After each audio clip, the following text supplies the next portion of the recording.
gastroenterologists that why should not we have a consensus and try to Hello, remove the hello, confusion about the management of the hello, cough so that we can make each other voice. And I am really happy and hello. very much obliged that the people who have consented are the masters of the field. I will invite first Dr. Sanjay Kumar on the stage. Please come. No, we just introducing you. Hello, After hello, that, we will hello, start with Jay Kumar hello. only.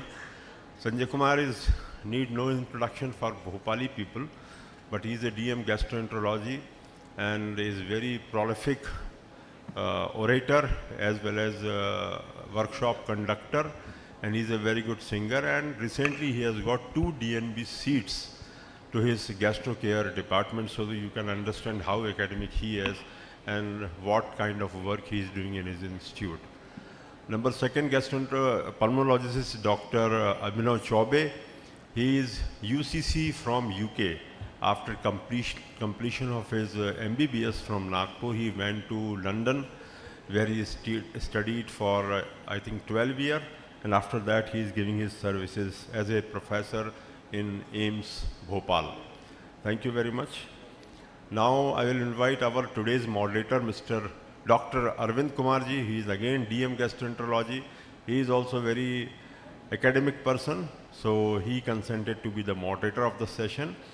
At the last, I am inviting our own faculty senior member, Dr. Jai Kumar Menon, who is a phonosurgeon, gluteologist, and you have seen today's newspaper, how he changed, and yesterday, what management he has shown and mesmerized all of ENT surgeons. There are several things to learn from him.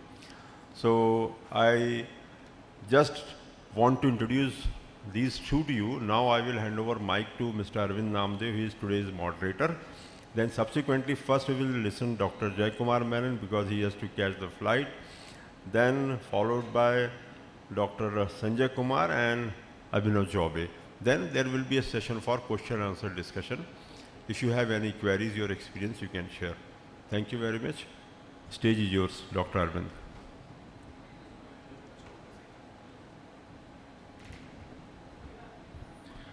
Thank you, Dubey sir. It's an honor and opportunity to be amongst such distinguished fraternity. So this symposia already Dubey sir has introduced that it is a very important, and we see in our day-to-day practice many patients of chronic cough. Most of the time they go to, first of all, I think chest physicians, then if it is in upper respiratory tract involvement, definitely to ENT persons. And for us gastroenterologists, we are, I think, we come in cases of cough later on when patient overlap with symptoms of reflux most of the time. So we know that the most common causes, we see these two patients, but how we should approach to them, what is the ENT perspective, what is the gastroenterologist perspective, and what can be the chest physician's perspective. We know that at least in our practice, 25 to 30% of the patients, they are really sufferers. There can be causes with most of the time they are chronic patients. They can have GERD, they can have postnasal drip, they can have some serious disorders, and in India we know that there can be some tuberculosis infections which can also result into chronic cough. So for that I think we start with first with Dr. Jai Kumar R. Menon sir. He will be presenting us for cough for the ENT perspective, sir.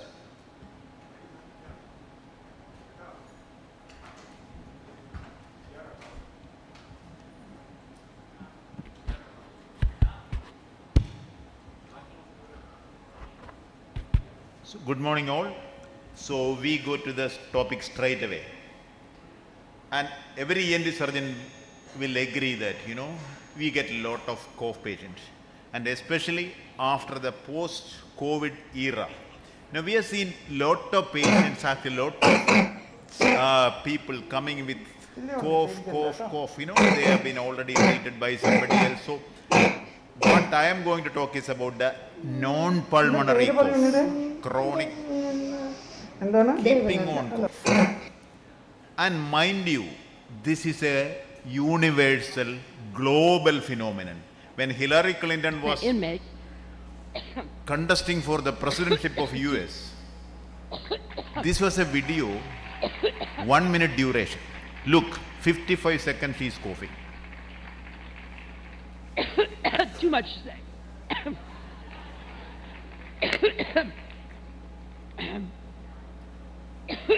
So miserable, so frustrating. I even believe that one of the reasons she failed is actually she was coughing so badly during her comment. It doesn't look very, very nice, you know, keeping on coughing so much. That's been Unbelievable. Wow. Just keeping on coughing for so much. And Thank you. we also have got our own people. We all know that our former chief minister of Delhi, you know, Kejriwal had so much of cough. You know, he just went on coughing. It looks, you know, it make us frightening. You know, we will be frightened. It was so bad. So this is actually not a rare condition at all. It's a universal thing, a global thing. Lot of people, and I personally believe that COVID has contributed to it. Even before COVID, it was there. But COVID had made the condition worse. The chronic non-pulmonary laryngeal cough is very, very common after the thing. And in the laryngeal part, the neurolaryngology, especially again, another specialty is developing laryngology, neurolaryngology. So this is one of the hot topic. And we have to thank these two people, Jamie Kaufman and her student Peter Belavsky, who has contributed so much for the concept of management of non-pulmonary laryngeal cough. So most of this time, this is almost like a ruling out diagnosis. Pulmonologists might have seen there is nothing wrong in the pulmonary part. All these general physician might have seen everything is cleared. They then come to us. So approach to a non-pulmonary chronic cough patient, we have to take a history, especially about the onset, aggravating factor, childhood asthma. Pediatricians are very, very fond of diagnosing cough variant asthma. While I agree that that is a known entity, it doesn't mean that all the chronic non-pulmonary cough are actually cough variant asthma. Substance abuse, medication, of course we know that the drugs like enalapril can actually create problems. Surgical history, injury to the recurrent laryngeal nerve, superior laryngeal nerve after thyroid surgery sometimes can produce cough. And never ever forget to look into the ear. I myself made a big fool of myself once. And a very big playback singer in Malayalam came to me and told that, you know, doctor, I have got cough. At that time I thought, okay, this is LPRD. That was a standard diagnosis. So went on treating LPRD, then no improvement. Then one day he came and told that, doctor, I have got another problem. When I am singing on the stage, I am not getting that proper feedback. So because of my nature of, you know, looking only at the larynx and forgetting ear, I actually didn't look. I looked into the ear, there was wax, okay. I thought I will ask my assistant to clear it. I asked my junior to clear the wax. And then the next day he calls me, doctor, both the problems gone. I don't cough anymore. I have good thing. So don't forget cough. Occasionally wax may be the reason. We know the pathophysiology, the Arnold's nerve, or sometimes known as the Alderman's nerve, can actually create cough. So look at the wax. Postnasal drip, we know that occasionally. Thyroid, especially retrosternal goiter. Obviously the thyroid may not be there, so always palpate for the retrosternal goiter. If in doubt, take CT scan. Auscultate, that is very important. Look for stridor, look for wheeze. So if the cough variant asthma, think about that. But usually pulmonologists might have seen all those things. So, ruling out all those things, I am coming to two major, 80% of the chronic non-pulmonary cough are actually due to silent airway reflux or LPRD and neurogenic cough.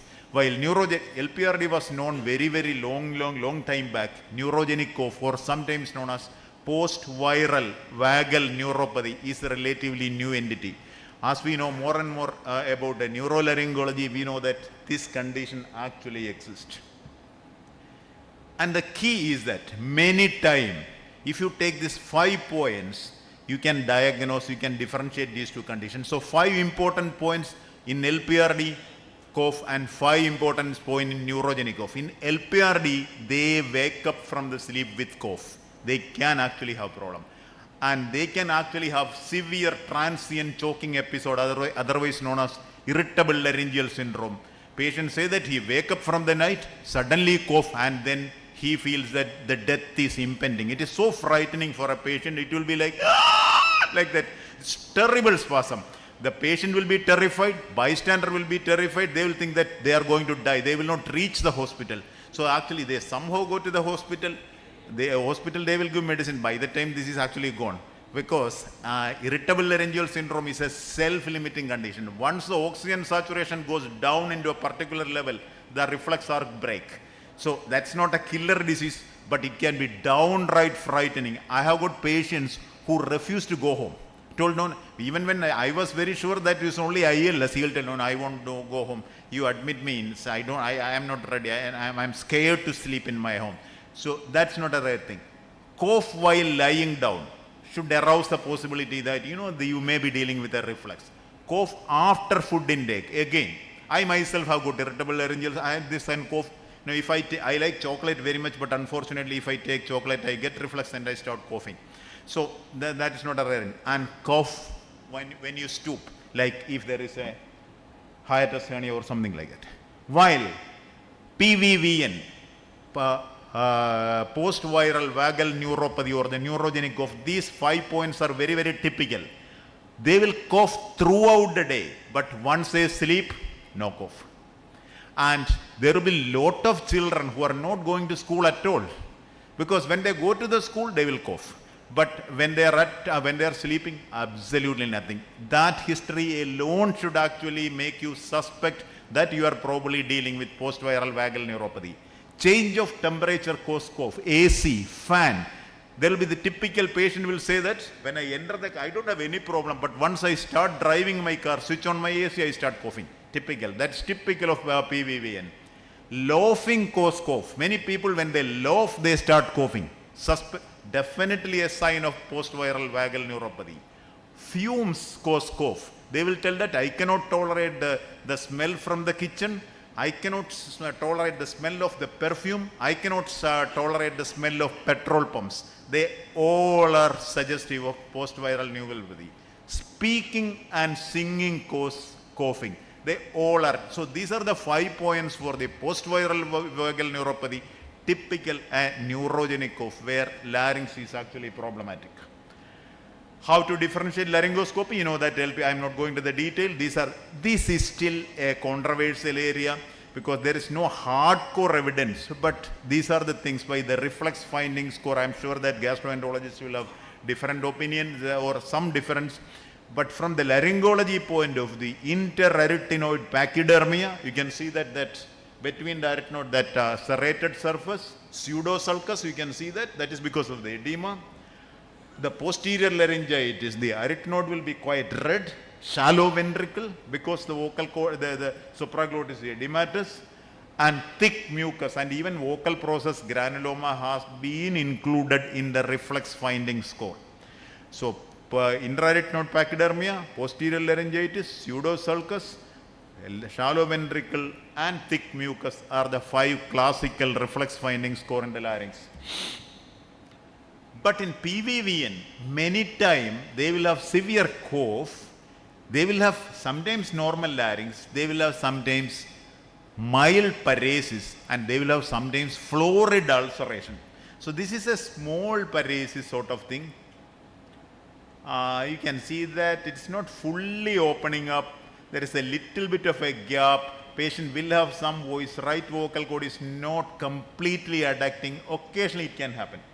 But what is more frightening is that this was one patient who had severe cough and he came with this finding. Can you put the sound on?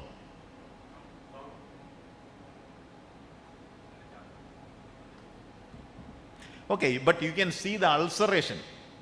See, huge ulceration of both vocal cord. Any time we could have thought that was a malignancy. But he was a teetotaler and this happened just 2 weeks back. So that prevented me from going for a biopsy. I thought it is only an idiopathic ulcerative laryngitis. So I treated conservatively and 2 weeks later, this was a finding. It is gone, totally gone. So this can happen in neurogenic cough. ulcerative laryngitis, huge ulceration can occur because the patient is violently coughing, the vocal cords jam against each other, there is a lot of ulceration, the voice becomes very bad, so they all are equally related. Other investigation, of course, and if the facility is there, we will actually do the transnasal esophagoscopy. Otherwise, we will actually send to the gastroenterologist to rule out all these things. You can get the normal thing. Occasionally, I have got a carcinoma hypopharynx, esophageal erosion, Barrett esophagus, hiatus hernia, all this, the reflex, the rising tide sign. I think that is a video. Anyway, you can actually see the acid coming up and all those things. And this is all belongs to the gastroenterologist. So we actually take the help if you are in doubt about all these kind of reflux, manometry and US will be it. What I will always advise is that usually you need not do that because most of the time this patient might have come to you only after consulting either the pulmonologist or the physician. But this was a patient who was the uncle of my own secretary, who had chronic cough. He came to me and I was almost sure that this was LPRD. And I was about to prescribe, then I thought, no, nobody has taken an X-ray test. I took an X-ray test and it turned out to be lymphoma. So never ever miss an X-ray test. If the pulmonologist has seen you, better you send him to the pulmonologist because we need to, we are not the authority in that area. We need to get, but luckily 95% of the patients we get are actually already seen by the pulmonologist. Barium swallow fluoroscopy will actually rule out other conditions like a pharyngeal pouch, tracheoesophageal fistula, all these things can be looked. And very occasionally you will get a rare condition like a tracheal tumor, a very rare foreign body in the trachea, they all can also produce a cough, but they all are minor things. And this is a problem. This was a patient who had a tracheal diverticulum and the cardiothoracic surgeon went and operated it. While it is true that tracheal diverticulum can actually collect secretion and then produce cough, it need not be always a cause. The problem was that surgery went very well, but immediately after the surgery, patient was still coughing. So that was an accidental finding. Don't jump into surgery just because you see a tracheal diverticulum. Tracheal diverticulum need not. She was still coughing after the surgery. So neurogenic cough can come anywhere. So just by seeing a diverticulum, don't think that is a cause. You need all this basic investigation. And always think about there is one condition which can sometimes trouble you, that is a psychogenic cough, which is very different from the neurogenic cough. Sometimes it is very difficult to differentiate from neurogenic cough, more in children who actually want attention. But the clinching diagnosis will be neurogenic cough doesn't matter whether somebody is watching or not. Psychogenic cough happens always when somebody is watching. And more importantly, neurogenic cough, we will feel that the patient is hurting himself. The cough is so much. Psychogenic cough, they cough in a way that it doesn't hurt them. It is like the true vertigo of Meniere's disease and malingering. The true vertigo of Meniere's will fall down and injure his head. No, so the malingerer will never fall hitting his head, because he knows that actually he shouldn't injure. So similarly, psychogenic cough, they don't cough that bad. So how to manage? LPRD, again, I am not going to the treatment part, a gastroenterologist is there, but from the ENT point of view, if there is a very clear-cut diagnosis, it is only an acidic reflux, we will actually give PPI double dose, double duration. If there is a suggestion that it is a non-acidic reflux with a pepsin is involved, then we will also give alginate. We can suppress the cough, prokinetic agents in severe cases. I don't think there is a consensus among the laryngologists about which PPI to be used, but I think most people will use esomeprazole, but I don't think there is any hardcore evidence for that. And management of LPRD, this is the most important thing. You have to convince the patient that the management of the LPRD is actually not medication. It is a lifestyle disorder. You have to correct it. Diet modification, when you sleep, how you sleep. Don't use this kind of things, like shortcut to reduce your tummy, to press the belly and create press. That's not going to work. And don't sleep immediately. Now, neurogenic cough has changed. Now, the number one drug is amitriptyline. The go to the medicine, the drug is, so once you diagnose neurogenic cough, the standard dose, standard medicine is amitriptyline. You start with 10 milligram daily, you can go up to 50 milligram. The level at which it will control will induce some sedation in the morning after, but usually 4 or 5 days that sedation will go away. And if amitriptyline doesn't work, tramadol is almost like a sudden break. Now, the moment you give tramadol, the cough just disappears. This is actually a wonder drug, but I generally keep it as a reserve drug. We can use at 50 milligram BD, can go up to 100 milligram twice daily. So up to 200 milligram, they always start at a smaller dose. Baclofen as a smooth muscle relaxant has been used. Gabapentin also is quite useful. And there are new drugs like gefapixant, and also you can also use the benzonatate, it can be used. What is important is that these people will come with history of, I have got a cough for 3 months. Important thing is that once you immediately control the cough, don't withdraw immediately, cough will come back. So the general dictum is that continue the medicine for the length, a period equal to the length of the duration. If the patient had cough for 3 months, give amitriptyline for 3 months and then gradually taper off. If you suddenly stop, they are likely to get. This is a patient who actually lost his job in Gulf because he was continuously coughing. Absolutely not. He cannot talk anything. This is after treatment with amitriptyline and tramadol. I had to do use both. It actually controlled. Another patient from Guwahati, this is Gautam Khan's patient. He was not going to school at all for months. 3 months he was not going to school. This is just with tryptomer. He is fine. He actually go back. So if you correctly diagnose, most of them will actually go. In refractory cases, you can always inject botulinum toxin to the adductors. And still problematic, of course, there is benzonatate is useful. If still problematic, you can do this block, superior laryngeal nerve block. What you do is, you palpate the superior laryngeal space, take 2 ml of bupivacaine plus 40 milligram of Kenacort. So take long-acting steroid with bupivacaine or xylocaine and block both pyriform fossa. Generally give much long-lasting effect so that you can control with medicine. So that is management of acute exacerbation. Sometimes a patient come to the casualty with cough, so you don't have any time to give tryptomer or anything. So you have to control, so we can actually do straight away the superior laryngeal nerve block, it will actually give.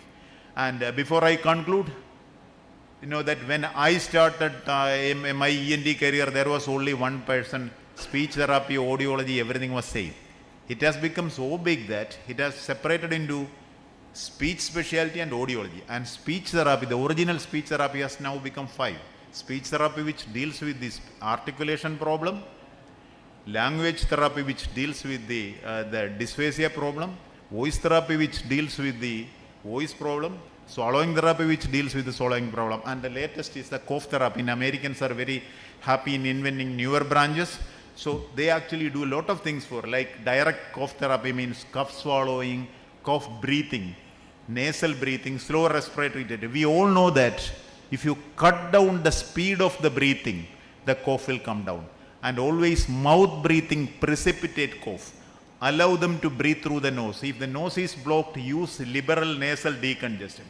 And indirect therapy is distraction therapy. Most of this neurogenic cough patient, if they are doing a thing with very great concentration, their cough won't be there.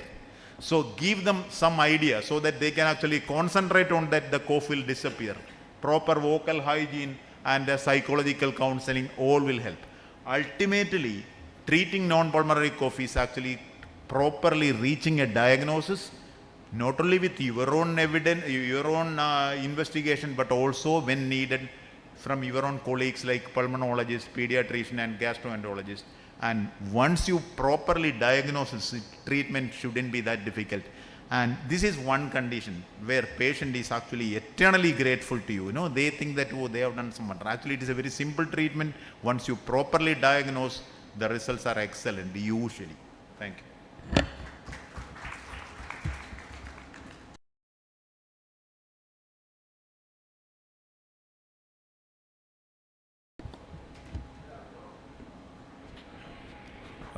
Thank you, sir. That was really a masterly presentation of ENT perspective, and it has covered quite a big spectrum of disease. And we came to know that simple chronic cough can be a psychogenic to be the cause of a malignancy.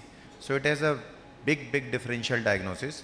And what we could get is that even a simple history is very important. And after then basic investigations, basic questions can answer so many things, but still we need to know, we need to investigate further our patients, which may require further investigations. And that tryptomer part was really a brilliant, sir. We have seen a very good video. So even then we get patient, as a gastroenterologist, I know that we get many patients from ENT perspective that please proceed for endoscopy. But let me add you that even reflux can be erosive or non-erosive. So endoscopy can even be normal. In a patient of chronic cough, having an endoscopy, that can be normal.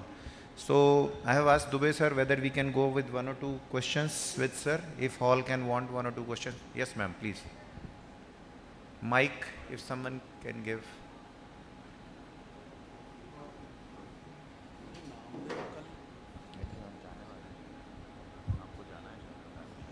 Hello, sir. Huh? Yeah. Hello, sir. Very nice lecture.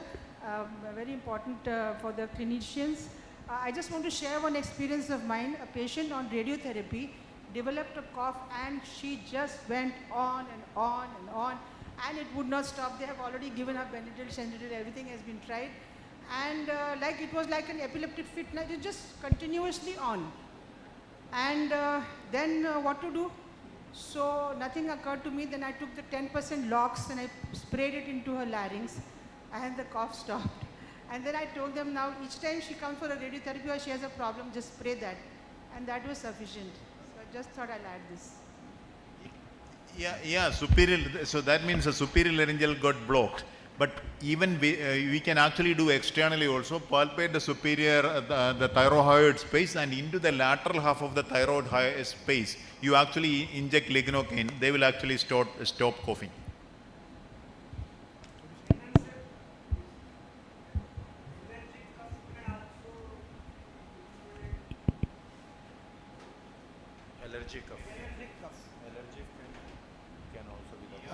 Allergic cough may also be included in it.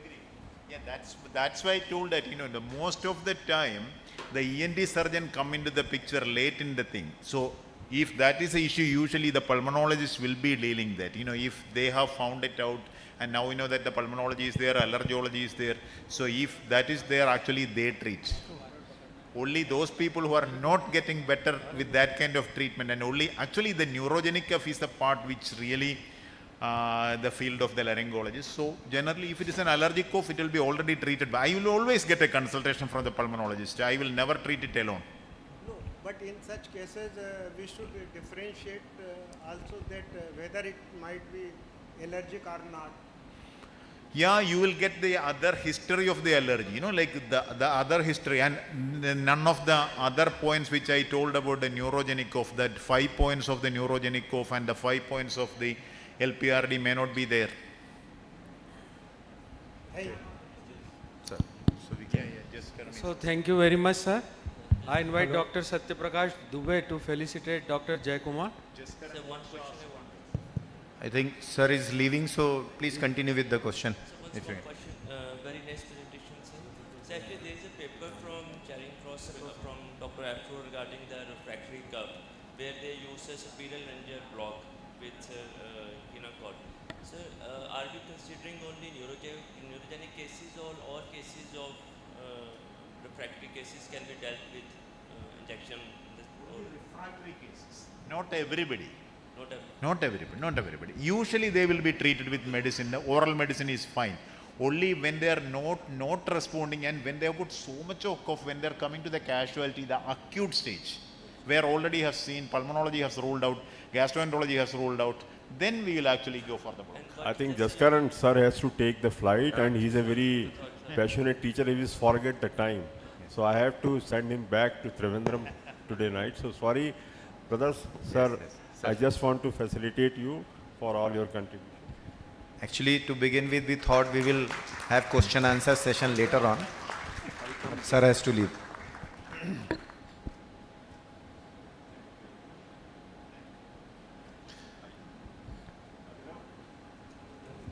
Thank you, sir. So with that, we go for the next perspective, which we know that is very important. That is the, because we know that the big three causes of chronic cough is almost, which covers 80 to 90% of the patient, is of course ENT perspective, post-nasal drip. Then it is the gastroesophageal reflux disease, and I call Dr. Sanjay Kumar sir for gastroenterologist perspective.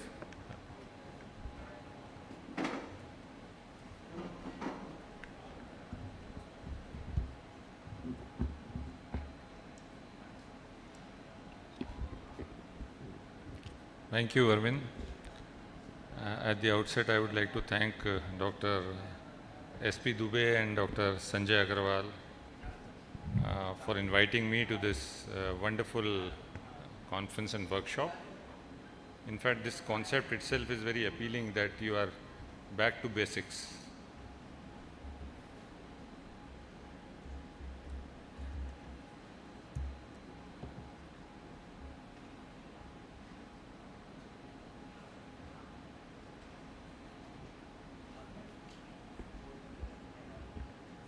In fact, listening to Dr. Jayakumar was a great experience. He gave really a masterly talk on cough. He truly sounds like a cough specialist.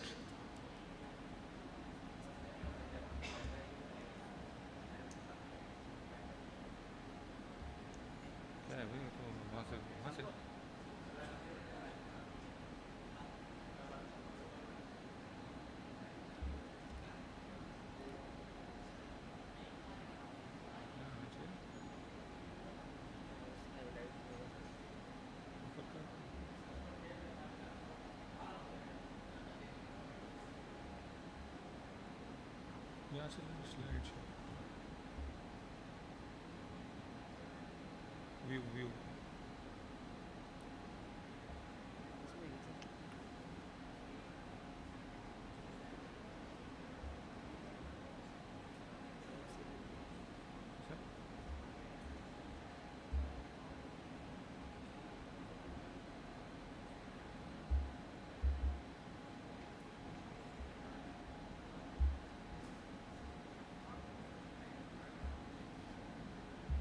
चल नहीं रहा था, arrow नहीं चल रहा, क्यों नहीं कर रहा है सर?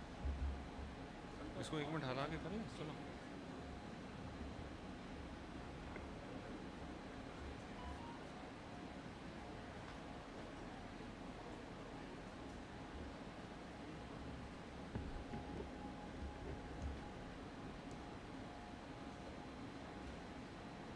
अब चालू करो, इसमें कर दिया।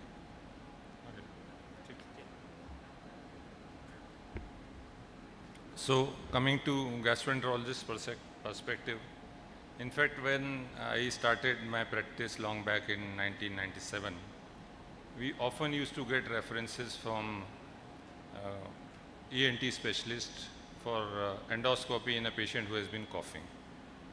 And gradually we realized that actually it doesn't help, because most of the patients have normal endoscopy.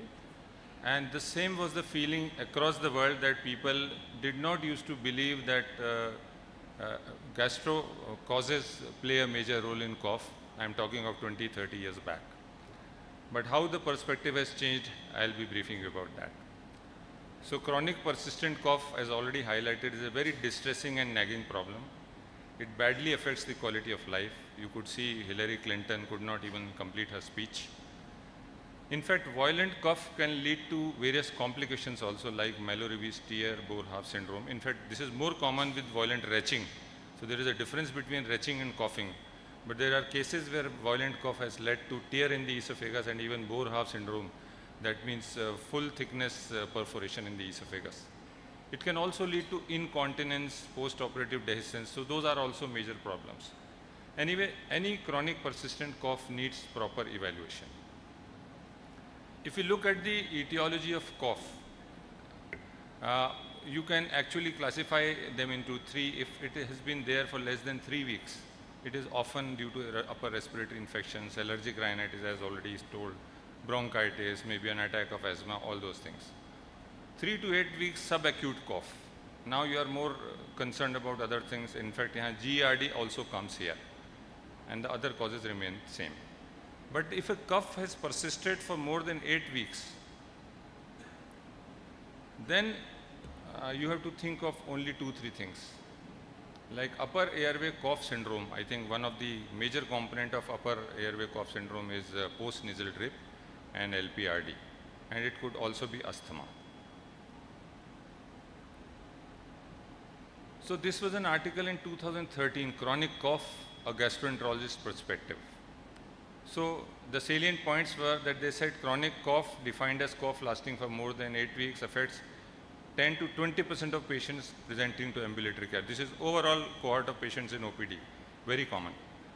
Many patients with chronic cough will have seen multiple physicians and primary care, allergy, otolaryngology, pulmonary specialists, etc. prior to coming to us. Then gastroenterologist is faced with a challenge in diagnosis and management. Interestingly, patients with cough attributed to GERD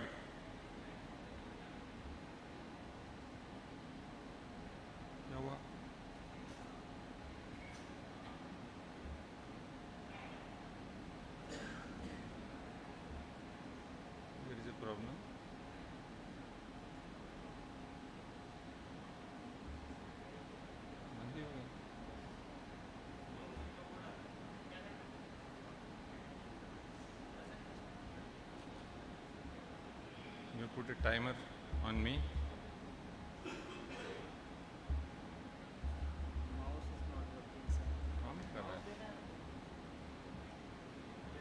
I'm sorry for this.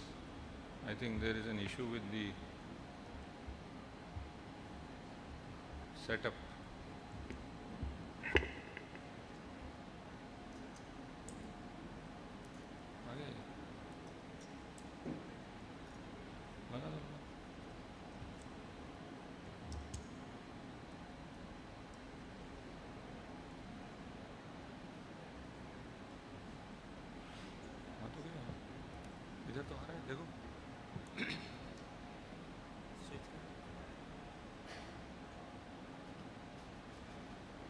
So interestingly, patients with cough attributed to GERD had the longest duration of symptoms prior to diagnosis, median of 48 months. So they have been suffering from nearly 1 year before they could be diagnosed as GERD leading to chronic cough.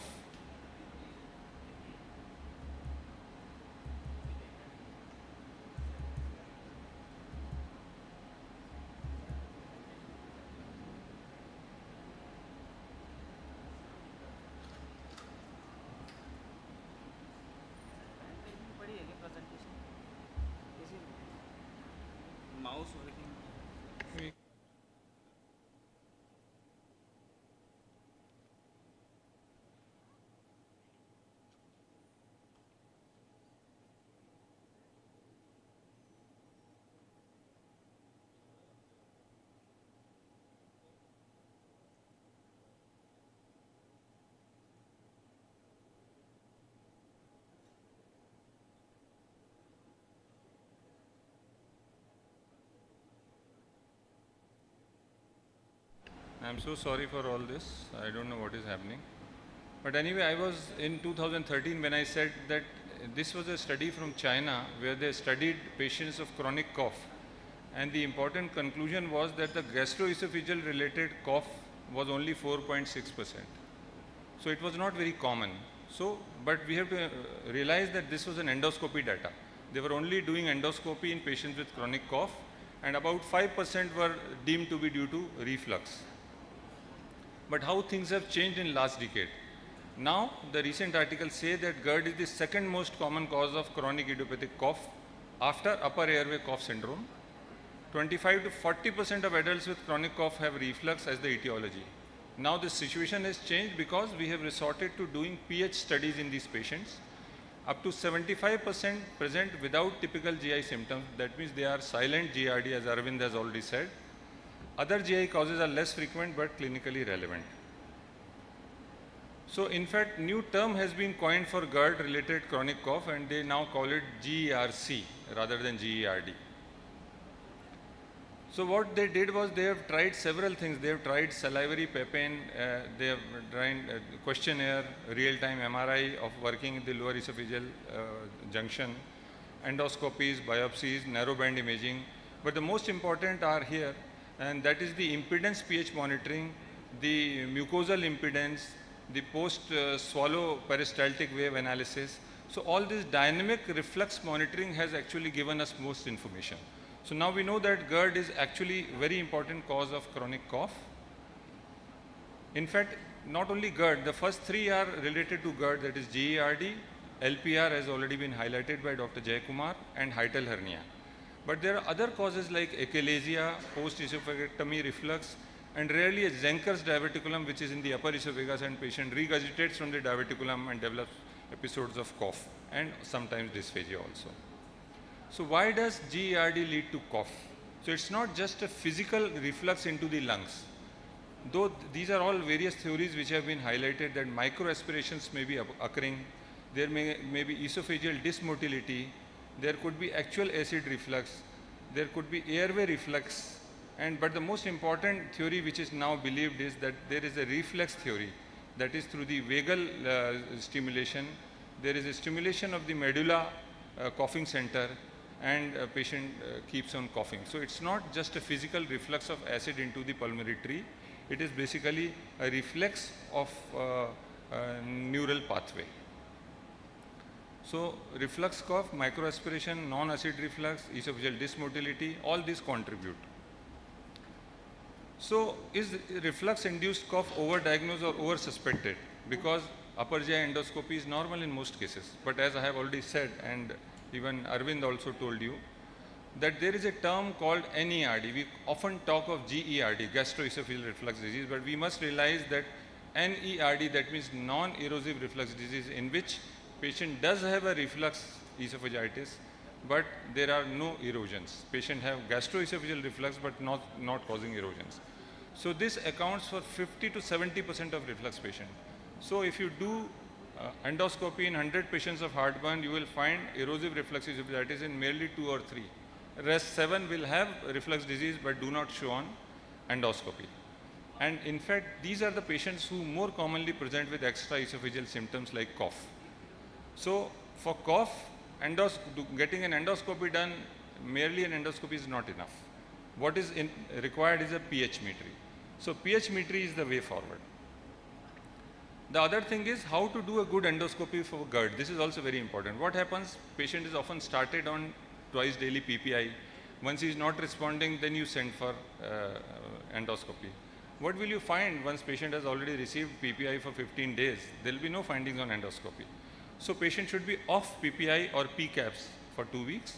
Patient should be truly fasting.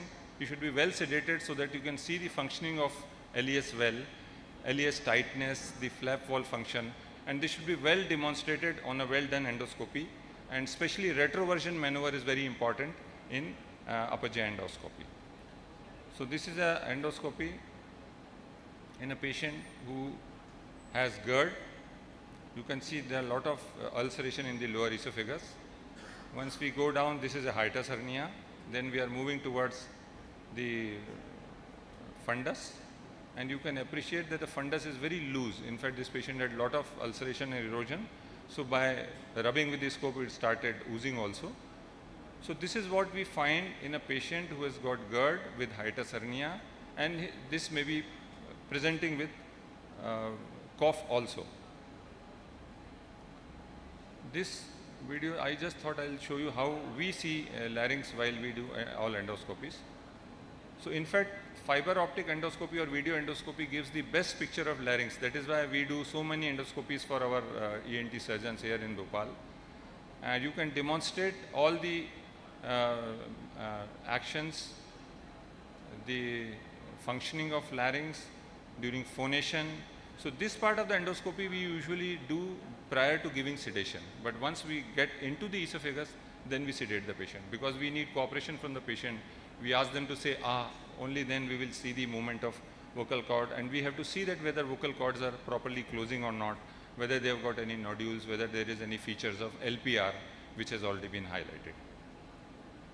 So indications of upper GI endoscopy in GERD: patients with alarm symptoms, you have to go straight away, like dysphagia or dinophagia, weight loss, vomiting, GI bleeding. But most patients do not have these symptoms.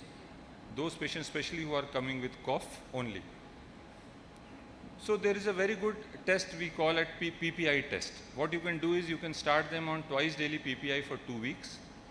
But the rider is that it should be taken at proper time. Here I would like to spend some time that how people are prescribing PPI.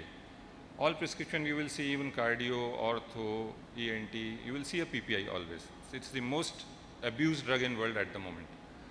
So what they do is they write PPI morning or subah. So what happens, patient takes PPI as soon as he gets up in the morning at 6 a.m. and then he has not has his breakfast for 3-4 hours, having breakfast at 9 a.m. So PPI goes waste. If at all you have to use a PPI, use it half an hour before meal. If you don't eat meal after having a PPI, PPI will not work because it acts only in active parietal cells. You have not activated the parietal cells, you have not eaten. So this is the common problem, that PPIs are prescribed in this way. So once you are doing a PPI test for a patient who is having cough, you want to see, you don't want to subject to endoscopy, please give him PPI twice daily at proper time. Give half an hour before breakfast, half an hour before dinner. And then see the effect after 15 days. Most patients, if they have GERD-related cough, they will respond. So I'll come to an algorithm regarding this also. So once we find a normal endoscopy in a patient with cough, what we should do? We should actually do a 24-hour impedance pH monitoring if you are strongly suspecting that this cough could be related to GERD. So this is a very simple test, but the only thing is it requires admission because this is a 24-hour recording. So this is how it is done. A very thin catheter is passed down into the esophagus and a recorder is placed on the patient's belt, and all the events regarding pH and impedance are recorded. So this is a catheter which you can see in detail. There is this red one shows you the pH recorder, which is placed at 5 centimeter above the GE junction, and rest those holes are basically measuring the impedance. So impedance, there are 7 areas where impedance is measured, and this actually tells you that there may be a simple reflux of air, reflux of bile. So earlier when we were not having 24-hour pH with impedance, we were missing all these cases. The dry reflux, the TL-ESRs, the bile reflux, so those were all missed. But now with impedance we are able to see clearly that when all G junction has opened and whenever there is a movement of air, also it is picked up. This is how the tracing is there. So what we have to see in the tracing is that how many times the pH has gone below 4. So this is the 4. So we get a recording which is actually known as a Demister score. Demister score tells you whether this patient has got a reflux esophagitis due to acid or not. But there is another parameter which is known as acid exposure time, AET. So if acid exposure time is more than 6%, then we know that this patient has got acid reflux. We also do esophageal manometry in some cases, but it has got limited role in GERD. It is required only in patients who have to undergo a surgery or an ARMA procedure for GERD. That is an endoscopic procedure. So this already has been told by Dr. Jayakumar when he was discussing LPRD, that lifestyle modifications are very, very important. Like if you are treating a patient of fatty liver with medicines, he will not improve unless you ask for weight loss. Similarly, here GERD, patients will not improve unless you advise lifestyle modifications like elevating the head end of the bed during night, losing weight if patient is overweight, restricting alcohol and smoking, dietary changes, as he has already told, refraining from lying down after meals, avoiding bedtime snacks, and preferably he should lie in a left lateral decubitus position.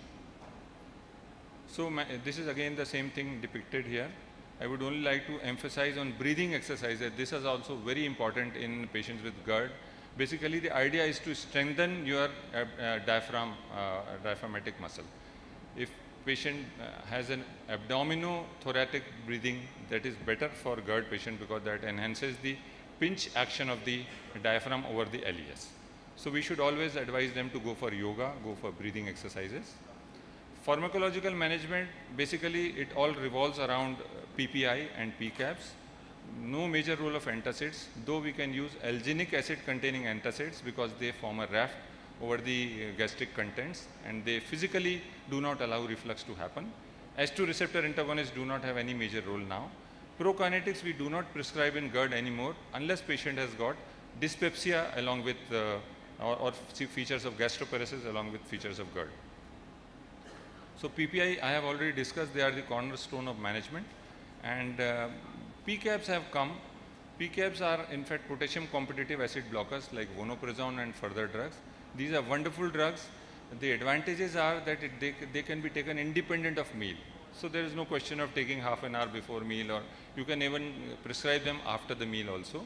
And usually once a day dose is sufficient even for reflux disease. So they are very good drugs, but too early to say that whether they will replace PPIs. There are surgical management like nasal fundoplication or toupee fundoplication, but those are reserved for refractory cases. There are several endoscopic options which have come up. We often do ARMA, procedure called ARMA, anti-reflux mucosal ablation. So the lower esophagus, just in the fundal part, we do ablation with the help of pottery, and then whenever it heals, it causes some narrowing of lower part, and which will not allow reflux to happen. The same principles are utilized in other methods which are mentioned here, strata technique, which is basically an RFA, endocinch, endoplicator, enterix, etc. So how to approach a case of reflux-induced cough? Before cough can be attributed to GERD, other cardiopulmonary infectious and allergic causes should be ruled out. Patient should undergo spirometry, bronchial provocation, imaging, etc. If need, a bronchoscopy also. If there are seasonal or other suspected allergic triggers, treatment with antihistaminics or nasal steroids may be appropriate. After ruling out all these empirical treatment with acid suppressive therapy should be given, what is known as a PPI test. So PPI trial, then endoscopy, if at all you have to do, then off PPI for 2 weeks and then do endoscopy, 24-hour pH, and others I have already discussed. So finally coming to an approach.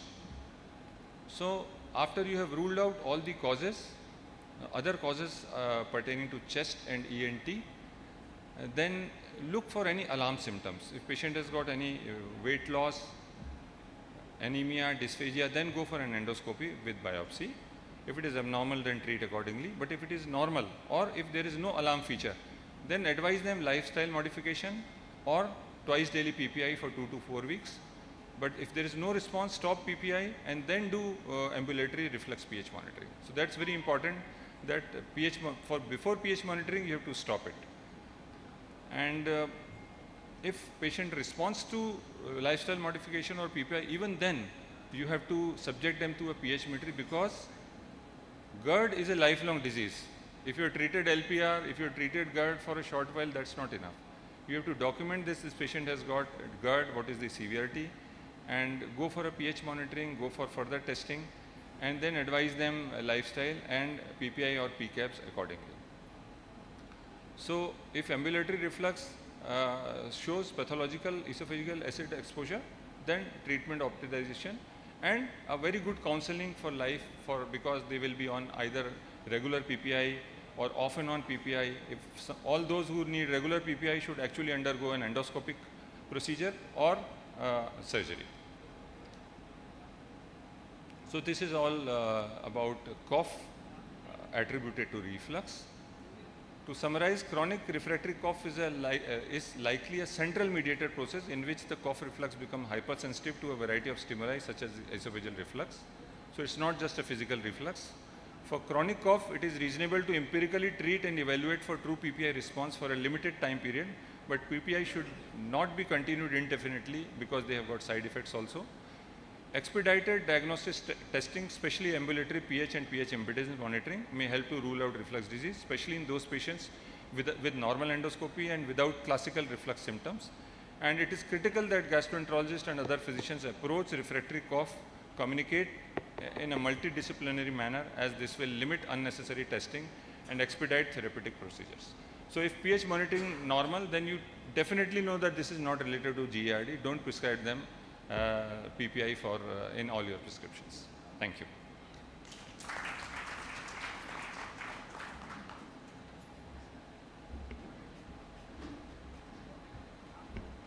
So that was another masterly perspective of GI. And what we could make out from this lecture was that this chronic cause cough is very common. We see in clinical practice, and a clinician's acumen is most important, because as sir has very clearly said, even giving proper PPI dose with proper time and proper is so important that it can be a empirical test of proving that this cough is because of GERD. We have seen that even data has changed. When we were doing just endoscopy, then came manometry, then came pH-metry, and we know that we are heading towards 3D manometry along with wireless impedance pH-metry. So there are still many things, and on top of that we are just going to see the AI assisted impedance manometry. So we will be embarking on so many investigations, but clinicians' clinical acumen will still always be there. As previous speaker and sir both has covered, that history taking is very important, basic tests are very important, proper timing of PPI is very important. Apart from that, we have got now PCABs also, which are free from meal intake, so that also add on few various things. We will definitely have more questions after this another lecture. So we will move on to now next lecture that will be covered by Dr. Abhinav Chaube, and that is the most important aspect, that is the pulmonologist aspect. I think they deal maximum out of the cough. So Dr. Chaube.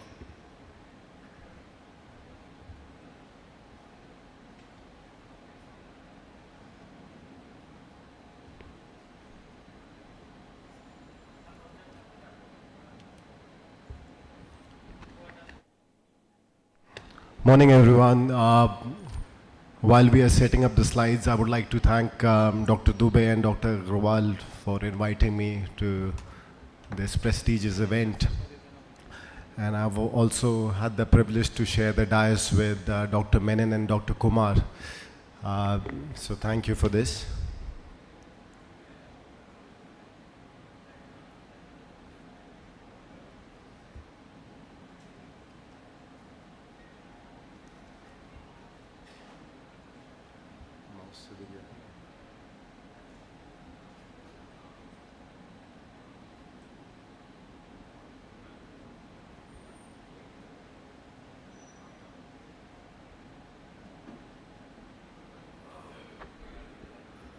Well, my name is Dr. Abhinav Chaube. I'm one of the consultant interventional pulmonologist and faculty at AIIMS Bhopal. My core area of interest is interventional pulmonology, but I'm more than happy to give my 2 cents on why and how cough is managed by the pulmonologist. So why is cough important? There is a prevalence of roughly about 5 to 10%. In all adults, and the impact is quite a lot. There's reduced quality of life, anxiety, social isolation, and you would believe there are about 30 to 40% presentation to a general practitioner is for a cough. So cough is a pretty common complaint no matter which continent you go to. And there's a lot of ENT pulmonology overlap with upper airway cough syndrome and lower airway causes. So I feel like they go hand in hand. Moving on. Classification of cough. As the talk and the conference is back to basics, we'll discuss some of the basics. So we've got 3 broad divisions of cough. You've got acute cough, which is usually less than 3 weeks. So most of these patients you would not see, because a lot of the patients sit around and wait for the cough to become chronic before they actually present to you. And then you've got subacute cough, which is about 3 to 8 weeks, and chronic cough is classified as cough lasting more than 8 weeks. Another point to note is chronic cough is more common in females, smokers, and those with asthma and GERD. Talking about the common culprits, so for acute conditions, you've got viral infections, common cold, rhinitis, acute bacterial sinusitis. For subacute conditions, as Dr. Menon elucidated, it is mostly post-infectious cough. And talking about the most important cause, which is chronic, you've got the upper airway cough syndrome, which is about 37% of the cases, followed by asthma, which is about 1/4 of the patients, followed by non-asthmatic eosinophilic bronchitis, which is about 13%, and GERD is about roughly 20%. So you can see majority of your patients are falling under this category, and hence why it becomes important. Moving on. Sorry, the graphic is not great, but I think you can see most of it. Pathophysiology of cough. As we're talking about cough, we need to know about the pathophysiology. You've got the hypersensitivity cough reflex, which is neurogenic and inflammatory changes in the vagal pathways, which we'll discuss in just a moment. The mechanisms include alpha delta fibers and C fibers, which are triggered by various different irritants, namely ATP and bradykinin. And then you've got independent triggers in refractory cases akin to neuropathic pain. The ENT link here is postnasal drip, which sensitizes the larynx, while the pulmonologist focuses predominantly in the lower airways.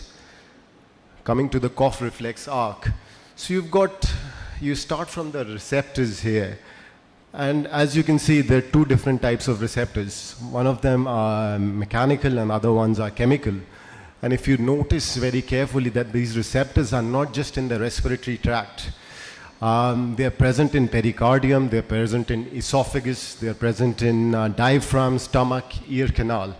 You must have remembered that Dr. Menon showed us a case where the patient had problems in their ear. And that is why you got the cough, because you've got receptors present in the ear canal as well. So then these receptors are further connected through the afferent nerves, and that in turn goes to the cough center in the medulla. And you've got the nucleus tractus solaris, which is the predominant driver for cough. And as you go further down, you've got efferent nerves, which make sure that the cough takes place.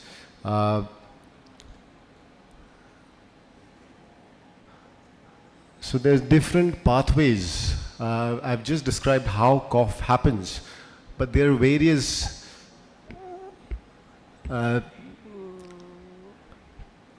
pathological pathways, predominantly P2X3, P2X4, which have been identified lately, and we'll just talk about it in just a moment, which drive cough.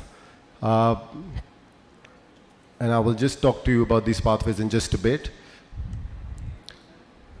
Talking about clinical phenotypes, you've got upper airway cough syndrome in the form of rhinitis, rhinosinusitis, and post-viral infections. And then you've got lower airway where you've got asthma, cough variant asthma, and non-eosinophilic bronchitis, COPD, and bronchitis. And then you've got other causes that we've already discussed. Our ENT colleagues often see upper airway cough syndrome, but if there is evidence of persistent lower airway symptoms, or if you're unable to diagnose a patient, there's always a lot of correlation between the two conditions due to allergic pathways. Diagnostic approach and history. I think the most important point to take away from this talk is taking history. I think majority of your answers will be answered if proper history is taken and you can get to the right diagnosis. So obviously duration, triggers, associated symptoms, any red flag signs, and obviously respiratory exam is important in the form of wheeze and if it's an ENT case, you can get post-nasal drip and so on and so forth. There are some of the other helpful tools like Leicester Cough Questionnaire, which can help you assess severity and impact in these patients. And obviously, laryngoscopy can be done in if laryngeal hyperresponsiveness is suspected and in cases with vocal cord dysfunction and inducible laryngeal obstruction. Key investigations, I think from a pulmonology perspective, you always start with an X-ray and spirometry, and then you've got advanced tests like bronchial challenge, which would include a methacholine challenge test, exhaled nitric oxide, and CT chest. We've already talked about esophageal manometry, so I'm not going to talk about it much. And then for other resistant cases, you can do challenge tests. From an ENT perspective, persistent cough and post-UACS treatment, and the patient is not getting improved, you can always think about the lower airways, which is where we come in. General management principles. Obviously, once you've taken the history, you identify and treat the underlying cause. Avoid symptomatic suppression alone. Lifestyle changes is obviously important from our perspective. And there's, especially coming from a government perspective, there's a lot of emphasis on empiric treatment rather than doing all the investigations due to, a lot of caseload. So a lot of times when we are working in the government setup, we end up giving the medication rather than doing a methacholine challenge test, for example. And obviously, ENT and pulmonology referral is warranted if there's no improvement in the general practice. Management of asthma, I think inhaled corticosteroids is universally used by everyone. It has come into the group stage 1, so anybody presenting with asthma is not started on a SAMA or they're rather started on an inhaled corticosteroid therapy, and then you've got the use of montelukast for post-infectious and eosinophilic variants. Cough improves in majority of these patients. A lot of these patients do have allergic rhinitis and upper airway symptoms, including atopies, so there's a lot of overlap in these kind of patients. With respect to cough variant asthma, these are a subset of patients that predominantly present as cough. They don't have any other symptoms. They are not very suggestive of asthma, but they would just have cough as their presenting complaint. Talking about COPD and chronic bronchitis, again, history becomes vital. In India, you only don't have exposure through cigarettes, but there's a lot of biomass fuel exposure. So taking history from females, whether they are cooking in a chula, whether that was in the past, is quite important. And obviously, if you've diagnosed somebody with obstructive airway disease and you suspect that the patient might be having bronchitis, then LABA/LAMA therapy or steroid combination inhalers can be key in moving forward. I'm not going to go into too much detail about GERD because Dr. Kumar has covered most of the points, but essentially esophageal manometry is the gold standard these days, and whenever suspecting a GERD, you should not hesitate to refer to the gastroenterologist. Now, coming to refractory on unexplained chronic cough, I think of all the coughs that we've discussed, this is neglected because a patient has come to you, you've done all the investigations that you can, and still you've not found a cause for the cough. Now what are you going to do? You've done a laryngoscopy, you've checked the ears, you've checked the larynx, they've also had esophageal manometry done, everything is normal, even the spirometry is normal. What are you going to do? So these patients come into the category of refractory chronic cough, or RCC, or unexplained chronic cough, UCC. This is a new area of interest, and recently some of the drugs have come into play. You've got neuromodulators in the form of gabapentin, morphine, and pregabalin, and then you've got P2X3 antagonist, which is a new class of drug which has come into play. These classes of drug are currently licensed to be used in Japan and Europe, but very soon it'll be coming to America and India once it's cheaper and off patent. So essentially what these drugs they do is they act on the P2X3 receptors which send efferent signals to the medulla oblongata and suppress the cough reflux. So something to keep in mind for the future once it's approved in India. Non-pharmacological therapies, I mean people with inducible laryngeal obstruction or vocal cord dysfunction can go for speech and language therapy as Dr. Menon advised. They can even have physiotherapy for refractory cases. I have found while working in cough clinics that pregabalin can be quite useful and a small trial of a couple of weeks can be very useful in these patients. The only thing to remember for these neuromodulators is that people get addicted to it. So suppose your patient has had pregabalin for 3 months and you want to wean it off. You can't do it quickly. It is a long and protracted course that you have to slowly wean the tablets down and take them off. And there is a good, many meta-analyses have been done and they found that as soon as you take off the pregabalin, the cough comes back. So something to bear in mind. And for the future, obviously, P2X3 class of drugs would be helpful, I feel. Emerging treatments. So they found a new neuromodulator called NK1, neurokinin 1. This is a neuromodulator which is present in the medulla. And ongoing trials are happening. Currently, it's phase 2B trial that is happening for this drug. This was initially a drug that was designed for anxiety, but over the course of the trial, they found out that this actually helps in suppressing chronic cough. So something for the future. Then you've got anti-IL-5 for eosinophilic phenotypes. And this might be related to your ENT causes, especially in patients with nasal polyposis. Mepolizumab is licensed in Western world. So hopefully once it becomes cheaper and is available in India, we can use it for nasal polyposis patients as well. Moving on, let's just go through this case study that I was just thinking about. You've got a 45-year-old female with chronic cough and post-nasal drip. She presents to the ENT clinic and gets treated as rhinitis, but her cough persists. She gets various sorts of nasal sprays. She's had LTRA, and there is no relief. Her X-ray is normal, and then you refer her to the pulmonologist.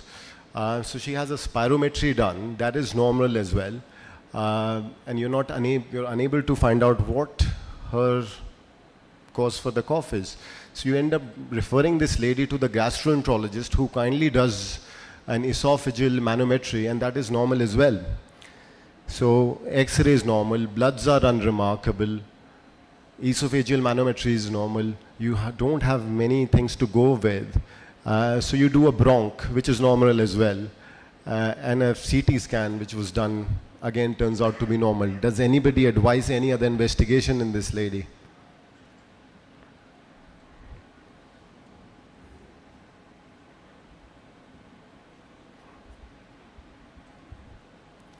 So I think from our perspective, we've kind of covered most of the investigations that you would usually do. Her only and predominant complaint is dry cough. And all the investigations that I've just elucidated, including IgE, eosinophils, everything is come back normal.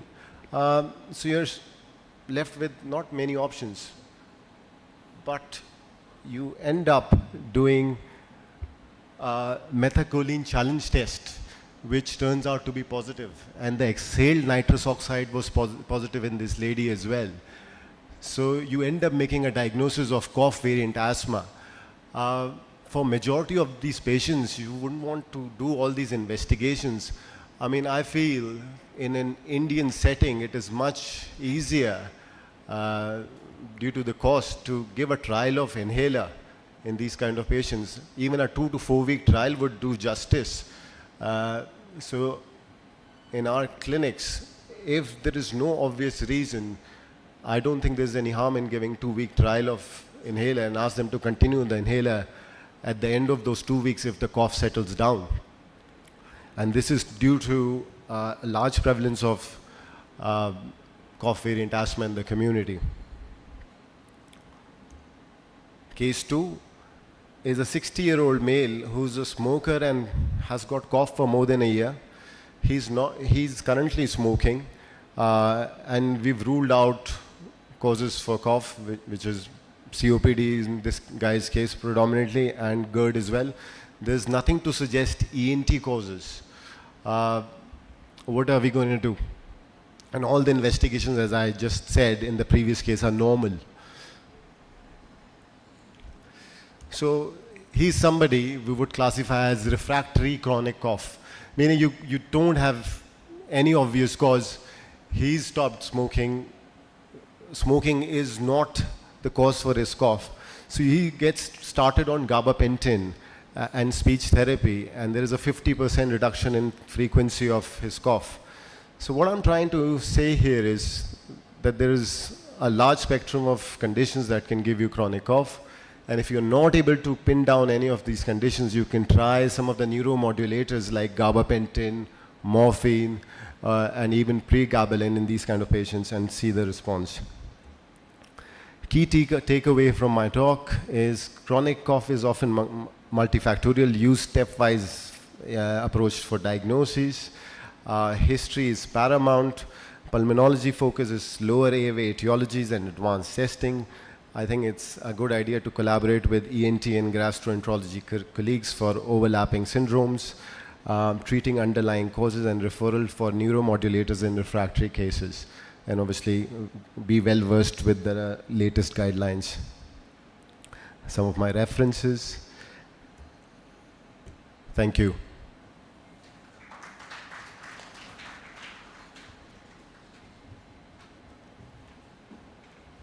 So that was a very comprehensive cover-up of this chronic cough. So we have come to the end of this symposia. I can ask both the speakers to come on the stage. We can have few questions from the audience. And to begin with, I think after this we came to two very simple tests.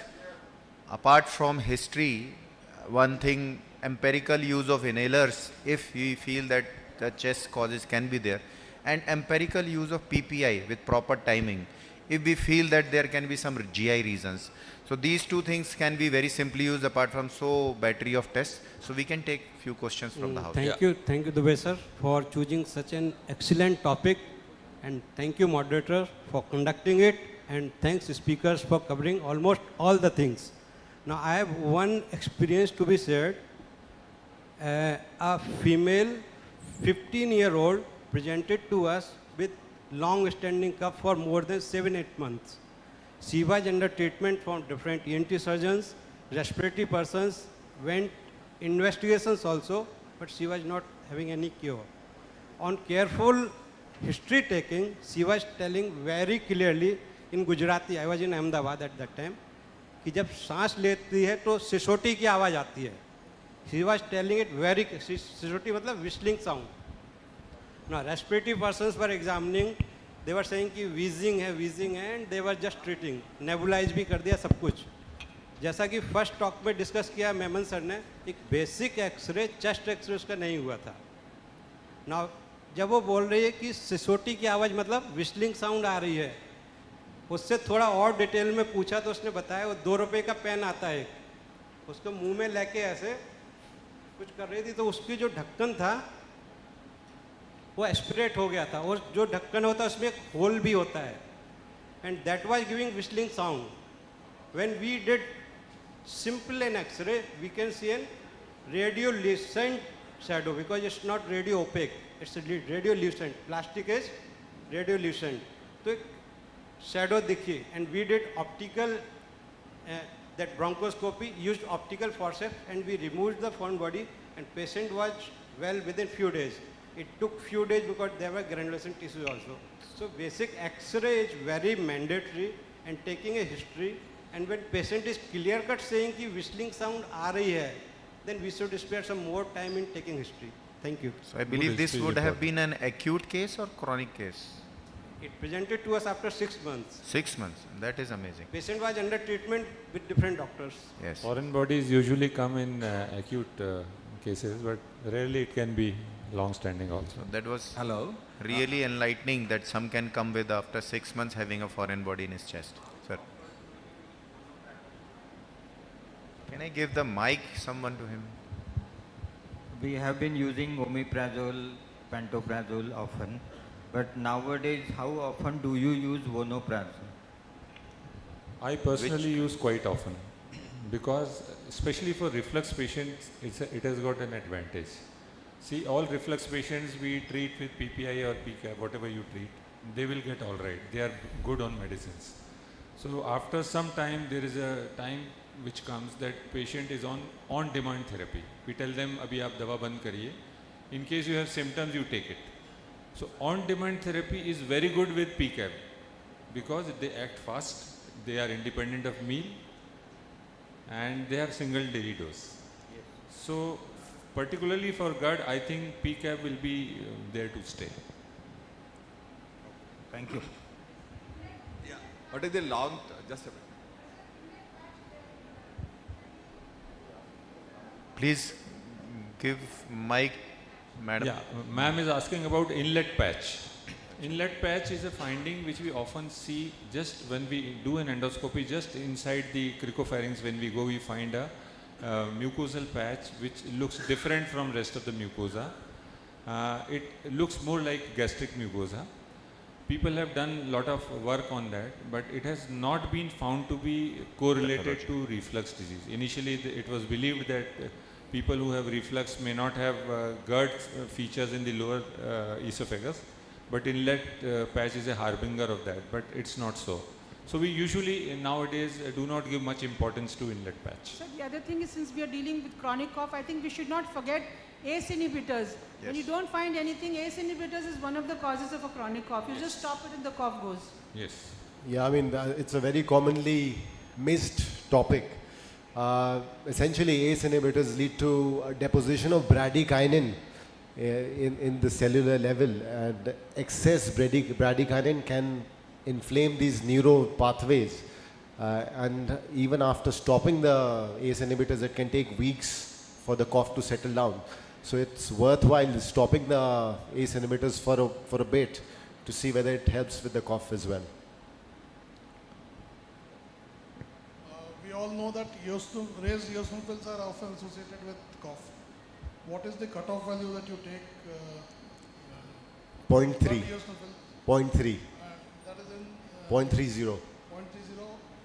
0.30. Micro. Sorry? In the bronchial aspirate? I didn't quite catch you. Serum or? Serum. So all the trials that have been done, whether for biologics or even for inhalers, they've taken serum as their value because sputum is not very practical to do. And, so 3%. what about diethylcarbamazine? Yeah. Sorry? What about diethylcarbamazine? Diethylcarbamazine. DEC, I only tend to use DEC when the IG is very, very high. And especially in an Indian context, if the IG is very, very raised and there's no other reason to explain it, then you can give a 2 to 4 weeks course of DEC to remove any parasites in the body. But first and foremost, you need to look into the lower airways, make sure they don't have any aspergillus related disease which might be driving the IG response. Yeah, I have a question. How long PPI can be given and what are the long-term side effects with PPI? And what precaution we should take? This is the one. Second, any entity like gastropulmonary reflux? The Gastropulmonary reflux leading to breathlessness and all that. Gastrocoronary. Gastropulmonary. Pulmonary, okay. So first thing, how long you can give? See, for GERD, for peptic ulcer disease, the treatment is finite. We have to give them treatment for 8 weeks, maybe sometimes 3 months. We have to eradicate H. pylori and the story ends. But for GERD, because GERD being a lifelong disease, PPIs either have to be taken lifelong but you have to titrate the dose. Most important is lifestyle modifications. So what we do, it's a top-down treatment. Initially, patient has come with symptoms, so you treat his reflux. If he has got endoscopic esophagitis, give twice daily, then gradually bring it to once daily, and then gradually wean it off. But if he develops symptoms, tell them to have either antacids, preferably alginic acid containing antacids, or they can use what is known as on-demand acid suppression, for which I said PCAB I would prefer. But there are patients who have been taking PPI since the time they have come. We have patients who say, मैं तो रोज सुबह gas की गोली खाता हूँ. So there are patients who have been taking it for 30 years now. Interestingly, there are large trials on PPIs. People have tried to correlate with increased incidence of fractures because of calcium metabolism, to dementia, to various infections, particularly C. difficile infections, pneumonias. But till date, there is no clear-cut proof that you should not give PPI for long term. So actually, it may not be very harmful, but looking at the physiology and the pharmacokinetics, you feel that it can be a cause of several problems. It's very difficult to assess the actual side effects because it's largely overprescribed drugs, and we have so many patients who have been taking and they are having no problems at all. Rather, there is a paper in NEGM which has followed up for 15 years patients on PPI, and it has been found very safe. So PPI is very safe. Yes. So, Is there any role of H. pylori in chronic cough? Not really. In fact, chronic cough is related to either GERD and sometimes to other motility disorders. there is rather inverse correlation. So with H. pylori there is less of a GERD. Without H. pylori there will be more of a GERD. Because H. pylori leads to atrophic gastritis. Yeah. So in long run it will lead to less acid formation. Yes. That is why it is linked to gastric carcinoma and other things, lymphoma. So H. pylori, if at all, may be protective, but for that also there is no concrete evidence. Yes.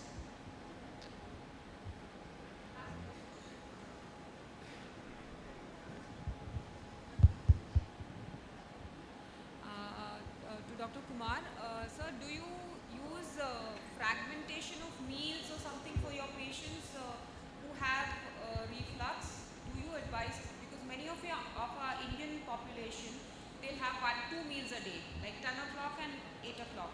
So do you tell them to fragment them more further? See, the fragmentation of meal doesn't help. The entire idea in reflux is to eat little less than your appetite. What we tell them is that keep your 20% less than what you can eat. So full stomach is a risk factor for reflux, but breaking them into 2 or 3 does not matter much. But the only good advice would be to tell them to have their dinner 3 hours before they go off to sleep. That's very important. Okay. One more question. What is your experience about the pediatric population with GERD and cough? How often do you see them, and do you scope them very often? Yeah, we do. In fact, in pediatrics, it's a bigger problem because they are not able to complain of heartburn. So you have to, assess based on other things. So cough in a pediatric patient should always be taken with suspicion as far as GERD is concerned. And we do scope them. We do have pediatric scopes, and we have even patients who have developed peptic strictures, hiatus hernias, peptic strictures, and we have dilated them also. So it's not uncommon. In fact, pediatric GERD in itself is a huge topic. Thank you.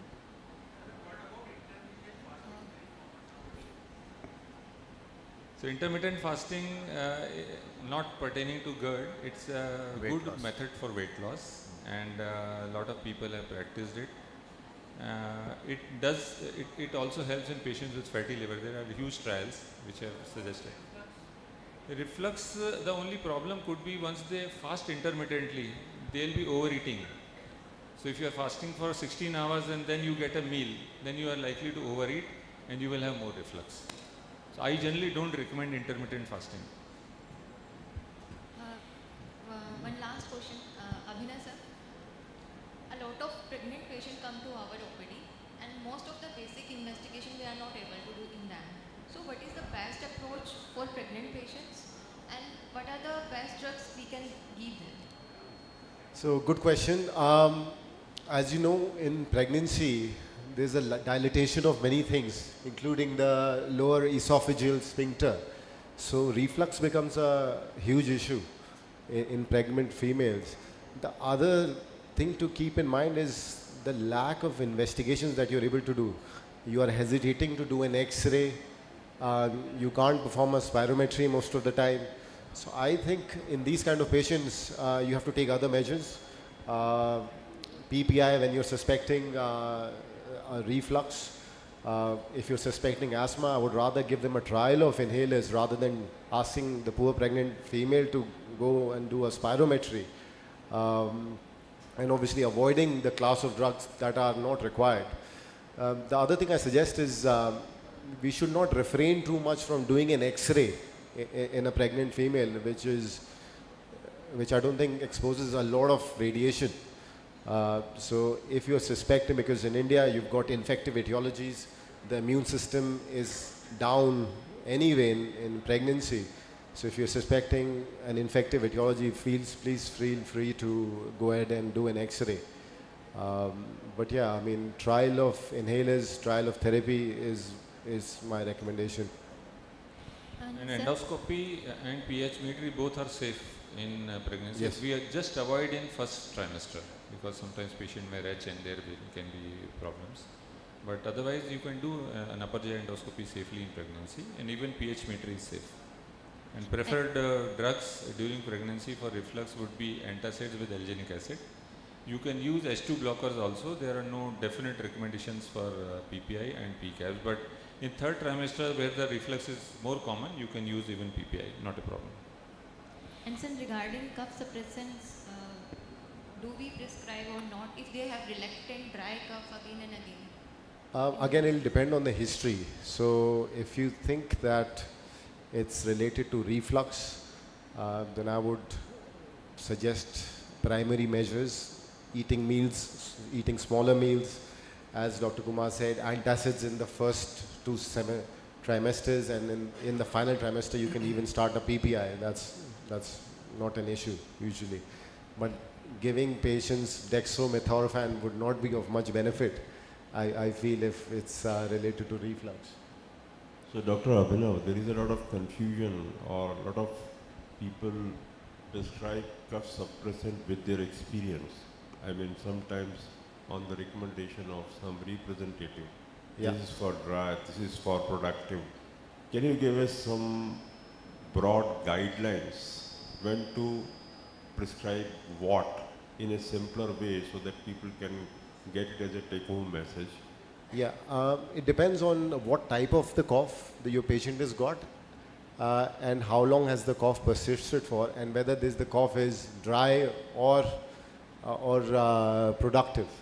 So depending on that, you can choose your suppressants. But most of your patients would present with a dry cough, in which case there are many options available that you can go for.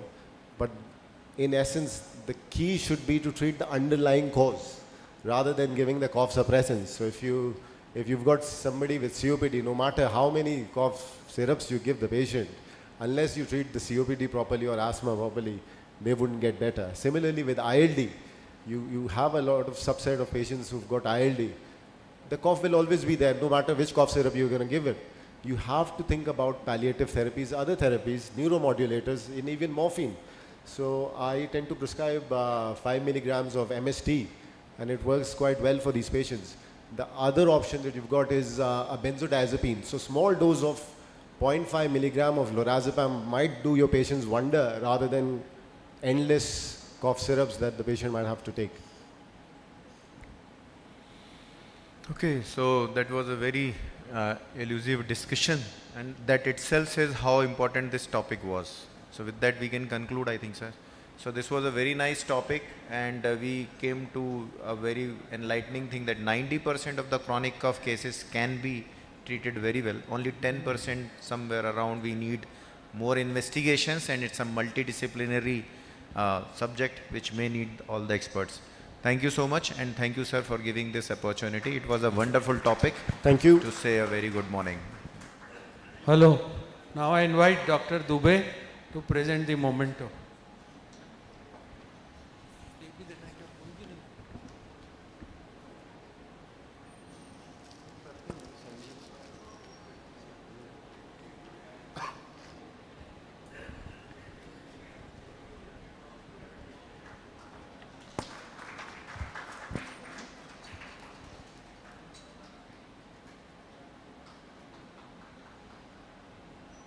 Dr. Abhinav, please. एक और लाना बेटा.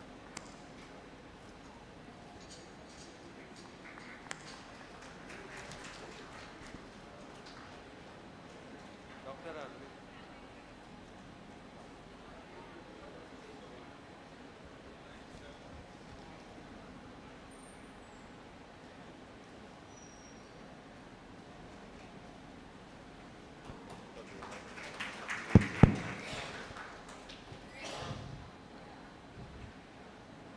So we would like to invite the chairpersons also.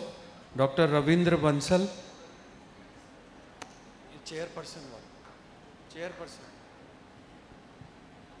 Dr. Vikas Gupta and Dr. Besai.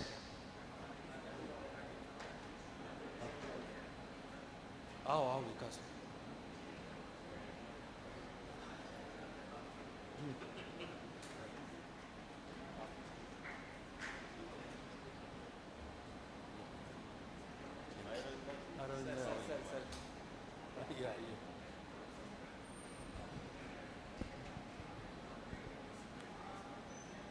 We could not give last evening due to our inaugural function some memento.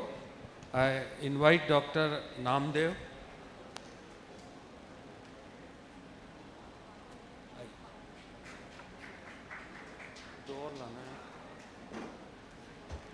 Dr. Yashveer.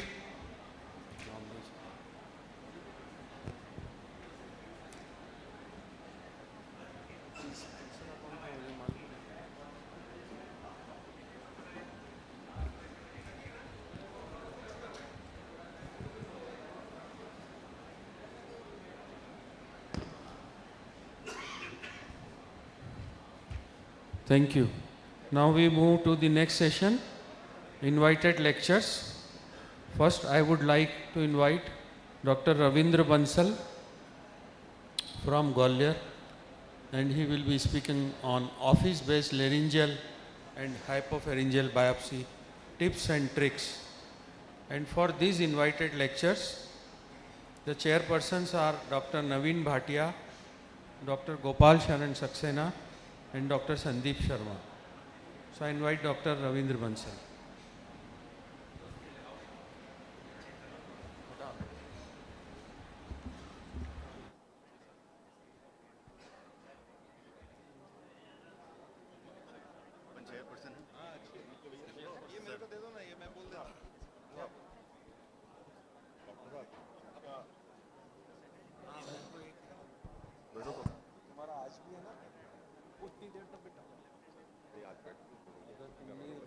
पहले दिन फिर बाद में बैठेंगे कोई देखेगा ही नहीं हमको हम तो बैठे हैं कल हम भी तो सर मेरे पास कल का लिस्ट नहीं था ना तो मेरे को लिख के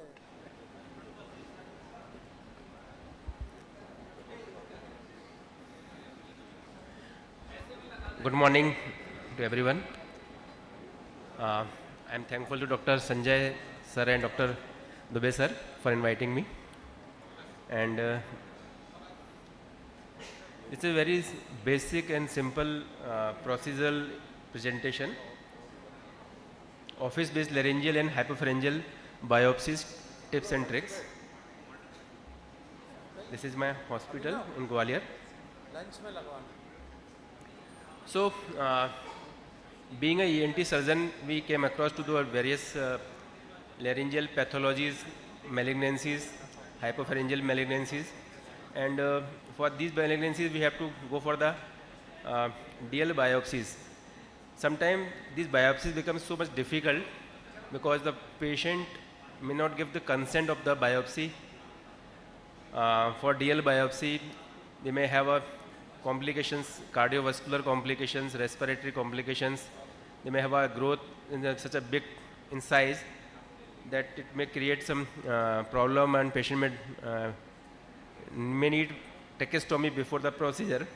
So telescope guided biopsy is a very simple procedure that can be done by any ENT surgeon, because most of the ENT surgeons are having a rigid 70-degree telescope and different biopsy forceps that we use for our endoscopic sinus surgery.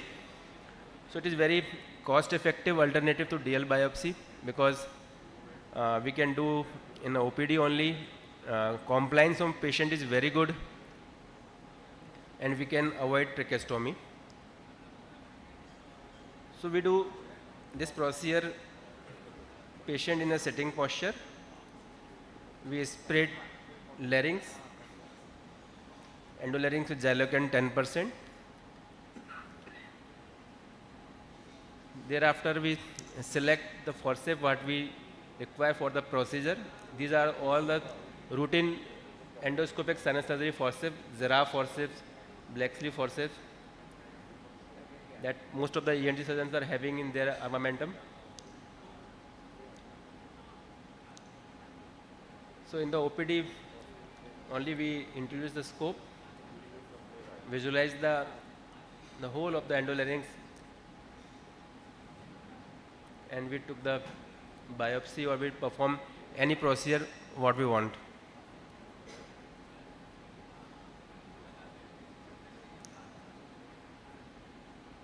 This procedure also helpful for the patient, those who are having very limited mouth opening, in which otherwise DL biopsy is quite difficult. So we develop our techniques to take biopsy from these patients also. Although there is some learning curve for the procedure. So definitely there are some risk with the procedure also. Minor risk like patient may have some anxiety, intolerance to the procedure. It may develop vasovagal reflex response, but we usually split with the 10% Xylocan, so it is not that common. Excessive gag reflex is most common complications. Major complications like laryngospasm, airway compromise, significant bleeding, and cardiac event may take place. So minimize these complications. We have some safety measures at our OPD only. We do vital monitoring before the procedure. We spread with lignocaine. We have resuscitation equipments and medications nearby our procedure room. And these are the different biopsy forceps that we use for the procedure. So this method can be used for the diagnostic for the biopsies, for office-based vocal cord surgeries like polyp removal, and even for the foreign body removal that so many ENT surgeons are performing.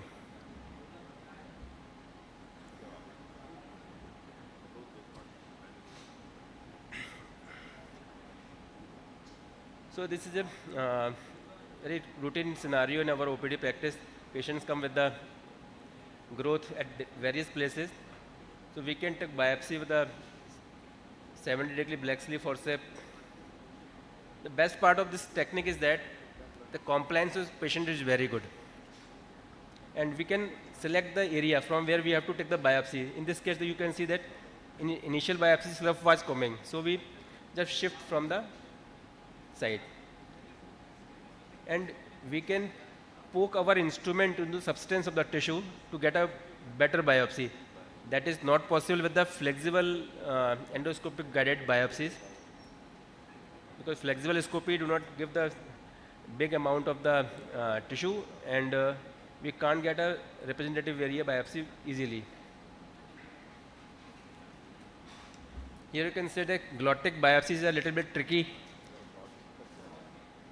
but with the experience you can get a very good biopsy piece from the glottic also. Even we have taken biopsy from the subglottis also in OPD.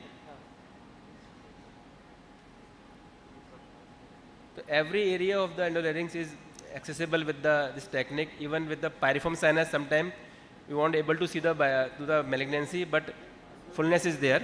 In these conditions, we can take the blind biopsy from the piriform sinus.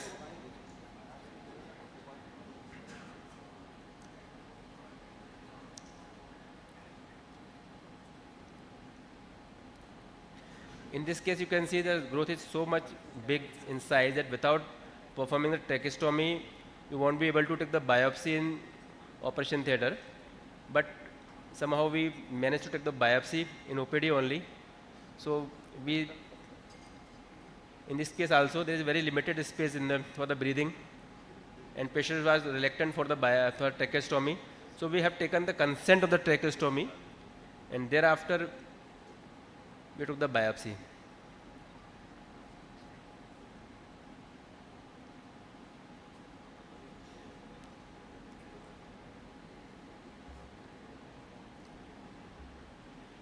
So this is the case in which we have done one vocal cord polyp removal in the OPD only, because the mouth opening was not that good.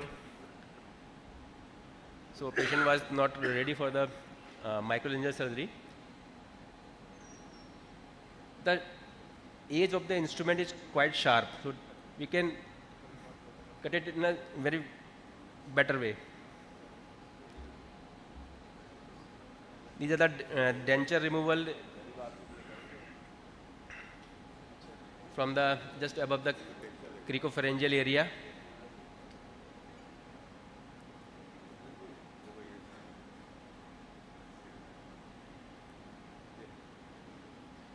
This is fishbone. These are the procedures are doing by various ENT surgeons at their OPD practice. This is nothing new that I am doing these procedures. Everyone has access to this particular area. This is a very interesting case in which I have removed the coin from the subglottis. The patient was in sitting posture, and we just introduced the forceps and removed the coin.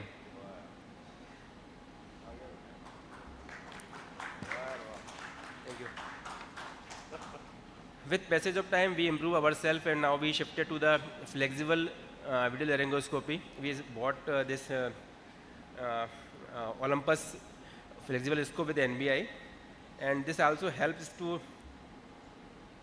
for the better diagnostic modality and for the biopsy. So we shifted from now we introduce scope from the nose and forceps from the oral cavity.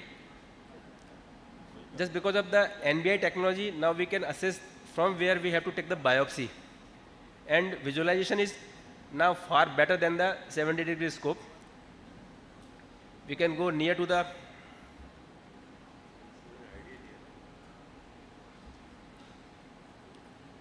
growth. You can see now with NBI we are able to see the exact site from where biopsy can be taken, and chances of becoming positive is high.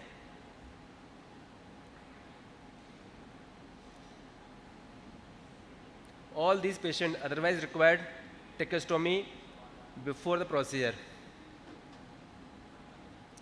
and sometimes patient gets so afraid about tracheostomy that they don't give the consent for that.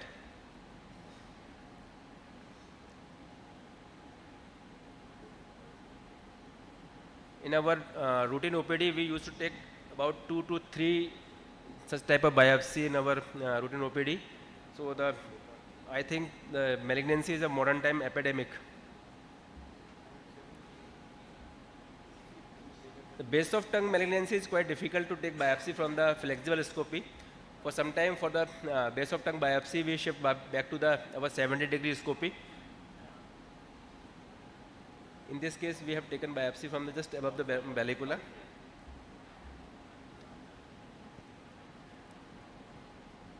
The growth in the piriform sinus. So this is the beauty of the flexible scopy. You can go near to the lesion, you can assess, and you can take the biopsy.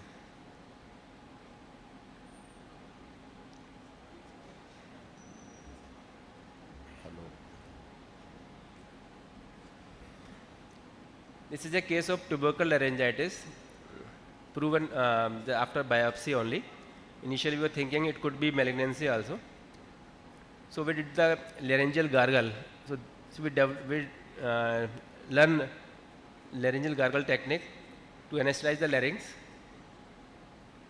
By this method, we have enough time to take biopsy, and we can take biopsy repeatedly from. Otherwise, it is difficult to take biopsy from the vocal cord. Sir, This is one video hello of my patient in which I have removed a foreign body in the OPD. This is a young lady, about 16, 17-year-old, come with the foreign body in somewhere in the larynx, airway. So we did the laryngeal gargle, and we planned for the diagnostic procedure only. So we did in the OPD only. Patient in the sitting posture. We introduced the scope, and fortunately we got the foreign body in the left main bronchus. At this time, we think, why not to try for the foreign body removal also the same sitting. So patient was quite cooperative, and with the time now we can handle better with the scope. So we introduce our forceps in the OPD only.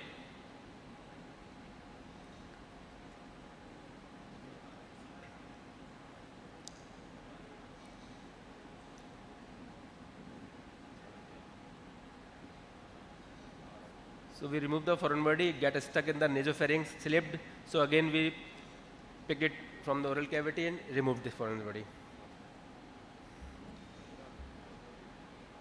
So what are the limitations of the office-based 7-degree scopy?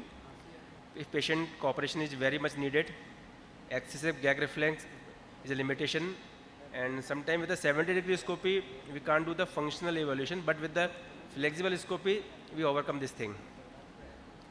Thank you very much.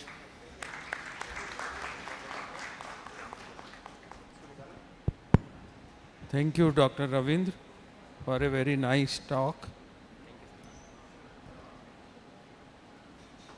I invite Dr. Dubey to present the memento to Dr. Ravindra.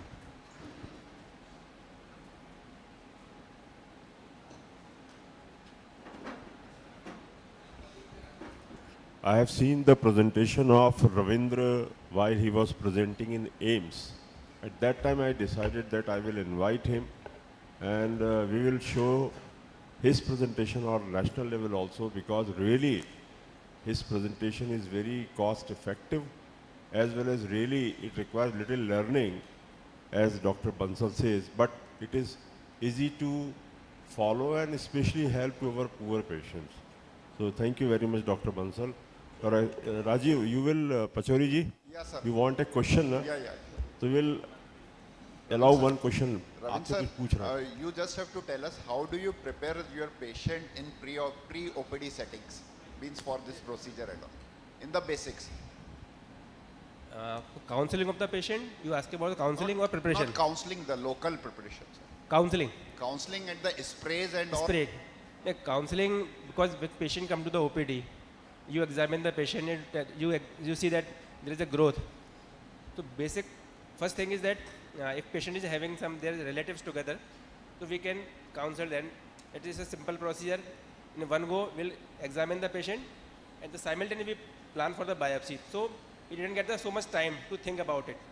So he get a consent. Okay, you can plan for that. Otherwise, he will go to home, will discuss with the relatives, and they will say that don't go for the biopsy. So this is the chunk of the first consultation. We can plan for the biopsy. Second, it is very easy. With 10% Xylocan spray, we can spray into the larynx. With the rigid scopy, patient, your attendant your assistant hold the tongue, and you introduce the scope. In the flexible scopy, your assistant place the scope from the nose, and you hold the tongue and introduce your forceps from the oral cavity. That's all. 10% Xylocan spray is sufficient for that. Nothing more than required. Hello. Just I wanted to ask one thing. How many times while doing the routine DLScopy or the flexible scopy, what were the common problems or complications you have faced during procedures or after procedure? You are asking about the DL biopsy or the flexible scopy? All the things, because the office procedure is you are doing under the local. Yes, sir. So sometimes there may be a spasm occur, you must have faced this thing. Sir, fortunately, we didn't encounter a severe spasm that we have to go for the some different type of management. Mostly patients with 10% Jalocan spray, they tolerate the procedure very well, and sometimes they may gag, they may vomit out some blood. But believe me, there is no such life-threatening event has taken at my place with this procedure. Any kind of aspiration? No, aspiration is not at all. Not at all. Only bleeding. Bleeding was there. A little bit of bleeding. Usually patient in awake condition, so he can spit out easily. Thank you, Ravindra. Now we invite Dr. Yashveer for his presentation on optical forceps for foreign body removal in the aerodigestive tract, techniques and outcomes. Dr. Yashveer, please. Sir, one last question can I ask? Okay, sir. So, good morning everyone. On the outset, I thank Dr. Dubey sir and Dr. Sanjay sir for giving me this opportunity to present some of our work in foreign bodies. So, as everyone knows, these are the nightmares for any ENT surgeon. The person or the guru who taught me, he said, अगर तुम Saturday night conference के party के बाद आने को तैयार हो, तो मैं सिखाऊंगा तुम्हें. Because you know all the foreign bodies come on the weekends because children are at home, and most the distressing foreign bodies, they come after 3 a.m. in the morning. So this is the commonest thing what most of us have faced. So a 4-year girl, history of attending a mela, choking for 4 days and wheezing since 3 days. So she came with sudden increase in the symptoms since few hours. There was no past history of any URI or wheezing. She was immunized as per the schedule, and she was afebrile. Respiratory rate was 45, and our resident called us to say that the sir SpO2 80s mein hai. So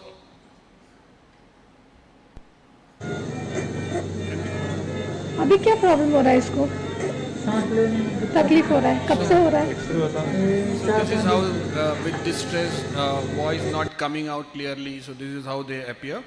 And all the time the positional diagnosis is always a foreign body in such cases.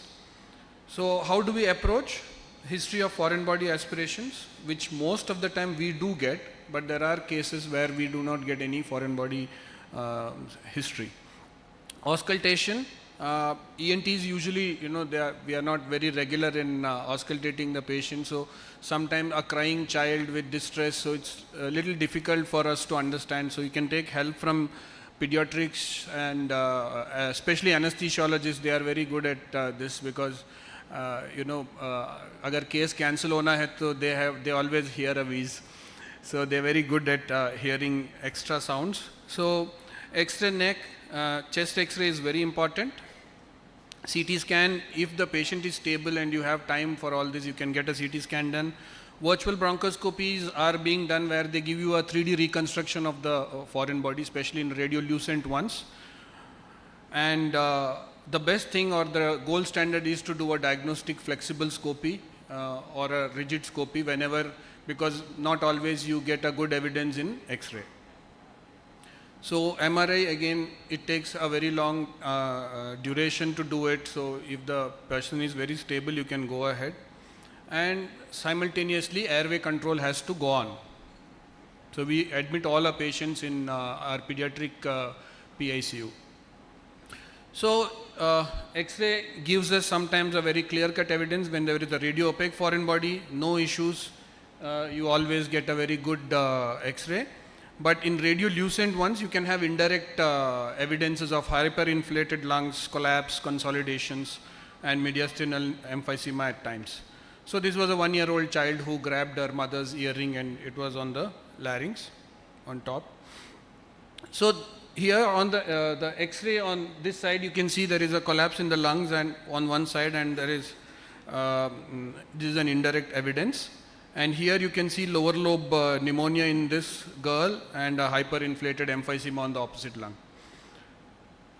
And sometimes, in the midnight we get, sir, हमने photo भेजा है, sir आप एक बार देख लो X-ray.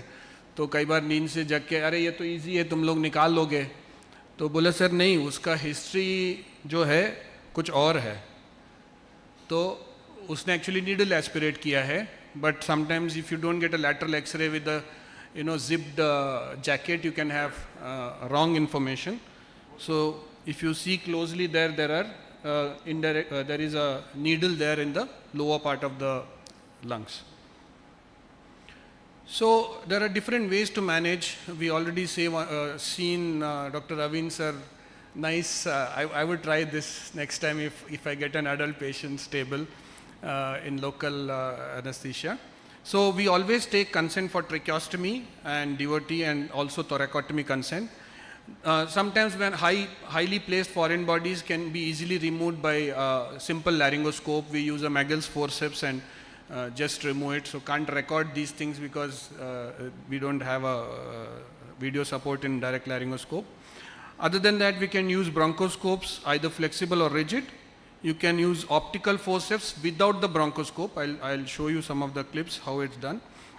And if it's your bad day, sometimes you might have to open a trachea as well. So we learned from our CTVS surgeon when we called him once. So he nicely opened, then he sutured it back, and he just said no need for tracheostomy. So since then we are doing some, in difficult cases, we just open the trachea and then stitch it up just after removing the foreign body. And one of two cases we had problems when we had to go for thoracotomy. So this is the set of different size bronchoscopes. All sizes should be there in your armamentarium. Different forceps, telescopes also should be there.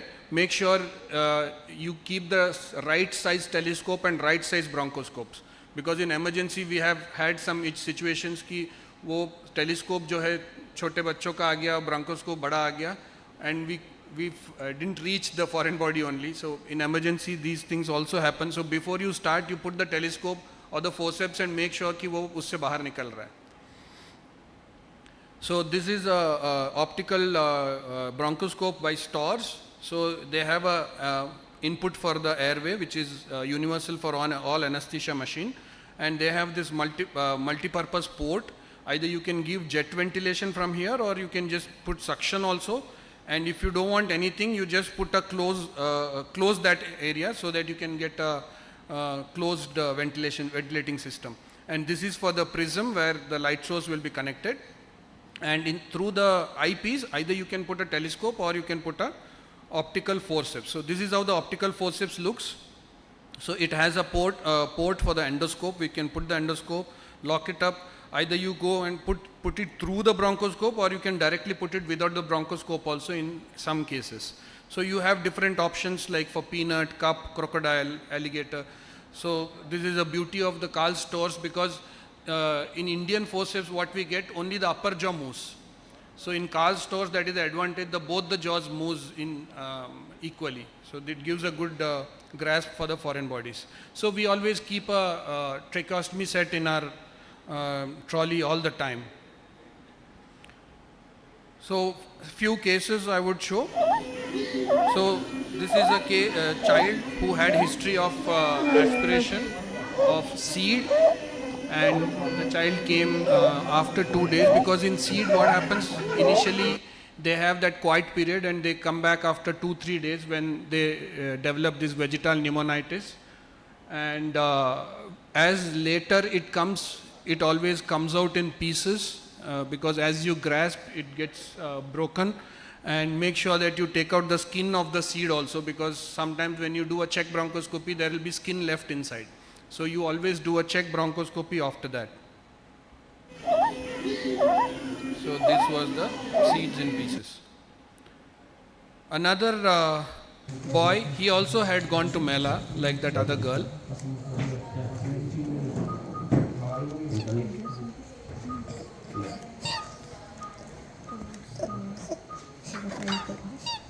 Any guesses? whistle. So वो जो मेले में PP मिलता है तो बच्चे क्या है उसको ब्रीथ भी उसी से करते हैं, इंस्पिरेशन एंड एक्सपिरेशन. तो when they pull it back, so it goes in something like this. So we've got many of the time, many whistles we have removed, and because of that our children never got to make noise with the PP. तो वो ऐसे ही मिलता था उनको, क्योंकि हम मेरी wife भी है, so as soon as the PP खरीदा जाता था तो फोर्सेप से उसके अंदर का पार्ट निकाल दिया जाता था. तो वो ब्लो करते थे बट साउंड नहीं आता था हमारे बच्चों का. So this was a whistle. Another case, a lady, he was a 17-year-old boy. He was referred to us from one of the peripheries. So they came with the history कि sir वो pin उसने aspirate कर लिया है. तो हमने बोला ठीक है निकाल देंगे, कोई बात नहीं, वो दिख रहा है एक्सरे में. बोले नहीं सर आप देखिए वो. मैंने बोला वो तो दिख रहा है एक्सरे में. तो मदर ने बोला नहीं आप देखिए कि क्या है वो. तो she had got a sample. So it was a notice board pin, so we could get only the metal part in that. The rest of the plastic was not seen in the X-ray. So again with the rigid bronchoscope and optical forceps, we could manage to take out the this pin.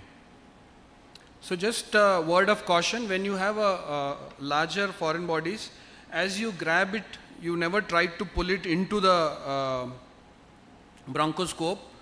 Always try to take out as a whole unit, and area where you can get stuck is the subglottic, the undersurface of the vocal cords. तो वहाँ पे थोड़ा आपको झटका देना पड़ता है, नहीं तो you take out the foreign body from from one of the bronchus and put it in the subglottis and you will have a bad time. So you have to slightly twist it in that area so that it comes out easily. So this was the boy and this was the pin which we removed. Another case, she was a 6-month-old child of a laborer. She swallowed the nail then, and they came to us with the history. The child was stable. So in this case, we did not use a bronchoscope because the child was very small. So we just did the simple laryngoscope and put the optical force directly. So here the optical forceps is being introduced directly without the bronchoscope. So sometimes because there is no bronchoscope, the epiglottis, you can see it is collapsing over it.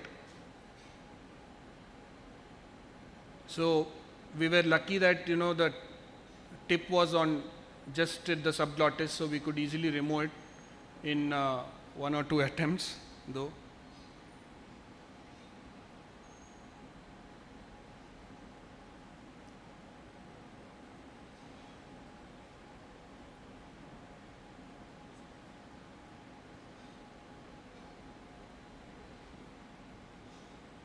So this was the nail. Again another X-ray which had put it earlier, lower lobe pneumonia. So she was a girl, she had cough for 5 years, and our pulmonologist had done a fiber optic, and he said there is something which is not suckable. So we went and did a bronchoscopy, and again it was the pen cap, as sir was telling. It is actually back part of the pen. So later on she gave the history, because we did not have a history. She gave a history that 5 years back I was chewing and I got it aspirated. Always do a check bronchoscopy. So this is the left lower bronchus.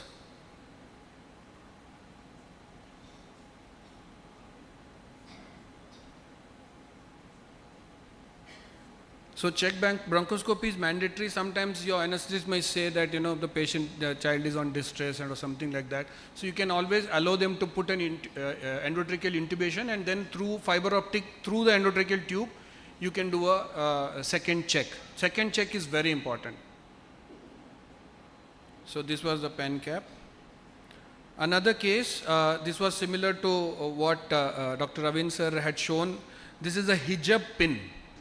So they have the habit of keeping that pin between the teeth while putting the hijab, and they take a deep breath and sneeze. So before we sneeze, we always take a deep breath. So that is how it goes in, and as they sneeze, it gets embedded in the mucosa of the airway. So here because it was quite lower down, we could not go with the rigid scope. So we did it through a fiber optic scope. So this was very old video. So then I did not have a fiber optic forceps. So I had to call a pulmonologist to guide this, and we could remove it.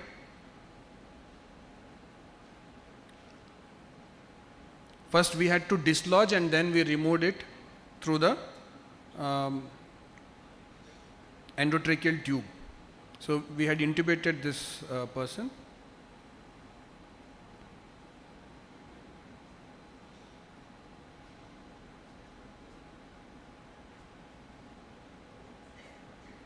So since then we have removed multiple hijab pins, and this is our team. So post-op, we always put all the patients into PICU. Intravenous steroids are given, nebulization with steroid, broad spectrum antibiotics, expectorants if there is mucus collection. Check X-ray is always done in the evening. We always have a protocol. And counseling of the child and parents, because we had children who have come repeatedly. We removed foreign body, एक कान का निकाला, दूसरे कान में आ गया, फिर उसके बाद नाक में आ गया. So counseling is very important because they keep coming back. So far in the foreign body airway, since 2016, we have removed almost 179 foreign bodies. 151 were optical forceps with bronchoscope. At times, when the child is very small, then this rigid, the smallest bronchoscope does not allow the optical forceps to go in. So then we have to use a normal forceps for foreign body. Flexible scope, combined approach, tracheotomy, thoracotomy. We had 2 deaths. The one was this foreign body. This is the LED bulb. So they never had a history. We did not get any history, and we saw that in an X-ray small wire is there. We tried to pull. We did some damage. But it did not come out. Later on, we asked the CTVS people to do a thoracotomy, and they sent me this picture ki ye nikla hai. So sometimes you can have bad days, and child died because of thoracotomy complication. So some challenges, that is radiolucent foreign body, safety pins when the sharp edges are on top, mucus plugs graspable. Sometimes forceps cannot grasp a foreign body. Sometimes you have done an X-ray, by the time you take the patient to OT, it's migrated somewhere else. So aisa bhi hota hai. And smaller the age, it's little difficult. Foreign body elsewhere. We had one case, we suspected of foreign body. It's not a very clear picture because child was in distress. This was a case of papilloma, which we thought it was foreign body, but intra-op when we did a scopy, we realized it's a case of papilloma. So as I said, if your day is very bad, you can have these kind of foreign bodies. So spherical foreign body cannot be graspable. So this will go for an open surgery. Sometimes, they can have thick mucus plugs. It doesn't even come out with the fiber optic suction. So such patients, they get really relieved if you take them up for bronchoscopy and take out these mucus plugs. So clearing of mucus plugs also is very important. Sometimes you can have a collapsed part of the lung with just the mucus plug. So this was a patient with a lot of mucus plug in the left lung. So we could remove. Another case, again a pen cap, small 4-year-old child. तो अब ये क्या है, इसमें pen cap अंदर तो चला गया because the tip is smaller. So अब वापस आने में we had that wider part to take out. So we tried a lot, it did not come out. So we did a tracheotomy in this case. So I'm not telling you tracheostomy, it is just a tracheotomy. So I'm holding a foreign body in the subglottic area with the help of optical forceps, and Dr. Kirti there is doing a tracheotomy, and then we retrieved the foreign body from the trachea there. All this happens in a real panic situation, so I don't have a very clear video. So we retrieved the foreign body from the tracheotomy there.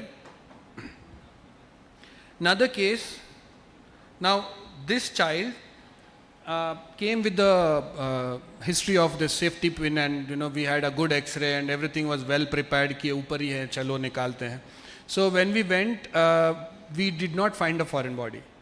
And we are because we are in an institute, we are lucky, our ENT OT is always with ortho.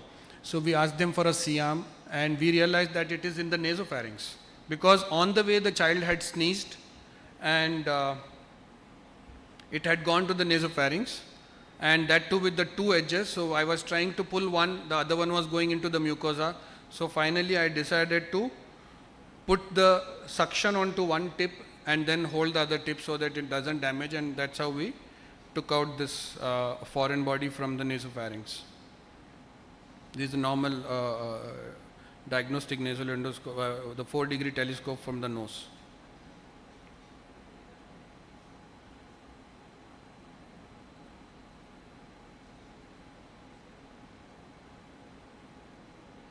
So I'm not going too much into the foreign body food passage because it's not a rocket science once you do a bronchoscopy. So there are some videos, I'll run these simultaneously. Button batteries are the worst. So all the food passage, cricopharynx, foreign body, we always remove in routine hours except for the button battery. So whenever we get that child, we immediately go whatever time it is of the night, take it out, because as you all know, with the body fluid it gets charged, the battery charges and it starts charring around. So a rice tube is to be put after that. So this is the button battery. Another two interesting cases, meat bolus. So I am a vegetarian as such, but my boss had told me कि हर बार तुम्हें mutton ही मिलेगा, क्योंकि mutton को ऐसा chop किया जाता है तो बोन के शार्प एजेस होते हैं, तो they are more tendency to get stuck, and that is a desi aam ka seed from the other side. So I conclude my talk with these words: act fast whenever you have your experienced surgeons. Forget all the rivalry, call them together, because more help is always good. Don't hesitate to take help from other specialists. A proper history is very important. Diagnostic bronchoscopy. These days, in doubtful cases, we go to PICU, we do a flexible scope bedside through the endotracheal tube. So that is giving us a lot of help whether to take the child for foreign body removal or not. Don't attempt unless you have a full setup, as always told before. Open trachea, don't hesitate to open trachea. Once we saw our CTVS surgeon, then after that, now we don't hesitate to open the trachea. It's much easier than causing a subglottic edema. Because if you cause a subglottic edema, that is worse to the child than a tracheal open and a stitch. Check bronchoscopy always to be done, because you can have multiple foreign bodies at times. So this is my mentor. He's not with us anymore. He was instrumental in buying the bronchoscopes, because I didn't know which forceps to buy. And this is one of the oldest photos I have of Back to Basics. So hope you all can identify me there. Dr. Ravind is also there. So since the first basic workshop, I've been associated with sir. Those were the days where at the end at 5 o'clock on the Sunday evening, so these were the only people left at that time as delegates. Okay, thank you. This is where I work right now. Thank you. Thank you, Dr. Yashveer, for a nice presentation. Dear friends, we have with us Dr. Jayaprakash Reddy with us. He is from Kurnool. Later in the afternoon, he will be showing all the pediatric bronchoscopy and all the tricks, and also some hands-on training. I invite Dr. Jayaprakash Reddy to give a memento to Dr. Yashveer.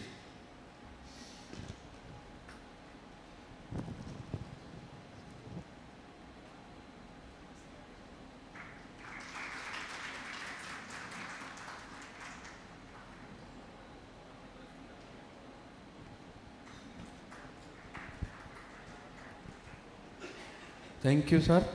Now we invite Dr. Yamini Gupta, Professor and Head, MGM Medical College, MY Hospital ENT Department, for her talk on narrow band imaging.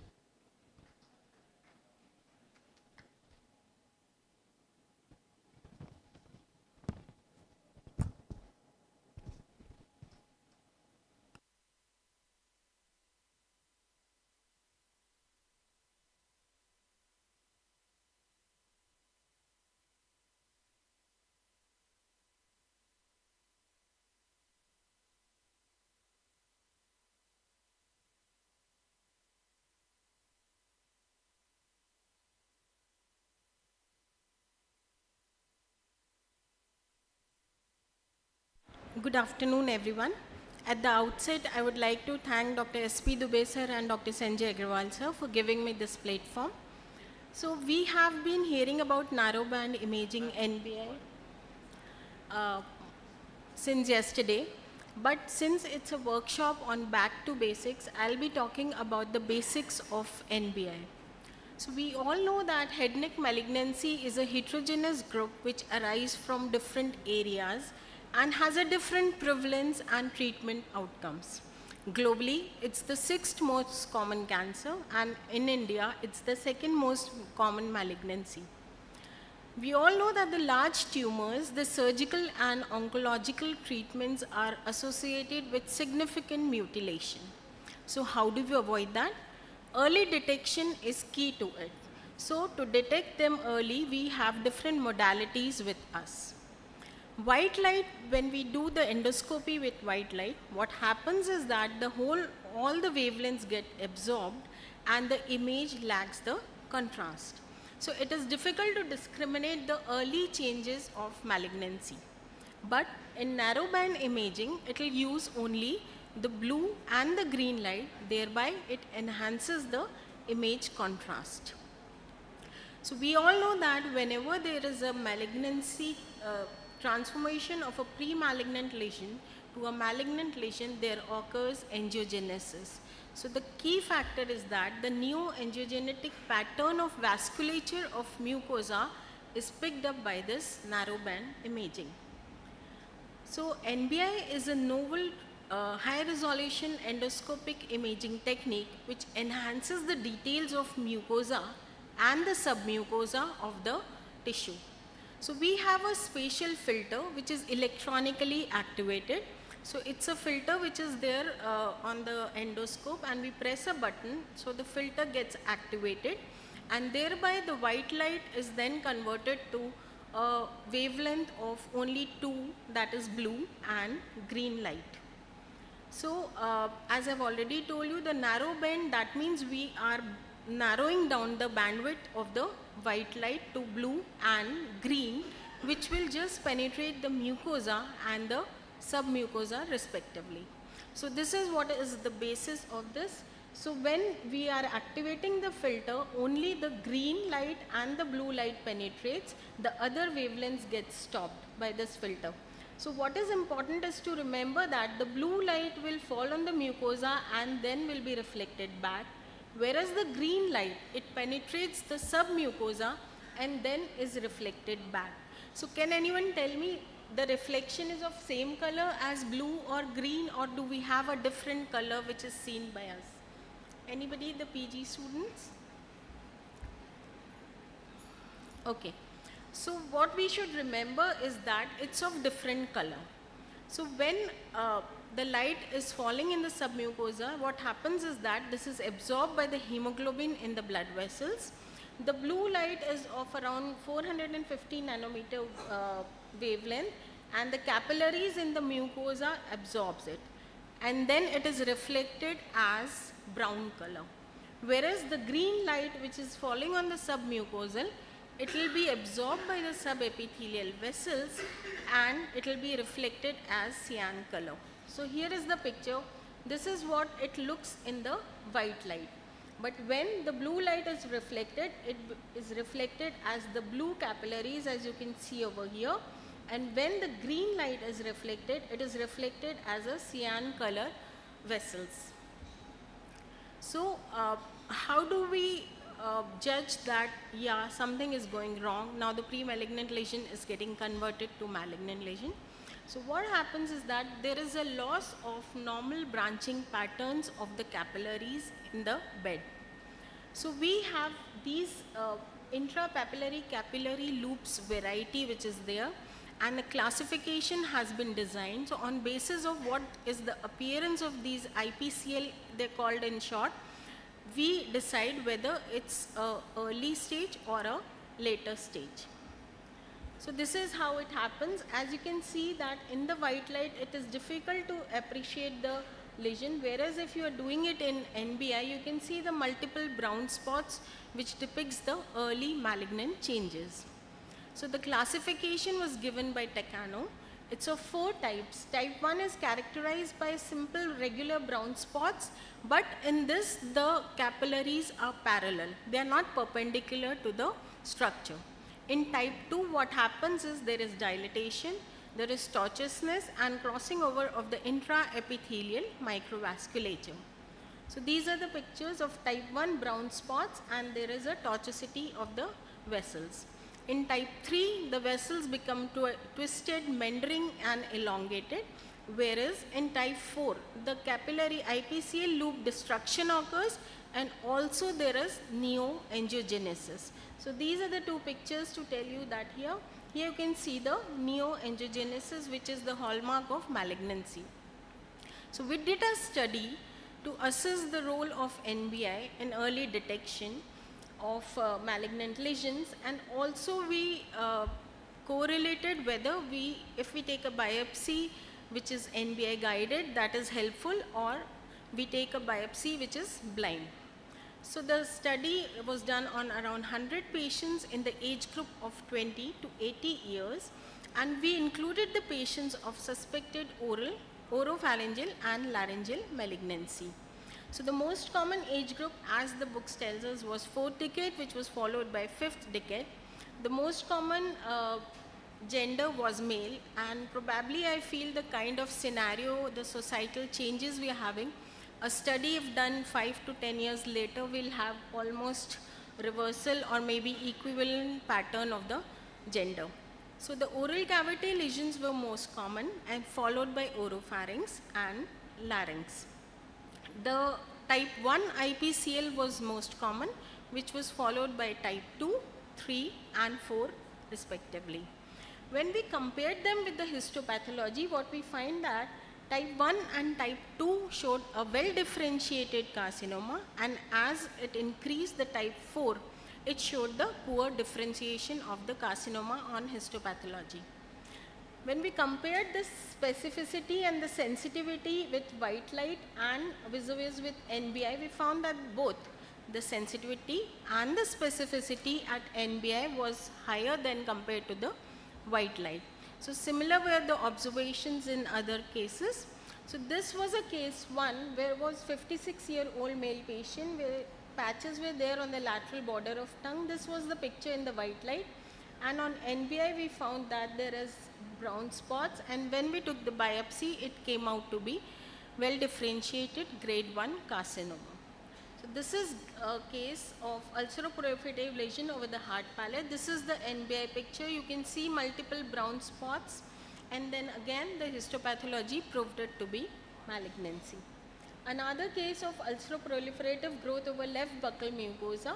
On NBI this was the picture, and we could take the biopsy from the representative site through the NBI guidance so that the chances of negativity in biopsy samples are reduced.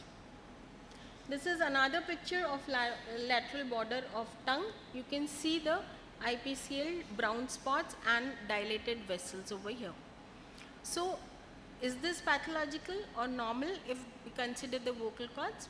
So if we see a capillary or a vessel which is running parallel to the length of the vocal cord, it will be normal.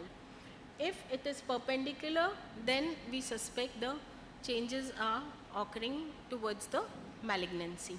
So this is a case of growth on the arytenoid and the epiglottic fold, and through NBI we can see that the neoangiogenesis is occurring. So to conclude, NBI is more sensitive and promising tool than the conventional endoscopy. It increases the tissue contrast and thereby the chances of detection of early malignancy and increases. It also helps us to indicate whether the carcinoma will be well differentiated or poorly differentiated, and it helps us in taking the biopsy from the target site. So, to conclude, NBI is a promising agent for diagnosis, treatment and follow-up treatment. Thereby, it decreases the chances of the advanced tumors, and the surgical and the oncological results improve by early detection of malignancy. Thank you.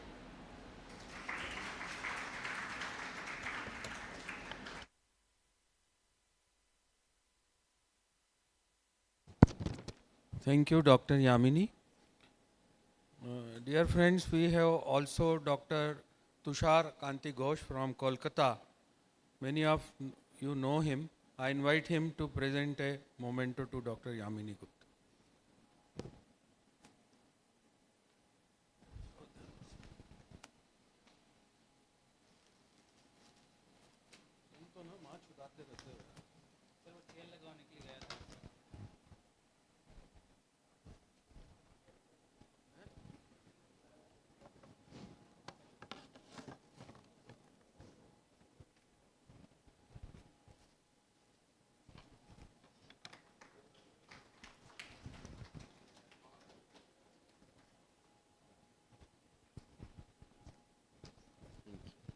Now I invite Dr. Vikas Gupta from AIMS Bhopal for his talk on orbital decompression, introduction, indications and technique.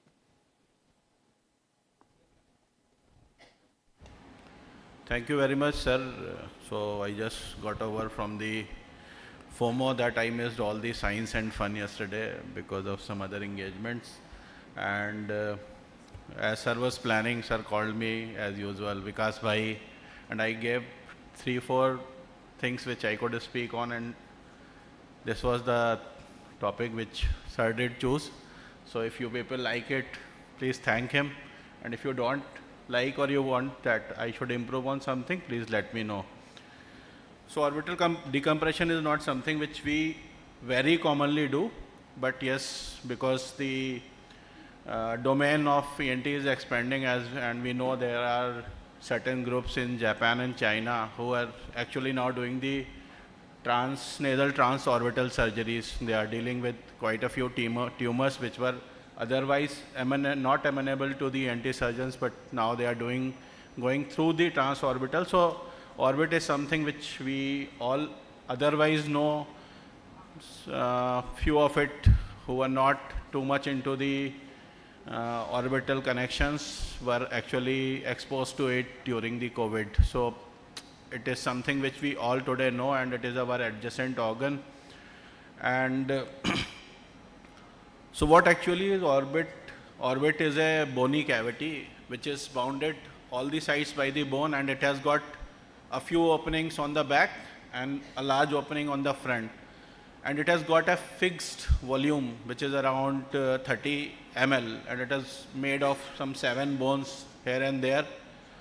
Now because it's a closed cavity, otherwise having a few openings at the back which are actually not expandable, but it has got a big opening at the front.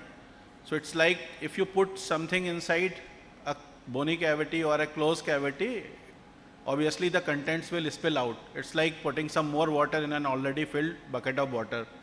So what happens and the most commonly orbital decompression is done for the Graves orbitopathy. So what happens is that because of the autoimmune action of what is going on in the Graves disease, so if it remains untreated for a long time, and sometimes with the best treatment, what happens is that there is an auto-inflammation which happens, and there is deposition of mucopolysaccharides and a few other depositions which happen into the fat which is there in the periorbita and also into the muscles. So it increases the volume inside and your eye pops out.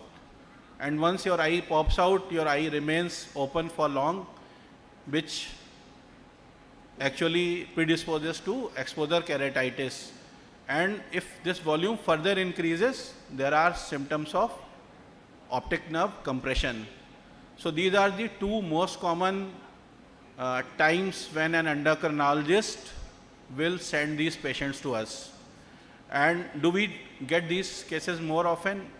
That's not true, because they are very well versed to treat, and there are drugs with which they can treat.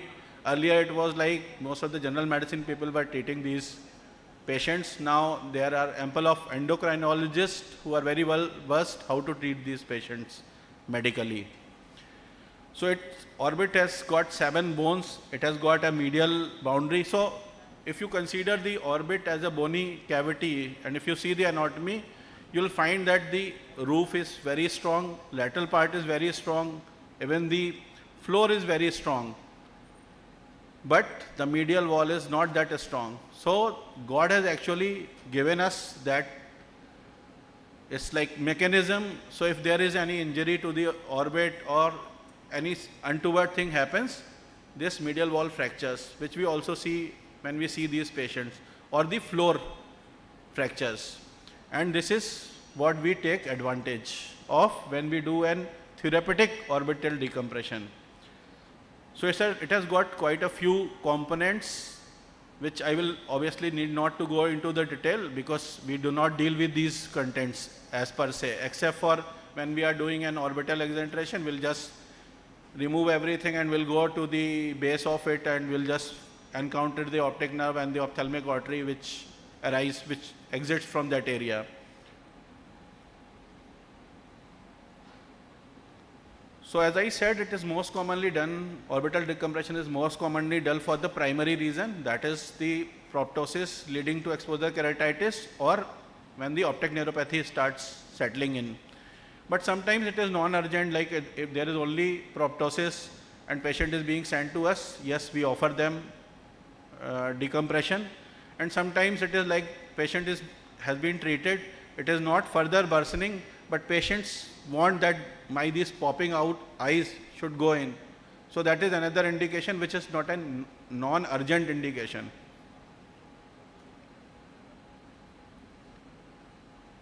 So historically it's not like it started now. Yes, it started in some 1900 early.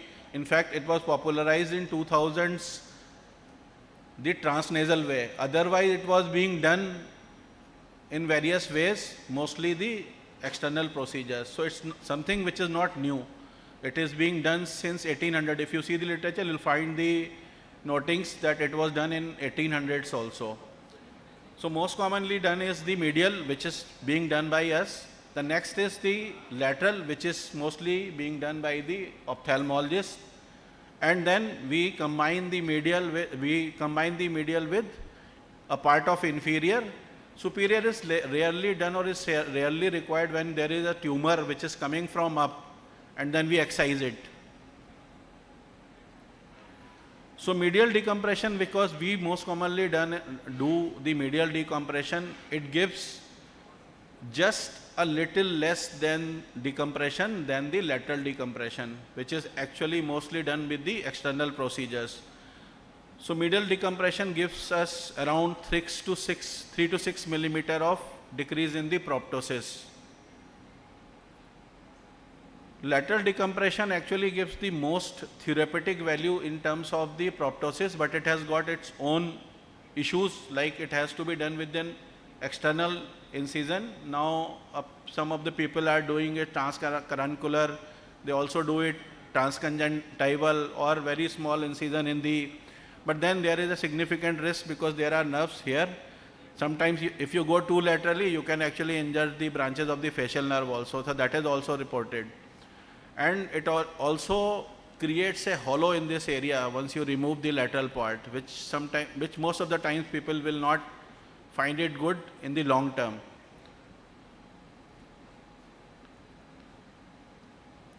So inferior part, if we have to remove the inferior part, it is usually not done alone. It is usually combined when we have done the medial decompression, and we on table we find that okay, our decompression is not good enough and the lids are not closing properly, so we'll remove a part of the floor.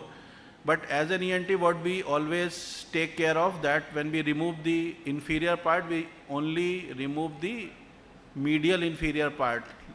We just try to avoid the infraorbital nerve, so that symptoms are not added, because this patient is not having any symptoms of infraorbital neuropathy.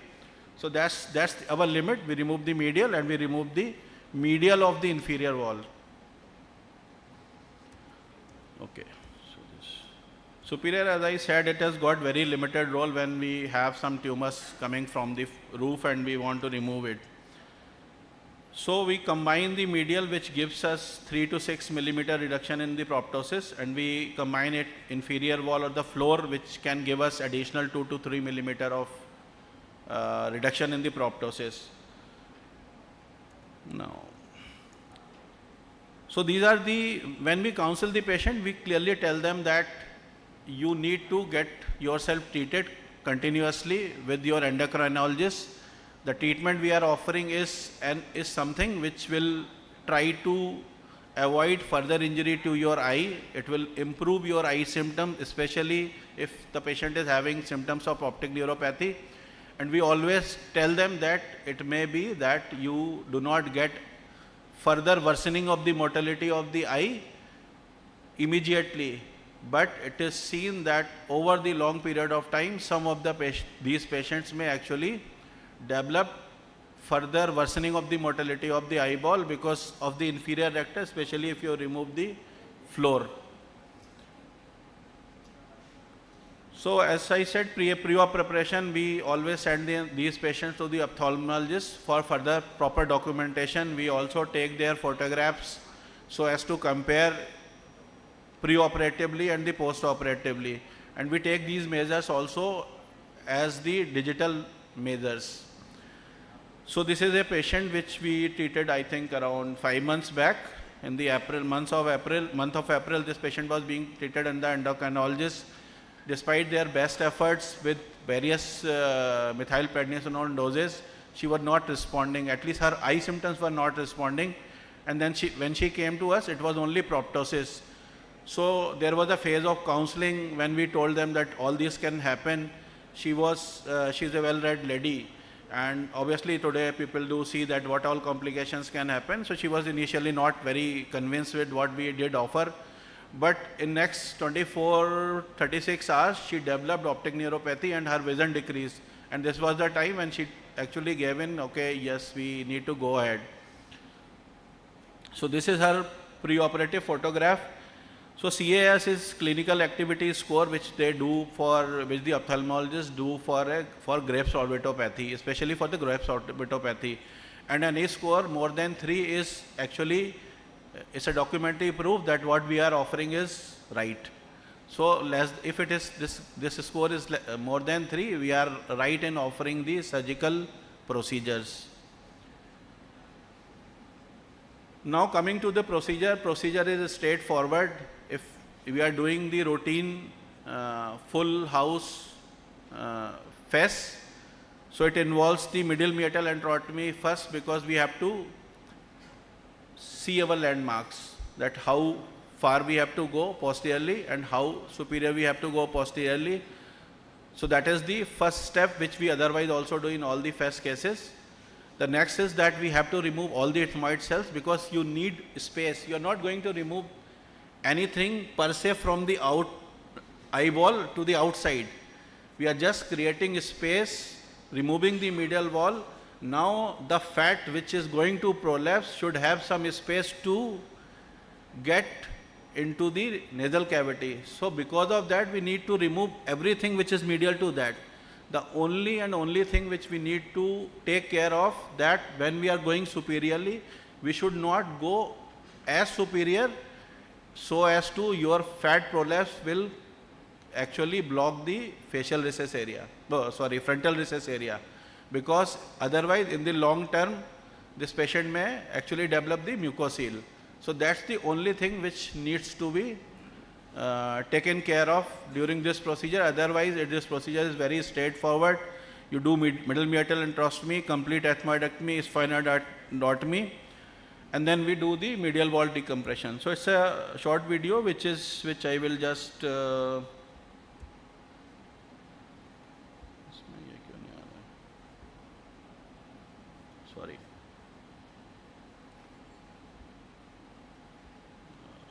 Cursor नहीं आ रहा है. I have to take it forward. Sorry. Yeah.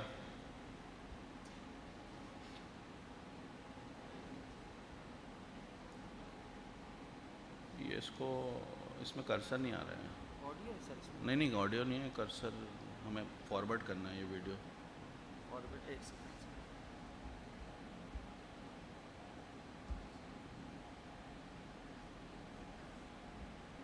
हाँ ठीक है. So with the usual standard steps, we identify the uncinate, we remove the uncinate, widen the antrum.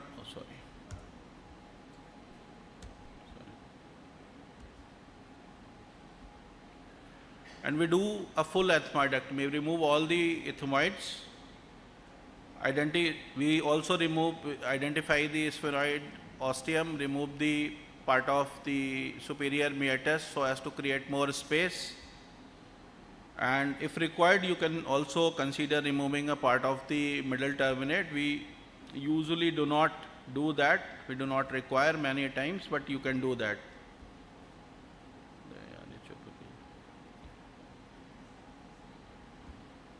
So once you expose all of the medial wall of the orbit, we gently remove with the using a freers. We remove the very thin, because its lamina preparatia is a very thin papillary bone. We remove all the bone, and then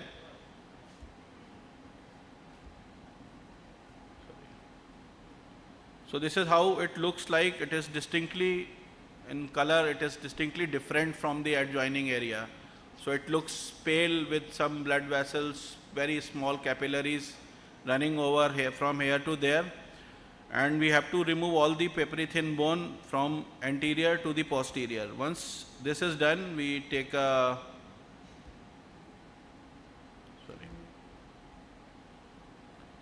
So as you see that we have removed all the bone which from anterior to the posterior, and then slowly we will incise the periorbita so as to allow the fat to prolapse into the now expanded nasal cavity, and that is it. And we just see at the same time we'll just push the eyeball from the outside so that there is some more prolapse. Now with that we will see to the face of the patient, and if we think that it is not enough, then we can remove the part of the medial wall also. Medial part of the floor also. This procedure is repeated to the opposite side also. So this patient had limitation in the superior and the medial movement on the left side. It has improved, but it has not totally improved. But her vision, which was 36/6 and 18/6 on both the sides, the very next day it is improved to 6/6. And this is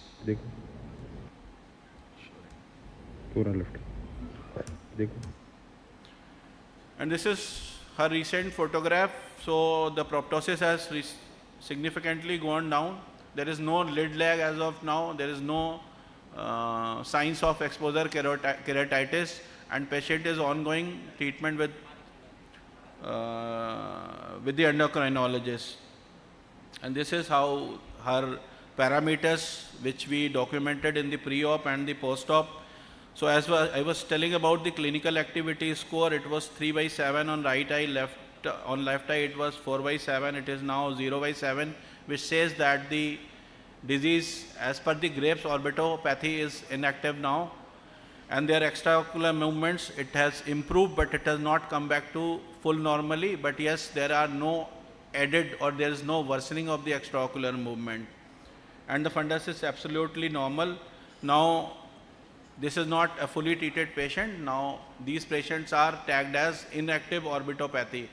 That is, there is orbitopathy, but there is no active issues with the disease as of now. Post-op care, it doesn't require too much of the things. It is like any other phase which you do.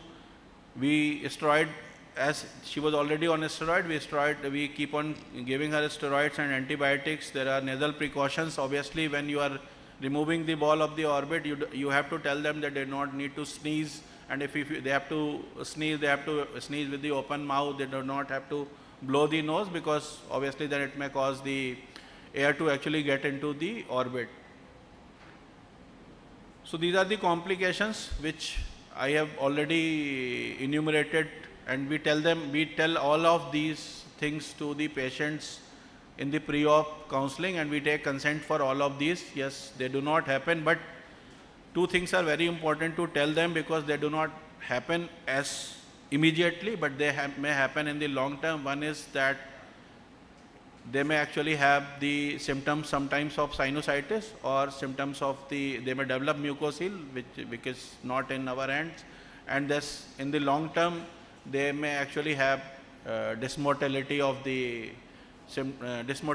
the eye wall of one side, which may cause strabismus and may actually require few of the more surgeries in the later phases. So now the thing is that, do we have cases?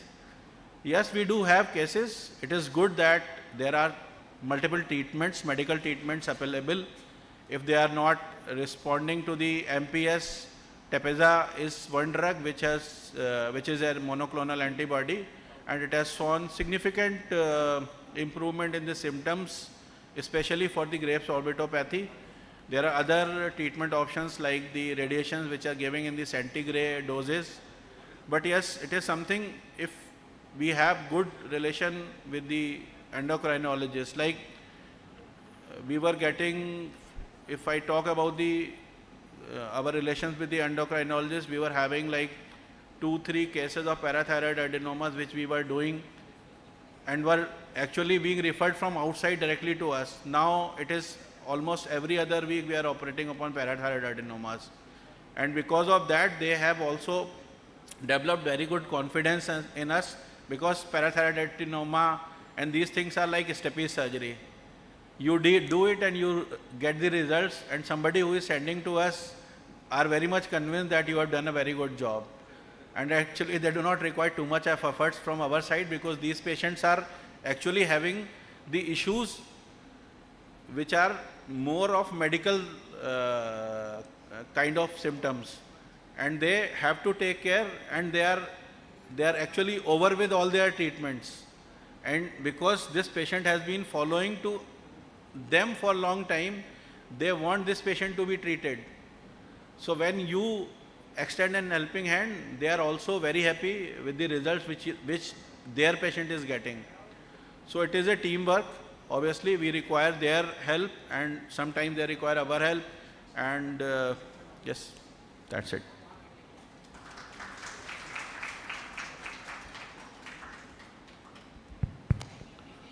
Thank you, Dr. Vikas Gupta. Now we have another Vikas in the hall. He has arrived from Bombay. Our dear friend Dr. Vikas Agrawal. You will hear him later this afternoon, and he will be showing some real good tricks and tips for the surgeons and the postgraduates. So please be with him this afternoon. I invite Vikas to present a memento to Dr. Vikas Gupta.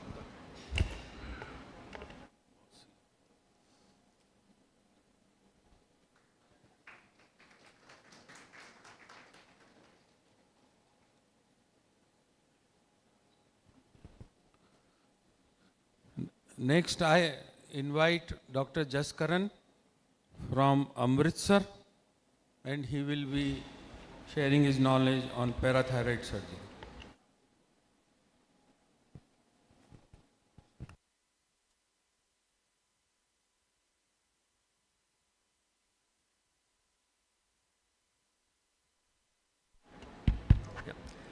Good afternoon, everyone. So I am Professor Jaskaran. I am from Amritsar.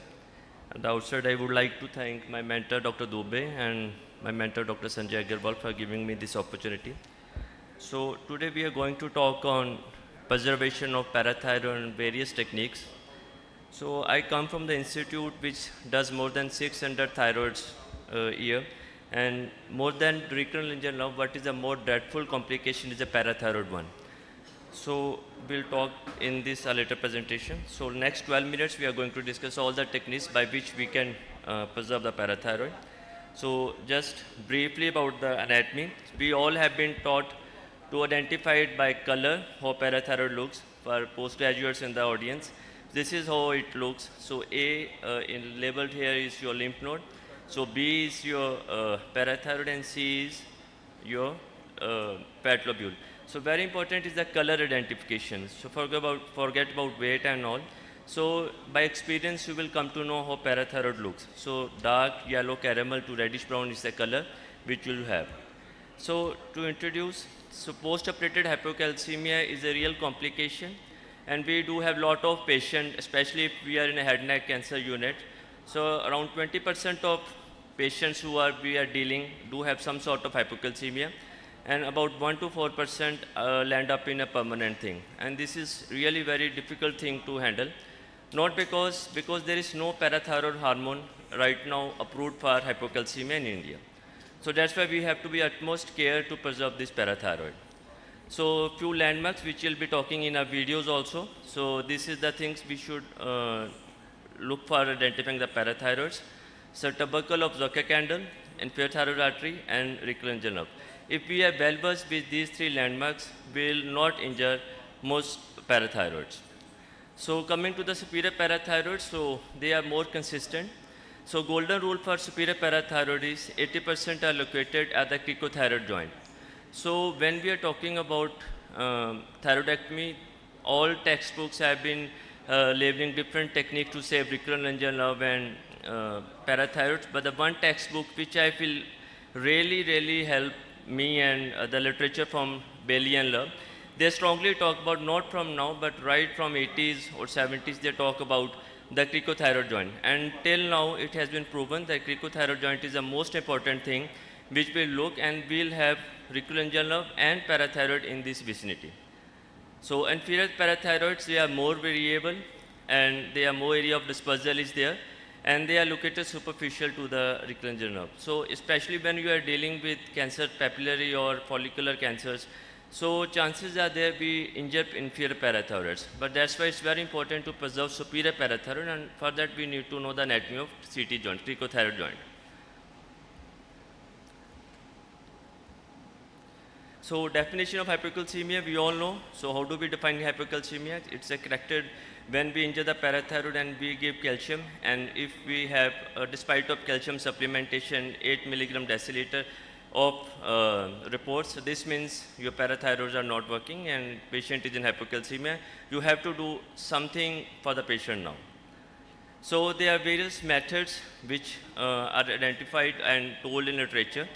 So the most talked recently in recent studies also is autofluorescence. This is a new baby in the block, methylene blue, microscopic. We'll all discuss this method one by one with the videos. So coming to my first technique, this is the autofluorescence method. So in this, there is parathyroid has a unique ability to just emit a light, which can be taken up by near infrared camera, and then can distinguish from the remaining section. You can easily identify the parathyroids. It's not very uncommon tool in head and neck cancer units or cancer centers where you have lot of breast surgeons doing breast surgery. This is the same near infrared camera we can borrow from our surgical clinics, and we can use them. And this literature strongly supports nowadays, especially when we are dealing with cancer patients, to save parathyroids by a near infrared technique. So principle I told, this is a short video. So what happens, so this is the thyroid in situ, and you just apply near infrared camera, and then the parathyroid emits a specific light which gets very well taken up by the near infrared camera. You can mark the parathyroid and definitely you can save. So it is from the Stryker company, and most of the cancer units do have this equipment now. So this is how it looks like. So in the picture you see the arrows, you can see where exactly parathyroids can be located. So more than that, so the problem with this technique is that the parathyroid near-infrared camera has to be applied before removing the parathyroids. So this is from a Chinese study. So what they have, they did a very extensive study, and then they went step ahead and said if you put an indocyanine dye along with infrared camera, that there is even more specificity. So this is how it looks like. So this parathyroid autofluorescence imaging, and if we put dye here, so indocyanine dye, so even after we complete a thyroid surgery, we look whether these parathyroids are viable or not. If you cannot find this green light, this means you have injured your parathyroids, and now you just auto-transplant it somewhere, so that patient should not land up in hypocalcemia. This is a very important thing. So methylene blue, this is from my PG days. This is one other method, very old technique, but I don't advocate this technique now. So this was a case of a parathyroid adenoma. We have to inject methylene blue intravenously to the patient, but the problem here is that there is a whole lot of tattooing of the arm and neck. So this is very crude way. It was in earlier days, we were using this to identify the parathyroid, but not used now. So this is from here the things started changing in the thyroid surgery. So this is the paper from a European surgical group. So where they actually said every thyroid surgeon, or in fact every neck surgeon, should at least use 2.5 magnification to identify. Not only you can save recurrent nerve superior, but definitely parathyroids. So this is the patient which I'm going to show. So there is a camera called as a GoPro camera I was tying on my head, and we actually, just focus the camera at the 2.5 magnification, and I was wearing 2.5x loops. So this was exactly what I was seeing and camera was recording. So you will see, so if we use 2.5x magnification, this is how it looks like. So the camera, you will see a little bit of shakiness because my head was shaking, but camera was tied to the head. It was focused to the 2.5x magnification. And this is how you will use magnification. The most important is you stay close to the gland. And once you identify the inferior thyroid artery, the principle is close to the gland, and then you take away the terminal vessels. And then in a moment you will see parathyroid, which otherwise my loops also will help to identify me. And here we'll see the parathyroid gland, inferior, yeah, it's a and we clip distally to the gland and save the gland itself. So this is the very efficient way of saving the, if you don't have microscope with you at that time or BTOM or anything like that, at least start using 2.5x loops. Most of the cases you can save the parathyroid by nice identification of a parathyroid. The next important point is where to look for parathyroid. So the inferior parathyroid, as I told, are not very specific. The important point is we should know where we are looking. That is at the cricothyroid joint. So the golden rule or principle is that once you identify the cricothyroid joint, you just identify individual vessels, and then here whether it is recurrent or non-recurrent, it will enter to the cricothyroid joint. And now you see at the cricothyroid joint, you can see the parathyroids. It's most likely superficial to the recurrent nerve. So once you identify the recurrent nerve and don't injure it, most of the cases you will not injure your parathyroids. So cricothyroid joint is one of the most important point where you should look your parathyroids. So this is another method. This is by paper from me and my colleague, where we actually studied the microdissection of inferior thyroid artery.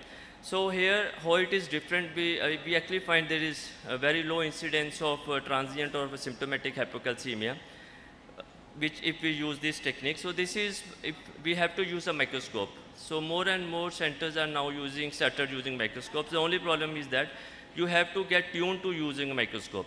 So there is a lot of posturing you have to understand before start using microscope. But this is the view you will get with your microscope. So this is the microscopic method we are using.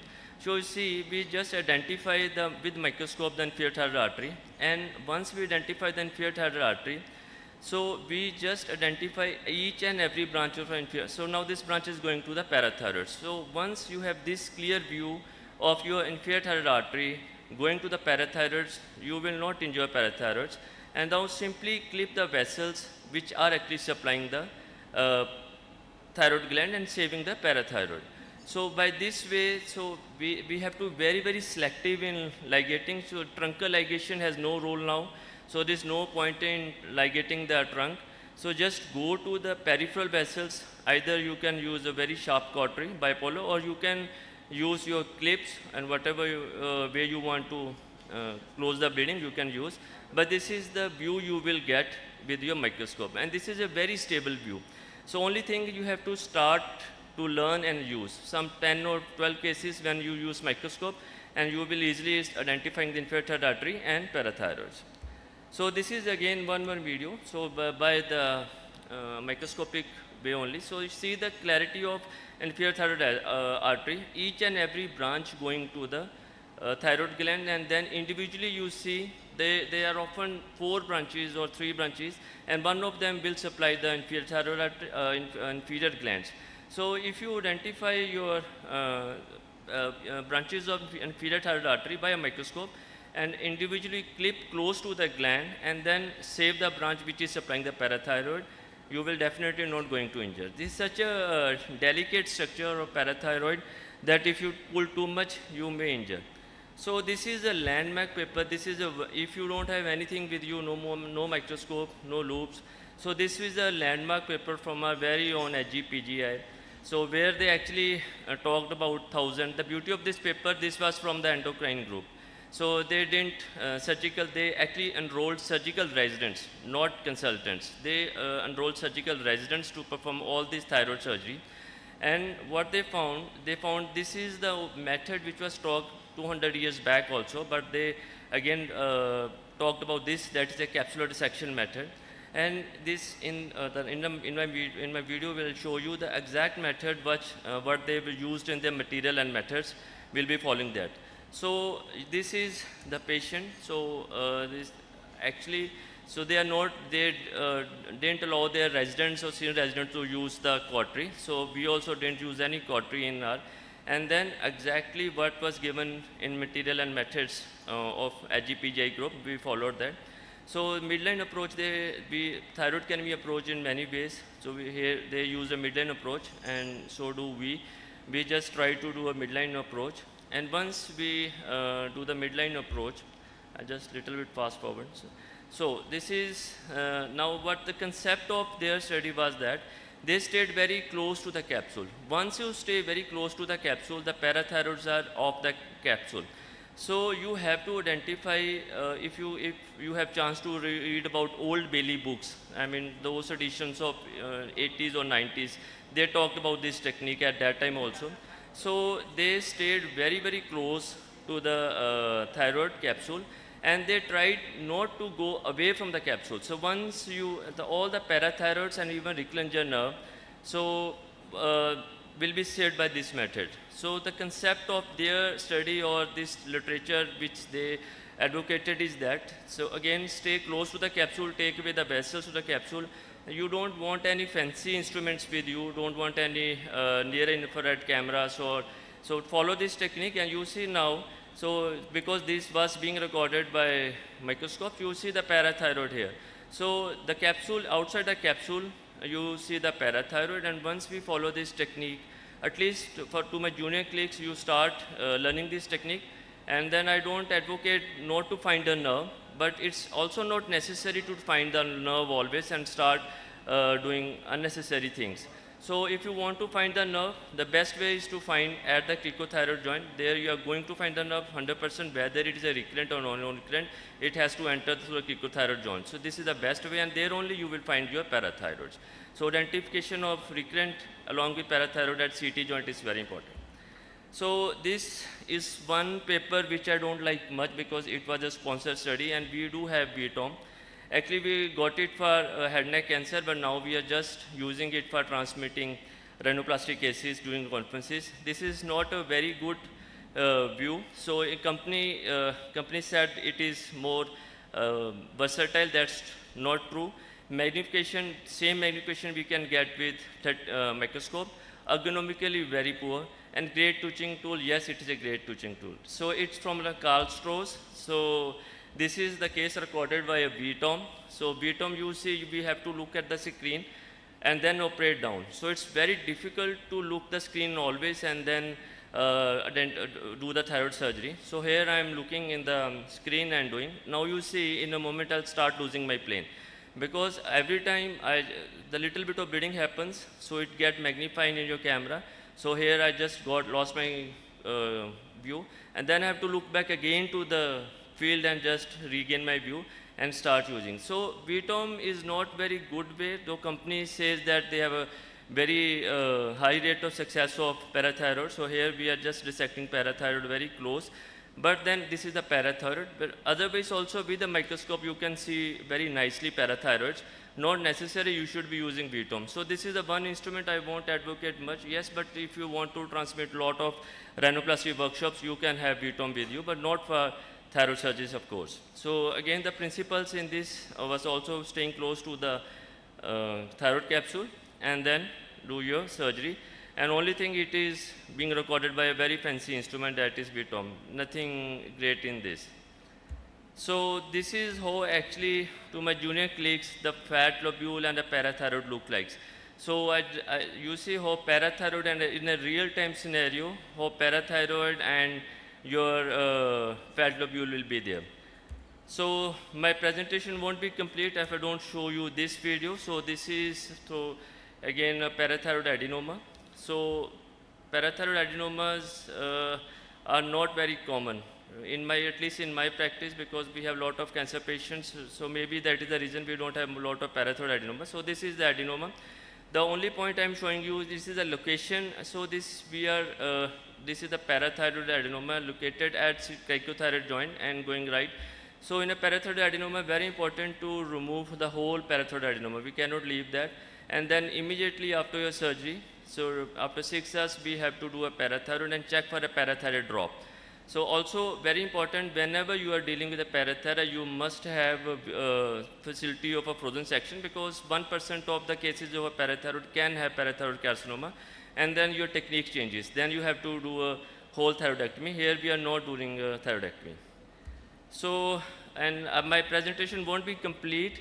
So whatever we talk and discuss, so there is experience versus knowledge. So new surgeon like me and a surgeon like Dr. Dubey sitting have difference here. So we do a lot of newer things, lot of calculations, and then lot of new equipment. So here I'm using lot of calculations, equipment, everything to save the parathyroids.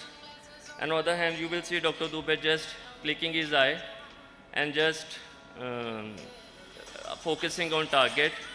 And now you see in a while, both of we will be able to save the parathyroid, but where difference will come, you will see in a while.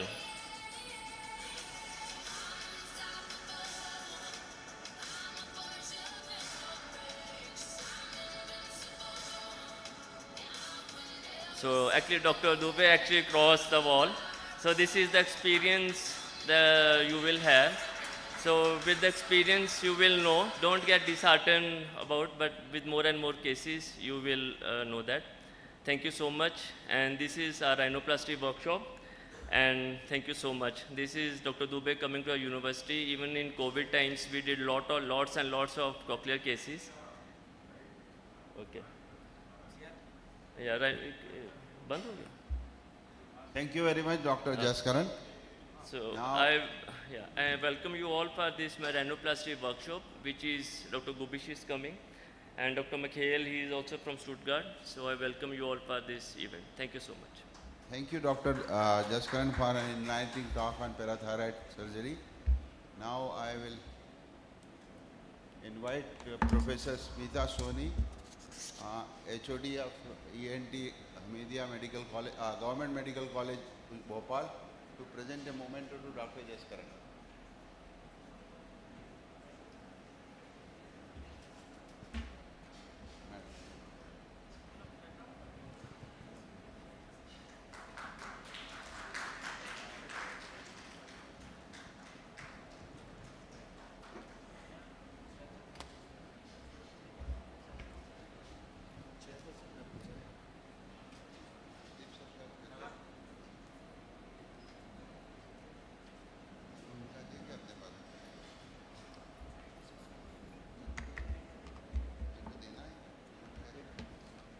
I will ask request Dr. Jaskaran to present a memento to Dr. Naveen Bhatia, Dr. Saxena and Dr. Sandeep Sharma, who were chairperson of this session.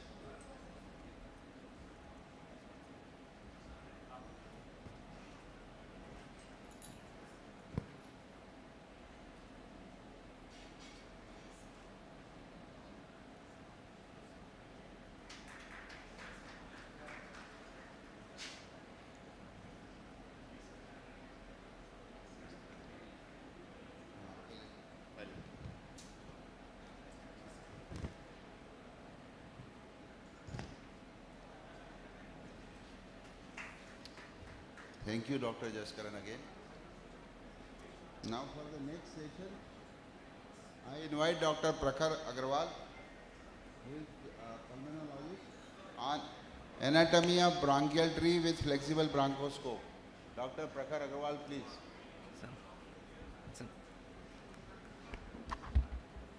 Good afternoon, everyone. Chairperson of this session is Dr. Jethalia and Dr. B.S. Chauhan.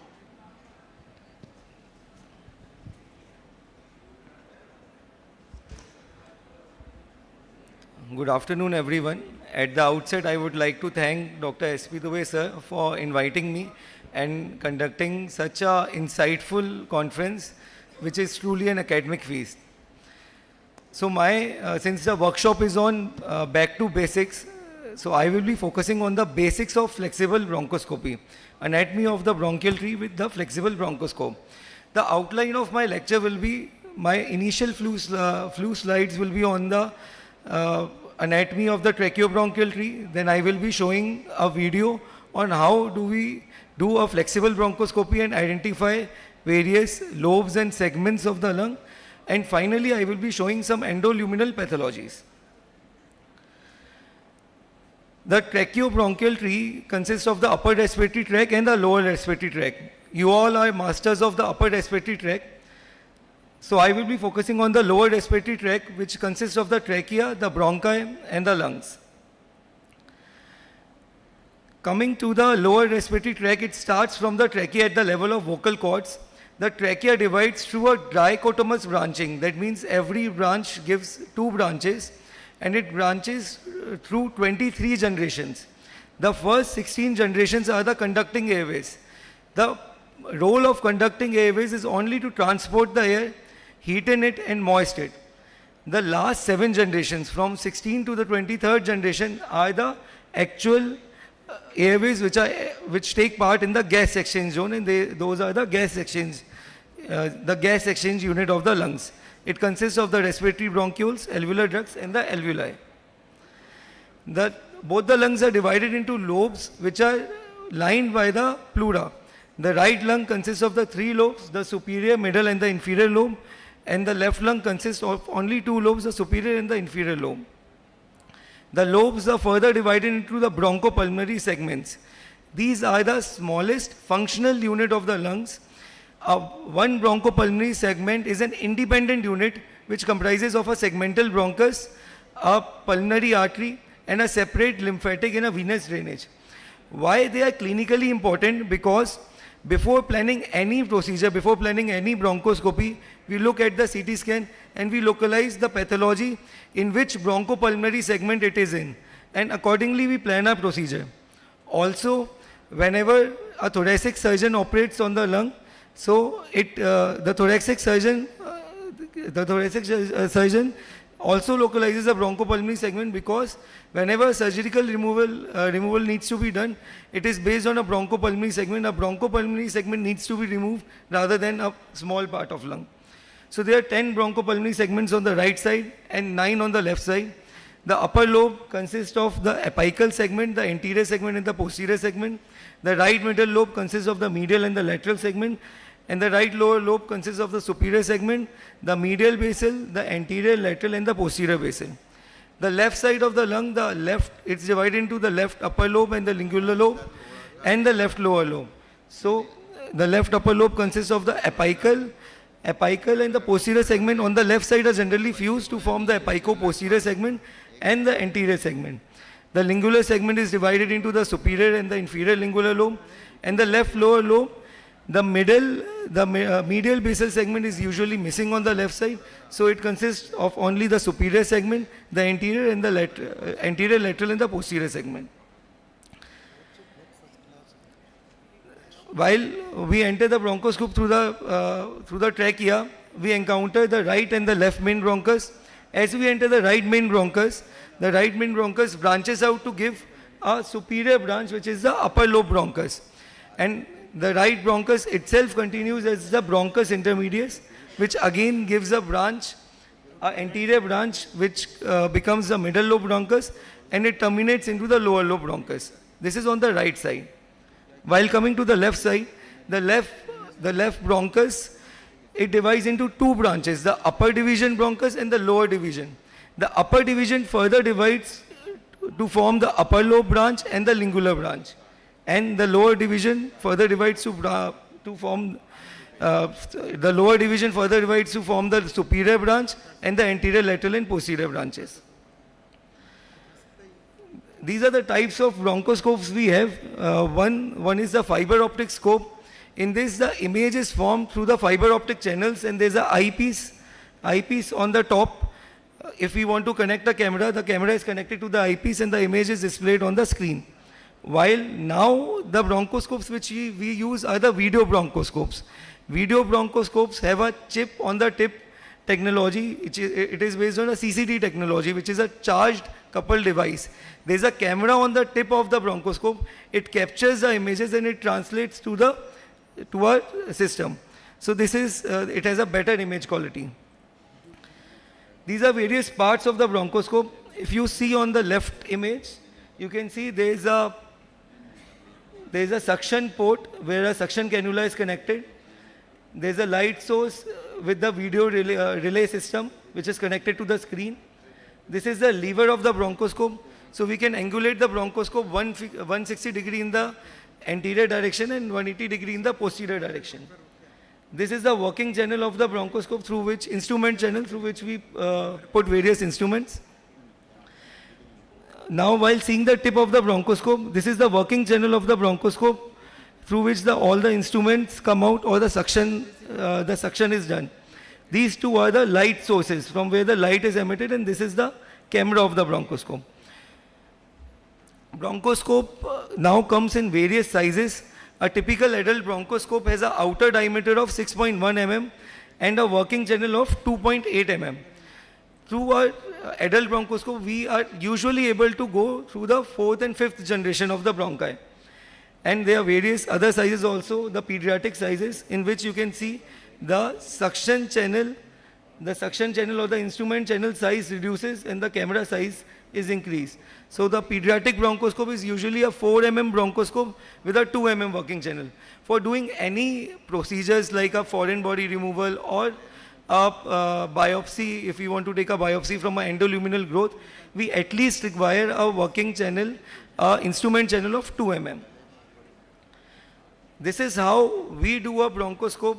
We generally do it in a posterior approach, in which the patient is lying in front of us and we are behind the patient, and we are using a scope. So the approach, while we enter, this is the part of the trachea which we can see.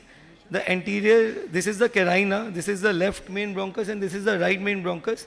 This is the posterior wall of the trachea, and this is the anterior part. So this is the approach through which we generally do a bronchoscopy. This is the video which will show how we do a bronchoscopy and what are the various bronchopulmonary segments which we come across while doing one.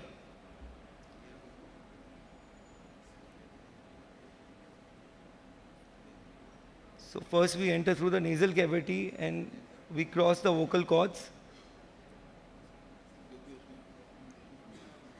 It's important to spray lignocaine in the vocal cords, or we can give a transtracheal injection, because the cuff receptors are present on the vocal cords, on the posterior tracheal wall and in the carina. So again, this is the trachea, we are visualizing the carina. This is the left main bronchus and the right main bronchus. We also spray lignocaine here so that we want to desensitize the carina, anesthetize it so that the patient does not cough. So as we enter the right main bronchus, in the 11 o'clock position, we can see the right upper lobe, opening of the right upper lobe bronchus, and we can also appreciate the opening, one branch going to the right middle lobe bronchus and one branch going to the right lower lobe bronchus. So first we visualize the right upper lobe bronchus, and this is the secondary carina, the carina which divides into the right upper lobe and the right bronchus intermedius. So we anti-flex the scope and we visualize the right upper lobe bronchus. So these are the three bronchopulmonary segments of the right upper lobe.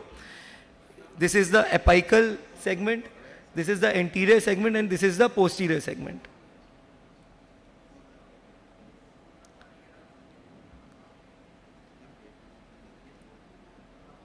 As we visualize all the segments of the right upper lobe, we now move on to the right bronchus intermedius. And here we see the right middle lobe bronchus. We'll go, and this is the secondary, this is again a secondary carina. Again, it is better to put lignocaine here so that the patient does not cough. The more you keep the bronchoscope in the center of the airways and the less the patient coughs, it's easier to do a bronchoscopy. Now we go inside the right middle lobe bronchus and we can see the medial segment and the lateral segments of the right middle lobe.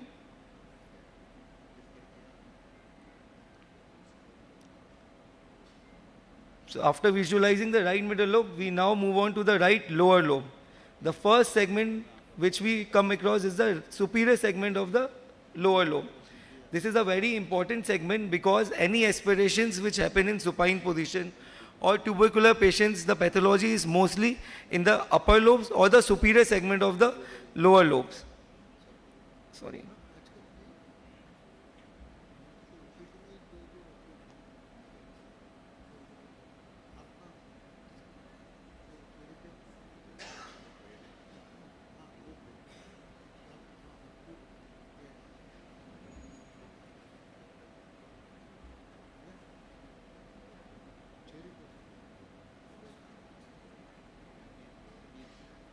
This we have already seen.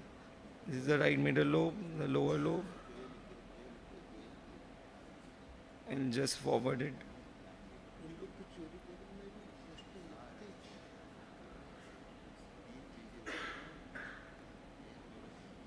So this is the medial lobe we have seen.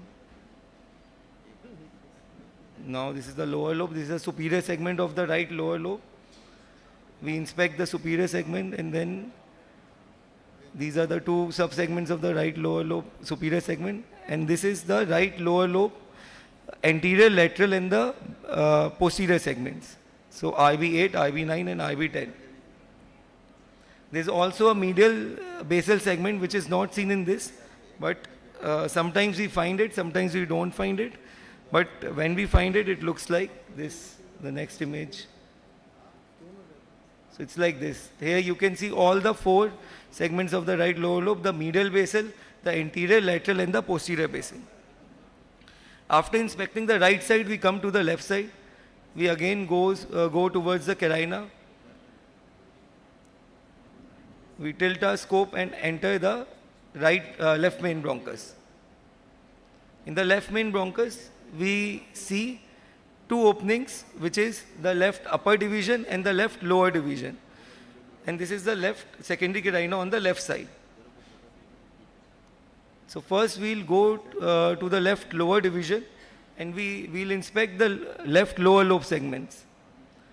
So again, this is the superior segment of the left lower lobe.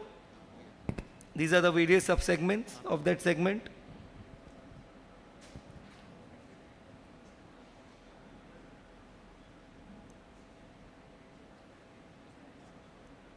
Then we'll inspect the other segments of the left lower lobe. We go down, and the medial segment is generally not present in the left lower lobe. So we can see the anterior, lateral, and the posterior segment of the left lower lobe. So this is the anterior, lateral, and the posterior segment. We inspect each segment, the subsegments of each segments.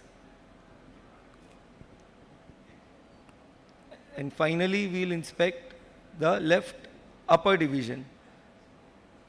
So this is the left upper division. We can see an opening on 11 o'clock which goes to the left upper lobe, and the opening on 6 o'clock which goes to the left lingular lobe.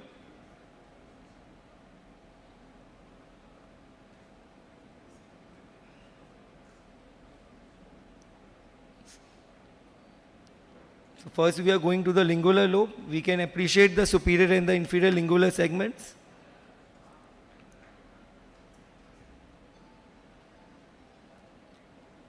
And then we'll come back and we'll see the left upper lobe segments, in which the apical and the posterior segments are fused to form the apico-posterior segment and the anterior segment.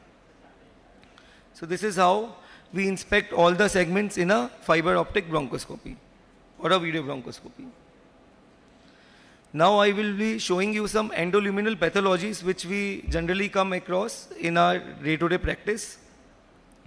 This is a case of tracheobronchopathica osteochondroplastica. This is not a very common finding. It's a rare benign tumor of trachea, but again it is a benign tumor in which there are nodules in the cartilage and the bony part of the trachea, bony osseous part of the trachea. And this is how, and this is generally, the diagnosis is made while doing a bronchoscopy, and this is how it looks like. The trachea is all disfigured with multiple nodules, and these nodules are characteristically on, it spares the posterior wall, and it is mostly on the cartilaginous aspect of the trachea. And it is also one of a common cause of chronic cough. Then this is a picture of tracheal distortion and tracheal webs. We commonly find this in post-intubation tracheal stenosis, and the treatment of this is that we have to use an electrosurgical knife and burn these webs and dilate the trachea and put a stent. This is how various malignancies look like. In the first image, there's no endobronchial growth, but there's a compression, extrinsic compression of the airways from outside. In the second image, there's an ulcer. This was a case of Kaposi sarcoma. When biopsy was taken, it turned out to be Kaposi sarcoma. And in the third image, we can see a tumor projecting from the right upper lobe bronchus, and it is visible in the right main bronchus. These are some findings of cases of allergic bronchopulmonary aspergillosis, in which we find mucus plugging and or a mucus coming out from one of the bronchopulmonary segments, and when we investigated, it turned out to be ABPA. This is a foreign body. In this, you can see a tooth impacted in one of the major airways, one of the bronchus, and this is a granulation tissue around the foreign body, which is a challenging case because these cases bleed a lot when we touch them. In one of the conferences I attended of interventional pulmonology, one of a senior pulmonologists asked us which is the biggest foreign body which a ENT surgeon or a pulmonologist has removed from the airways. So I would like to ask you all, which is the biggest foreign body which ENT surgeons or pulmonologists have ever removed?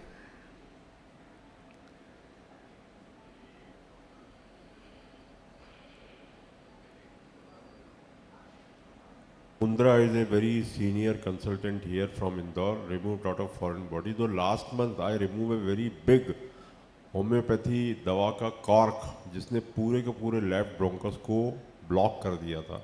Ultimately I did a tracheostomy, then able to remove with laparoscopic forceps with twisting movement. But I think Dr. Mundra has lot of in his armamentarium to say. I had a lot of experience. Once I had removed a very big metal nut. It was lying there in the bronchus for almost 2 years. And it was diagnosed by pulmonologist. And a big nut removed from there. And once I had removed the multiple pieces of the bone meat from both the bilateral bronchus in the lady, she was on the ventilator. And this side, and she was out of ventilator for that. So many, but this nut I remember, which was there for almost 2 years, remained undiagnosed and removed with a big difficulty because it was badly impacted there.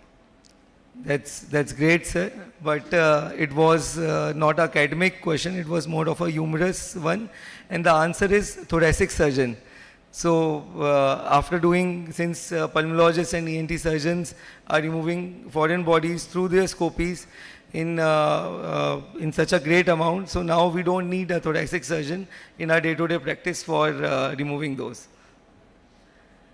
And these are the findings of how we find, how we diagnose endobronchial tuberculosis through fiber optic bronchoscopies. So in the first image, we can see a classical case of gaseous material coming, oozing out through the airways. And this is a very typical textbook case of endobronchial TB. And then sometimes the endobronchial TB presents as a hyperemic mucosa only, and the biopsy reveals it to be tubercular. It may present as a fibrostenotic airway in which the airway is stenosed, or there may be ulcers present, or it can be as a mass. So endobronchial TB, as we know, TB can present as anything. It can present as a mass, it can present as a mucus plug, it can present as a fibrostenotic airway. Thank you.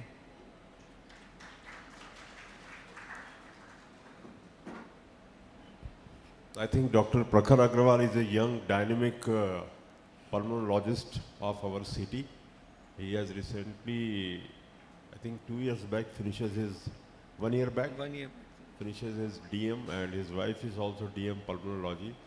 And I am very excited to see his enthusiasm, because last month he has organized a symposium on snoring, and in which he invited me as a speaker. I took the help of Vikas Agrawal for making my presentation, because he is mentor for all of us for snoring. He is an international chair for snoring, and we have kept his lecture in the last so that you all will keep here yourself. Then we will start the bronchoscopy workshop. But I am really thankful, Prakhar. You came and you prepared such a good lecture, because you see, a lot of time we have done the bronchoscopy. We know that some segments are there, but you have shown us कि भाई total 36 में से इतने respiratory होते हैं और इतने conductive होते हैं. Bronchopulmonary segment का significance क्या है, एक बार फिर से आपने हमारी memory anatomy refresh करवाई. Thank you very much, and then we are seeing more association with you. Thank you very much. Now I invite Dr. R.K. Mundra sir to please felicitate Prakhar.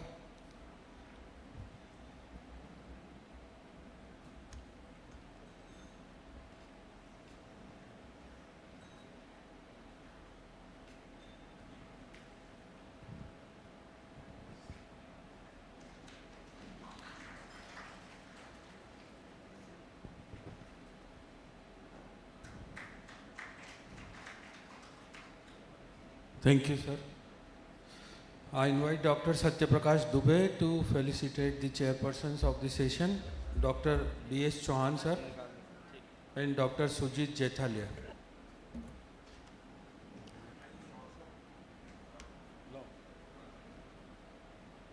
So next we go straight to the next topic. We are running a bit late. I invite Dr. Jayaprakash Reddy for his session, bronchoscopy workshop.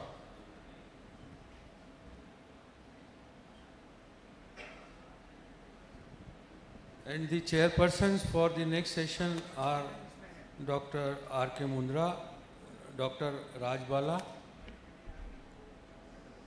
Madam,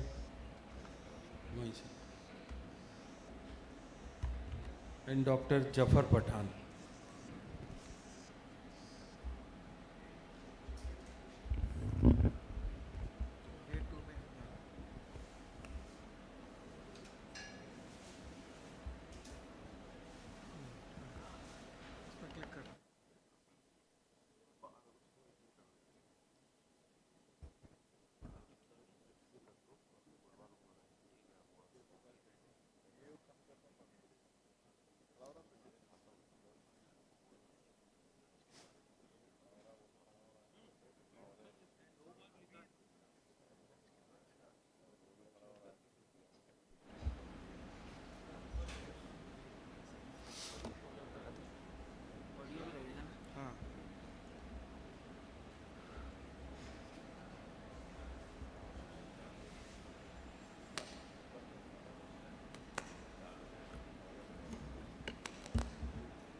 afternoon, everyone. When you get a child like this in the late night, the labored breathing and a big chunk of foreign body obstructing almost 90% of the lumen of the trachea, and you are called in the midnight and you remove the foreign body and you see the child breathing quietly and a smiling mother outside the operation room. This goes in a sequential way if everything happens in the right way. And I thank Dr. Dubey sir for calling me all the way here, traveling almost 1,000 miles from my place to share my experience of managing a lot of children with these tracheobronchial foreign bodies over a period of 25 years. And 15 years back, we had a small workshop where Dr. Dubey sir, first time I met him, he had come to our small place. And these are the people who are instrumental in my life, that I have come across great teachers who taught me ABCDs of ENT during my post-graduation days and during my practice also. I have to remember them whenever I stand on a platform of academic events. So we all know that it is of two types, rigid and this is in the local language, that we see news now and then, the child, something got stuck in the throat and died, where so many ENT surgeons are practicing around and the child is dying with a foreign body in the bronchus. So when I started my career as an assistant professor in a government medical college in 1999, I saw a lot of patients coming to me. I am unable to do, and they are going to Hyderabad, which is 200 kilometers from me. So then the first time, then I thought that I have to start bronchoscopy in this place because so many children are dying and people can't go to Hyderabad. So then I just took the conventional instruments to start with, and then slowly I bring to the ornamentarium, total ornamentarium today what I have got. So this is the man who has spent his lifetime to design the instruments and describe the technique. We all know that bronchoscopy, the moment you say bronchoscopy, many people are worried. Why is that we may lose the child? Some 30 years back they used to tell on-table death consent for the bronchoscopy, but today it is not the same. But because of these reasons, the bronchoscopy has always been a challenge for an ENT surgeon. And these are the reasons. The main reason is the three-tier laryngeal protection mechanism in the children is not very well developed. Of course, other things are also there, but because of this reason, the children are more prone for tracheobronchial foreign bodies. And these are the two scenarios that we do bronchoscopy in a child. Number one is a witnessed attack of choking, which leaves no doubt to you that you may be dealing with the patient of foreign body bronchus. But when the child has in the second scenario, that the child will be moving from one place to other with a persistent respiratory symptoms without a proper diagnosis. So in this scenario, we have to get a doubt that we may be dealing a child who has a foreign body in the tracheobronchial tree and investigate. And foreign bodies are actually an increase because the children have become more independent and the parents have become more busy in their own works. The foreign bodies are actually an increase. So now there is always delay because of so many reasons, mainly because the undue procrastination from our side. People will go to, when the foreign body settles on one side, then the patient will have only some cough, breathlessness, which will be misdiagnosed as tuberculosis, pneumonia, and from there on they will be moving from one pediatrician to other till they take an X-ray and then. So if you look at this video, the right and left main bronchus are in the same angulation below 2 years. The angulation of right and left bronchus probably matters from 2 years onwards, because I have seen in many patients it is one and the same. And this is a varied presentation. But the main thing for us is the presence of cough. See, this child presented and this child had 3 foreign bodies, one in the trachea and one on either side. One on either side. struggling there, and this is the main foreign body that I wanted to actually record, but anesthetic said it is not the time that we have to do that. So I have to rush in and remove the foreign body. This is about 20 years back, foreign body. Old camera, this is a single film camera that I had 20 years back. So in an emergency like this, we cannot wait to record. So we have to finish the matters fast.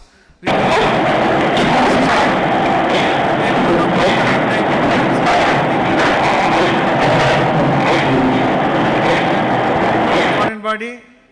Next.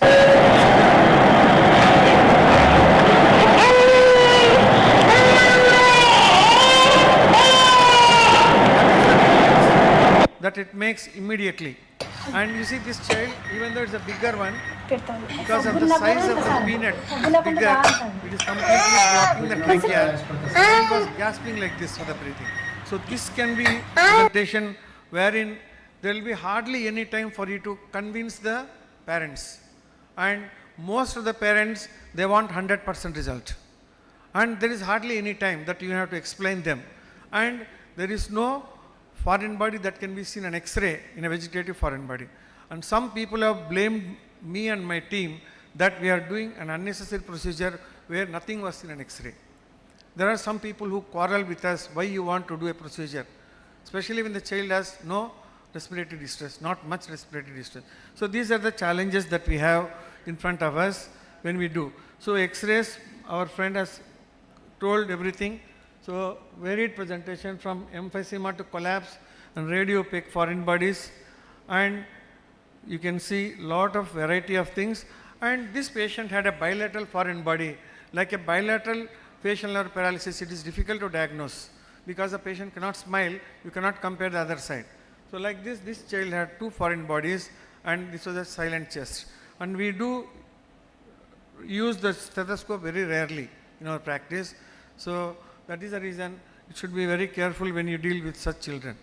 So we need to check all the instruments, and this is very important. Any surgery for that matter.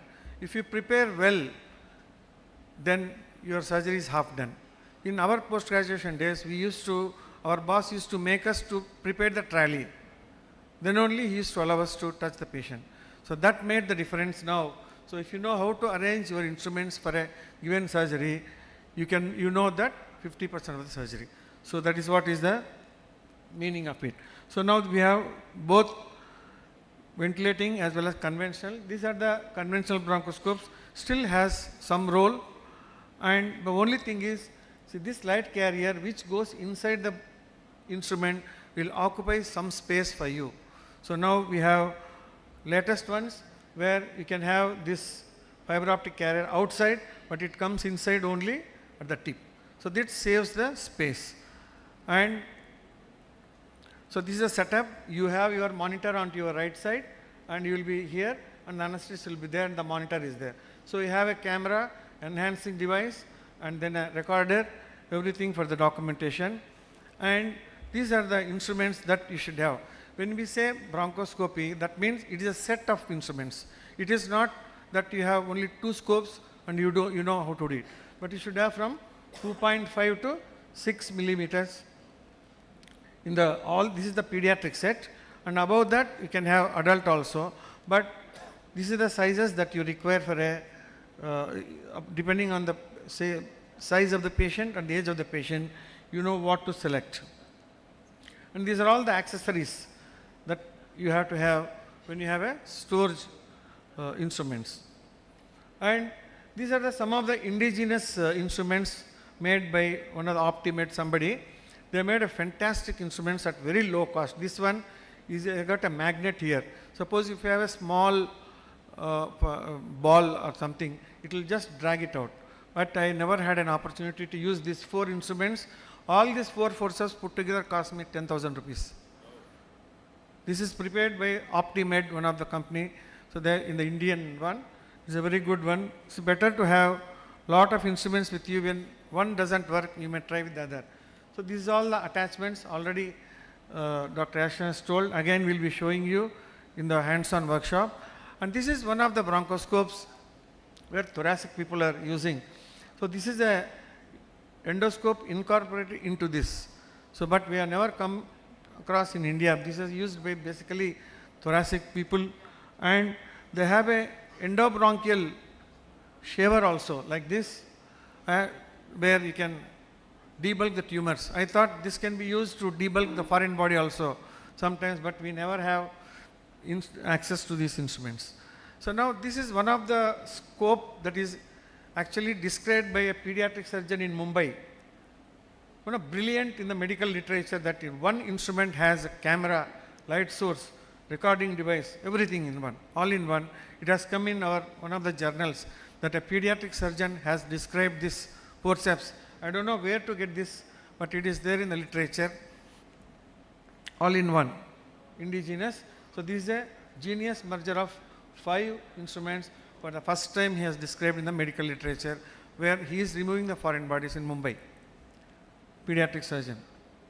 So the next set of instruments that you can have is a cheaper ones. A ventilating bronchoscope is the Hawk made, where the price is very less. You can use them like a storage instruments, and there are certain advantages of telescope over this one, because conventional bronchoscopes have got still some role, because when you don't have a instrument, the telescope and other things, see this I am using the conventional instrument, but only thing is you can see the anesthetist is pumping the oxygen like this, is a jet ventilation. So with this almost 500 to 600 foreign bodies were removed in my initial days of practice. But the only disadvantage is your reflexes should be very quick. You cannot take more time. This is the Sanders jet ventilation that the anesthetist uses. And you see this ventilating bronchoscopy, very comfortable, no tension, no shouting, nothing. You see, we have introduced it, and the anesthetist just connecting this one, and no hurry at all. You can take your sweet time to remove the foreign body. But whereas with the conventional instruments, the biggest puzzle is you should be very quick before the saturation falls. So now I am comfortable, my heart rate is at a normal level. That is very important to protect our heart. So whenever you have more adrenaline during conventional bronchoscopes, then you know your heart rate will be at a higher level. And there is a role of telescopic bronchoscopy, as Yashir was telling. See this one, foreign body is in the coronal plane there, and see the biggest advantage of telescope is you can visualize very nicely, but the biggest disadvantage of telescopic forceps is you cannot use telescopic forceps along with the bronchoscope below 18 months of age. That is the biggest problem. See, you can remove the foreign body comfortably above 18 months of age. Sometimes, as he was rightly telling in the morning, that you bring the foreign body here up to the anterior commissure. Anterior commissure has got less space there. So what you need to do is, you need to tilt your scope like this at the level of the glottis, where the foreign body can come out very easily, because from the posterior part of the glottis, where the most space is there. If you don't know this technique, the foreign body, you will bring it up to the glottis, and it gets cut with the shearing effect of the vocal cord, again it falls back. So you need to be very tricky here. You need to tilt your scope at the glottis so that we can bring the, this is about the visual parts that he has shown. So we need to, so the only thing that I want to tell you is, when you want to remove these visuals, you have to remove all the 3 units at once. Otherwise, the whiter ones you may miss. This patient actually came to me with a history of cough, breathlessness of 7 years duration. So this patient was going from here and there without any investigations and getting treated. Finally, he went to a cardiothoracic surgeon. So they detected a mutton bone which was aspirated into his lung 7 years ago. Then he came to me. So then we removed it with the adult conventional bronchoscopy, but there was a lot of manipulation that we need to do, and there was a lot of bleeding also once I removed the foreign body. and luckily nothing has happened to the patient. We discharged him the next day itself. You can see that is a mutton bone which was there for 7 years in his lung. So sometimes pediatrician will call you to remove the foreign body, and we need to know when to avoid. So the first thing that you have to ask the patient, father or mother, if there is no cough, no foreign body. Cough is the single most factor which will tell me that there is a foreign body. If there is no cough, if there is no fever, if there is fever and the breathlessness is there after an attack of cold, then I will think of medical conditions. Then see the patient is very sick like this, and they call me to do bronchoscopy. So I cannot do in this patient because it's a medical condition. You see the patient is very sick. So if you do bronchoscopy for such child, then you know what will happen in the post-operative period. You will lose the child. So now, just I want to show you how anesthetist will show the cards. You just pass the bronchoscope and then you connect the ventilator and then ventilate the child. So then once you introduce, see again, showing the cards, going inside. When you want to see on the left side, you turn the patient's head towards the right side. When you want to see on the right side, you turn the patient's head to the other side. So that's how you should be able to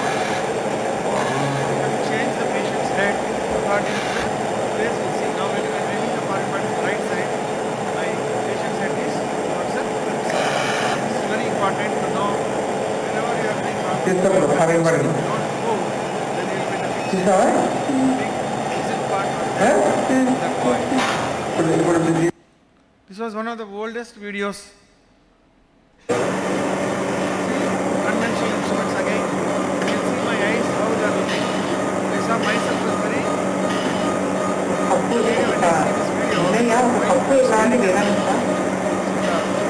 look that we have is very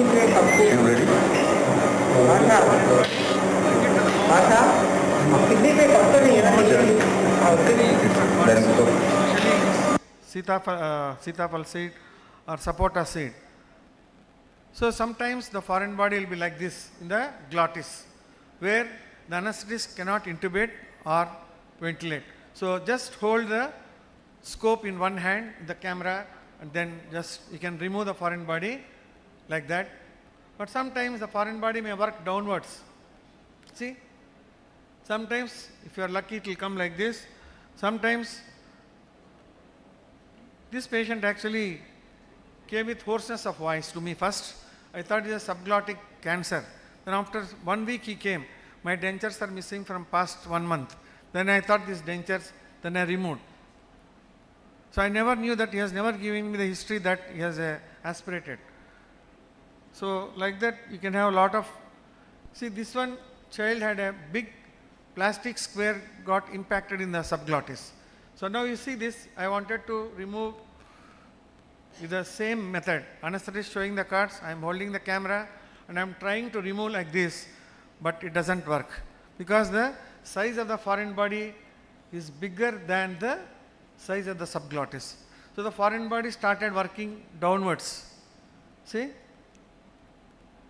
The lesson what I want to tell you is everything will not work all the time. So there are some fails. See now the foreign body is going down and down. So now this time I understood that it will not come. See, it will not come through this space. Then I took my sweet time, made into 2 pieces inside the trachea and I removed later. So the lesson, every foreign body will teach you something. And the foreign body is like this, very easy to remove, but not in the same position. See, the foreign body is like this. You have to rotate version to the long axis. You can see my fingers, see? Rotate so that the favorable position. And he has shown the 6 months child. This is a 4 months child in a metallic in the trachea. So this is very easy to remove because it doesn't break into pieces. Just 4 months child. See again, sometimes we come across a very rare anomalies in the, so that's called as tracheal bronchus. There was some zip, a metallic zip here in the trachea. Okay, it was very easily removed, but thing is, when I did check bronchoscopy, I see another extra opening here. So then that is called as a pig bronchus or tracheal bronchus. You see 3 openings. Sometimes you may get confused this as the carina. You can see this is the carina, and you can have an upper lobe bronchus arising from the trachea. Sometimes if the foreign body gets stuck there, it will be difficult for you to remove. So we need to know that the foreign body that is problematic to the patient is the betel nut. Chemicals, it has got intense, see the reaction of the bronchus here to the chemicals is notorious. Once you remove the foreign body also, the child will have a lot of post-operative problems because of the chemicals the betel nut contains. But for surgeon, betel nut is very easy to remove because it doesn't break. So, very easy to use a nasal endoscope. Just you pass the nasal endoscope in the initial part and visualize the foreign body where it is, come out. Then you take the bronchoscope and remove the foreign body. This is how you should do. You take a nasal endoscope like this, attach with the camera, anesthetist is showing the cards, then put it inside the trachea bronchial tree. First examine where the foreign body is, what is the number, so what forceps to be used. See now I am visualizing on the left side, there is a bunch of stapler pins stuck in there, so I know how to remove that. I come back, the anesthetist will ventilate nicely, then I plan what forceps to be used. So it is always better to visualize a foreign body, then come out, then plan your scope, and so that is how you should. Then directly just introducing the scope and then getting confused. The advantage of telescope is, see this patient came for a bronchoscopy, suspension foreign body. When I pass the telescope, I see something is pushing from behind. My 4 mm nasal endoscope cannot be passed beyond this point. Then I suspected some mediastinum growth. Then to my surprise, there was a big mediastinal growth compressing the trachea like this. Then I learnt a lesson that you need to do a CT scan wherever required. So every time we learn a lesson. And this child actually came with a history of foreign body aspiration. Like this, there was some sound was there. So when I put the telescope inside, you can see something was pushing from right side, you can see here. There is something pushing and the trachea is becoming narrow. Then I investigated, then I found a aberrant vessel compressing the trachea, mimicking like a foreign body. This finding I will miss if I pass bronchoscope directly. So the lesson learnt is, again you pass a telescope, examine, then you pass a bronchoscope. So that is what every time we learn. So our friend was telling the first this one, second foreign body. You see this video, foreign body is on the right side and there is some mucus coming from the left side also, you can see very clearly. I removed this foreign body, saturations were not improving. Then I put the telescope onto the left side, I see a different kind of foreign body. This side was a groundnut seed and the left side there was a dal seed which was stuck in the lower lobe bronchus. So 2 different kinds of foreign bodies in a single patient. If you don't do, see this, you can see the foreign body there. If you don't do check bronchoscopy, once you remove one foreign body, there may be another one. So check bronchoscopy is very important. It is very easy to do telescope with the telescope. You can see small, sometimes tiny foreign bodies that may actually come out of the. So there was a discussion about tracheostomy and the biggest foreign body. So this was the big foreign body that I ever removed, was a big betel nut seed of about 5 centimeters in size, which has gone inside and swollen. Then in the midnight, we just did a tracheotomy in the midnight and removed, but we kept the tracheostomy for a day and then I closed it after 1 day's time. Just put a plaster, it will get closed. So you may have to do tracheostomy sometimes like this for a bigger foreign bodies, And sometimes we have impacted foreign bodies like this. Our friend has told that one of the LED bulb patient has actually, they lost the patient. So this patient actually had a foreign body first here in the subglottis. Some people try to remove and they have successfully implanted it in the trachea like this. I tried once, it was not coming. Then I said, I have to send you to a place where more experienced people are there. I sent them. In 2 months' time, they have attempted 7 times and they could not remove. And then they finally, they have to do a thoracotomy and remove. And again, this also same patient, failed one, they have done thoracotomy and removed. So thoracotomy has got some role in the management of foreign bodies. And post-op, once a foreign body is removed, everything is clear. So I have 23 years of experience, my personal experience of managing these patients. And I told one of my friend, why don't you purchase a good operating microscope? He said, no patients are coming. I said, you buy microscope, patients will come to you. So like that, my answer is told. See, you have got conventional bronchoscopes now. You invest your money in, you will get the patients. So I invested a lot of money in tracheobronch storage instruments. Then I started getting patients from 6 districts, the surrounding districts. So anytime foreign body means, they will come to me. So you have to invest money in, then only you will get the returns. So we should not, these are the variety of foreign bodies that you have removed over a 23 years time. And these are, first I used to, as a passion, I used to collect. Then once I shifted my new clinic, all these were lost and now I am not collecting anymore. And sometimes we see a foreign body in adults also like this. And this is a needle actually in a mentally retarded adult, which was actually stuck in the left side. So this 4 mm telescope again cannot reach in the adult, but still I wanted to have a recording of this. It went up to here, but it was on the left lateral here. So I removed it with the conventional instruments. It got stuck in the subglottis. I just bent that and removed the foreign body. So see, this very eagerness to record a rare case, but anesthetist will not allow you. He is your friend all the time, but he is enemy to you at most of the times, especially when you do a bronchoscopy. We have to literally fight with them. This was the workshop that we conducted 10 years back.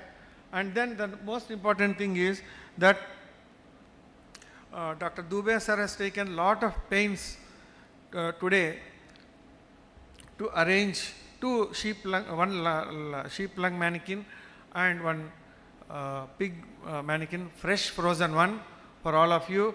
And you have a set of storage instruments, all sizes, variety of forceps for you to practice, to learn the hand-eye coordination. And so this is a sheep lung mannequin just to show you how it will be done. I'm just showing now itself. Just pass your telescope inside. This is the carina. But only thing is, sheep lung has trachea is very long.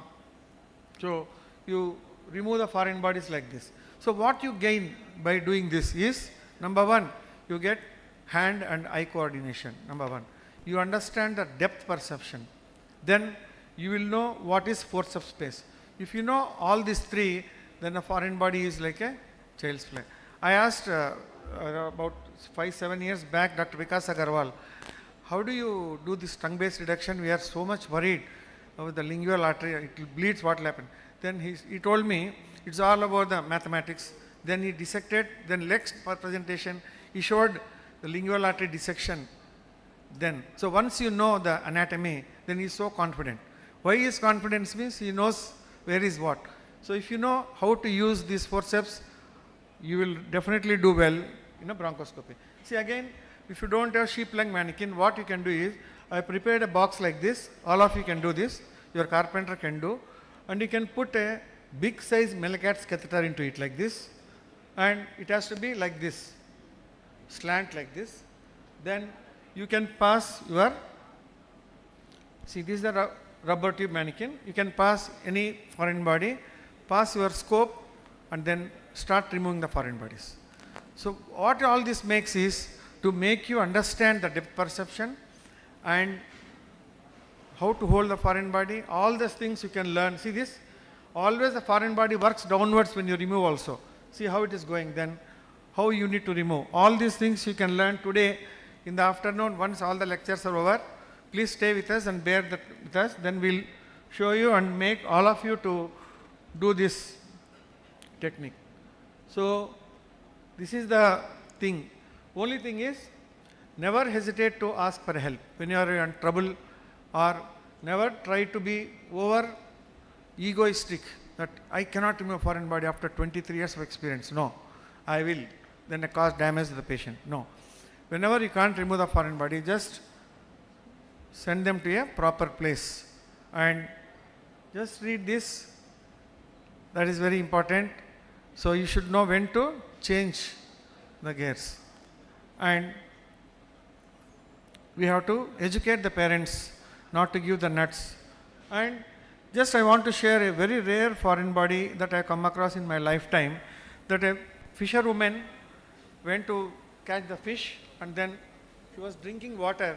Then the fish went into the larynx. Somebody tried to remove and then pushed it into upwards into the nasopharynx, where the head was in the middle meatus, body was in the nasal cavity, and bent, and the tail was hanging in the oropharynx.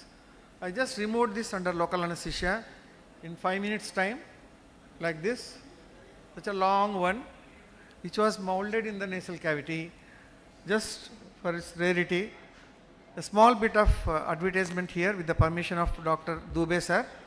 Sir, I will be contesting for the AOI President elect post for this year, and I request all the esteemed members to support me. Why you should support me? You can ask me, because all this time you have seen our leaders have come from metros, cities. So I am from a small town. Let us also support a person from a small town. Thank you very much with your kind attention, sir.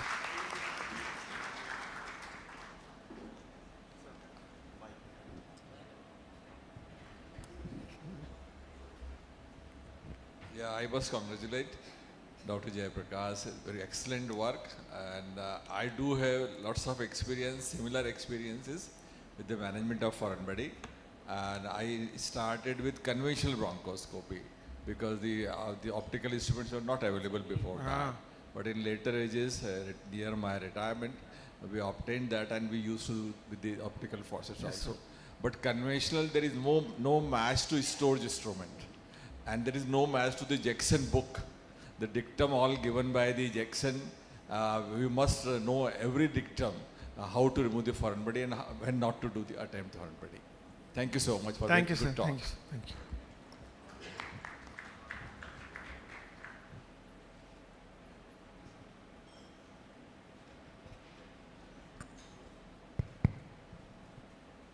Thank you, sir. Now, I would invite Dr. Dubey to felicitate our guest faculty.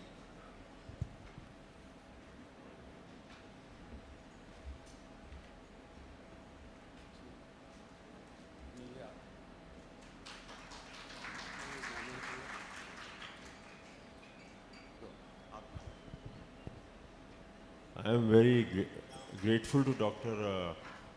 Reddy because he really traveled a lot. He has to come from Kurnool to Hyderabad. Then he has to catch the flight. Flight was very early morning. I think he must have left 3 o'clock or 2 o'clock, or he slept at Hyderabad. So you really took a lot of pain, and he has arranged all these. We have discussed a lot, and this big lung is similar to the human lung. So you will really have a nice time to practice it. It's a fresh frozen from Mumbai. Tambe is a person who supplied everywhere, every organs frozen. So it's a good body. I think you should practice it. One thing I want to ask you कि आपको lunch break चाहिए या हम working lunch करें? हम उनको बोलेंगे वो allow करें कि आप lunch अंदर लेके आ जाएं. We will continue lectures also. So because we are late by 1 hour. Working lunch ना, okay. तो don't go all जिसको भूख लगी है वो जाए, चुपचाप अपना लेकर आ जाए. फिर भूख लगी तो जाए, एकदम से खाली मत कर देना वरना हम बड़े अकेले पड़ जाएंगे. So next. So, actually, when I spoke to Dr. Dubey sir, I told you can get a sheep lung mannequin in a cheaper price. He said no, we will keep sheep as well as the fresh frozen one from Mumbai also.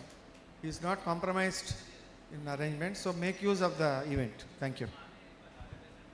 Thank you.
लगा दिया पूरा सब लगा दिया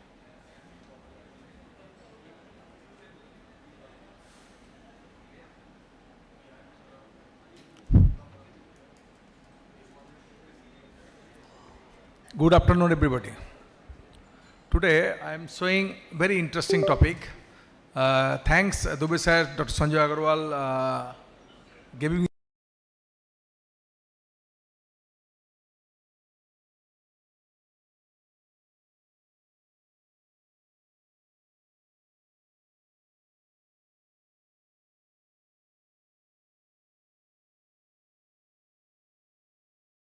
cinema. Every day we facing the same problem. The problem is the fighting between the pediatrician, sometimes is pulmonologist. Cough means budesonide, anti-allergic, inhaler, everything, allergy. So why not allergic specialist only will survive? We are ENT specialist. Why ENT specialist? Only allergy, all are everything. A cough, allergy. And breathing problem is all allergy. But no, lots of different opinion also. If only pulmonologist or if pediatrician don't take it, otherwise I am not interested to hurt anyone. But it's a fact, every day we are facing this problem. Look here, I am Dr. Tusharkanti Ghosh from Kolkata. Basically I came from Kolkata to Delhi and Delhi to Bhopal, and 5 a.m. I reached here. I am the founder director of the Ghosh ENT Hospital, 4 dedicated OT, and except robot we have everything. Spice, 5 spice now, and every instrument, 4 IPC. So every instrument we have except robot. Nasal stuffiness. Now definitely you have good relation with the pediatrician. Otherwise, sometimes you face the difficulty because all pediatrician on some percentage of ENT, also GP, homeopath, allopath, all are against the adenoid surgery. But still we are doing lots of adenoid surgery. Why? Basically the result. Now look, if we go, look the line, there no collision between the two train. Why so collision with the pediatrician, all also with the pediatrician, no ENT. Now, nasal congestion, stuffiness, all we are thinking everything is allergy. Patients come, sir, we are suffering by allergy, and also 5 years also only treatment is the allergy treatment, antibiotic, inhaler, anti-allergic, okay. But all are allergic. So why we survive? Because lots of symptoms, nasal obstruction is there, snorting, recurrent cough, bedwetting, poor performance, poor growth, attention deficit disorder, noisy breathing. But treatment only allergic. Now, just simply done sometimes X-ray, not doing the endoscopy. But if you see the X-ray endoscopy, you will see something different within this. Adenoid is the size, and if any collection will be there, if postnasal drip will be there, because if adenoid is there means the collection, biofilms will be there. That biofilms goes in the throat and creates the cough. But we ignore, pediatrician, chest clear, but take the inhaler 3 months, 4 months, you will be okay. And if by chance the recognition or diagnose the adenoid, okay, it will be diminished after a few years. When it will be reduced, is there any guarantee? You know the proper size, which size will be reduced? No. You don't know, but it will be reduced. Like magician, it will be reduced. But no, if real big adenoid, no reduction with the spray only. Now, the adenoid is mucous discharge, adenoid with the debris and nasal septum, not only diagnosed by X-ray, required the endoscopic judgment. Huge adenoid, moderate adenoid, and mild adenoid. Sometimes X-ray not possible, only X-ray not possible to diagnose. All adenoids should be removed. No, mild adenoid, why remove the mild adenoid? But moderate adenoid, huge adenoid definitely, but moderate adenoid also required remove, because the moderate adenoid, if block the eustachian tube, creates the biofilm, some the mouth breathing and denture problem, all will be the teeth problem. Okay. Now if you see the only X-ray, sometimes X-ray normal. But if you do the nasal endoscopy, the adenoid will be there, So endoscopy is now the investigation tool to diagnose in case of cough, recurrent nasal obstruction. Only endoscopy, single entity, nasal endoscopy. 1 year of old adenoid is there, 2 years of old, 32 years of old adenoid. So pediatrician also comment, just 5 years after, 5-6 years, sometimes 12 years after, when it will be reduced? No, just magic. It will be reduced. 32 years, 36 years, 41 years, 57 years of age. Okay, huge adenoid. Look here. The up to 32 years, only guardian will be changed. Adenoid will not reduce. Because the first guardian is the mother, father, after that husband or partner. So that is the difference, but adenoid will be the same if you diagnose properly. Look here.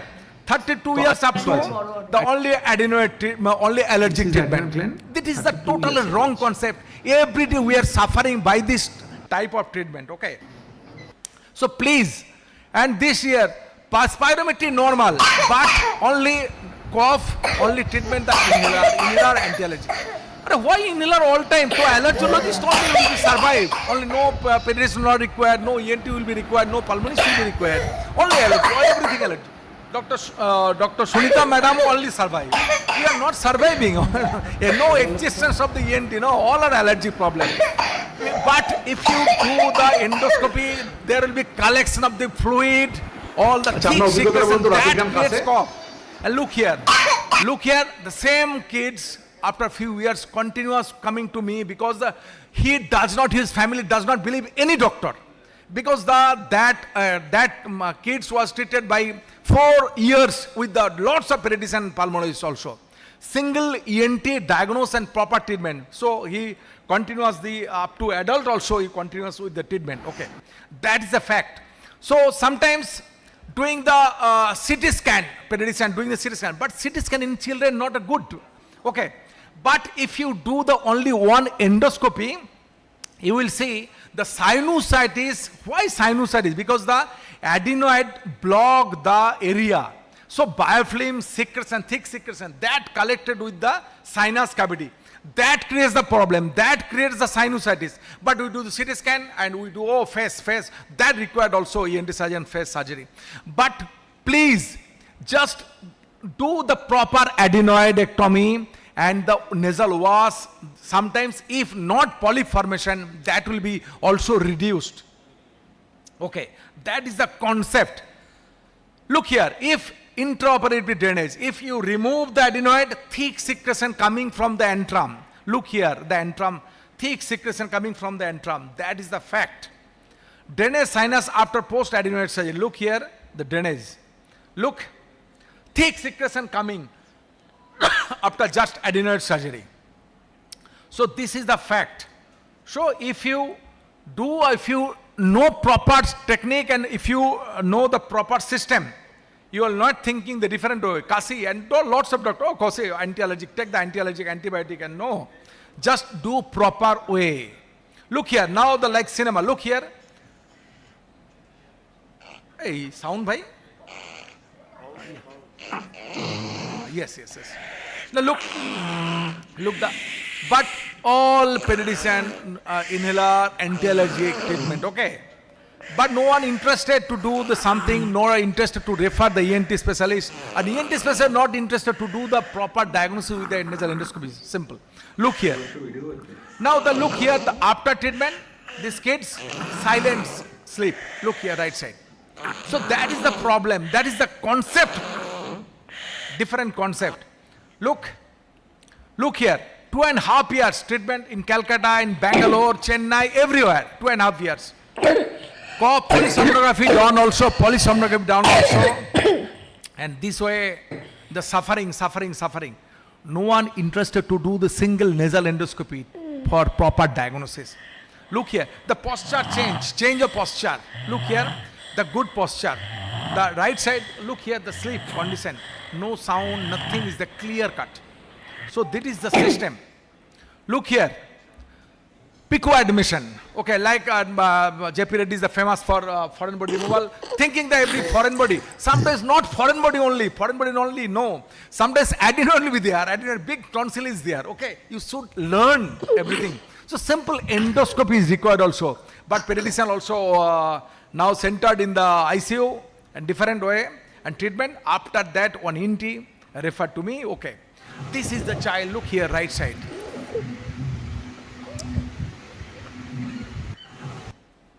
So this is the all teeth alignment problem and going to the dental surgeon for cosmetic benefit. Okay, breast. Okay, just know you are mouth breather or not diagnosed. That is the problem. I am every day frustrated. My life will be reduced for frustrating with these comments. Not this is the everyday's fact. I am rose every day. I am shocked.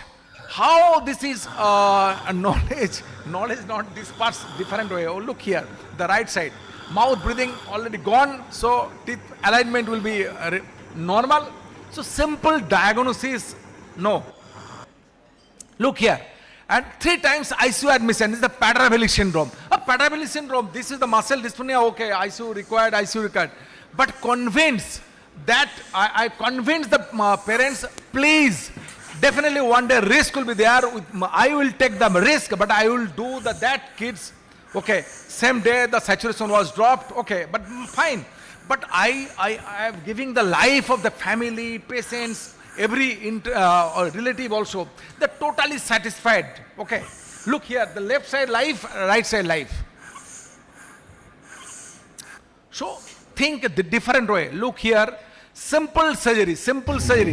Within 2 hours, 3 hours, patient will be absolutely normal, okay? But we are not interested in the population technology, you know, the everything bloodless technology, population. But within few hours, all cough problem, all will be normal, okay? So simple surgery, but thinking different way. Now, no, immunity to after immunity.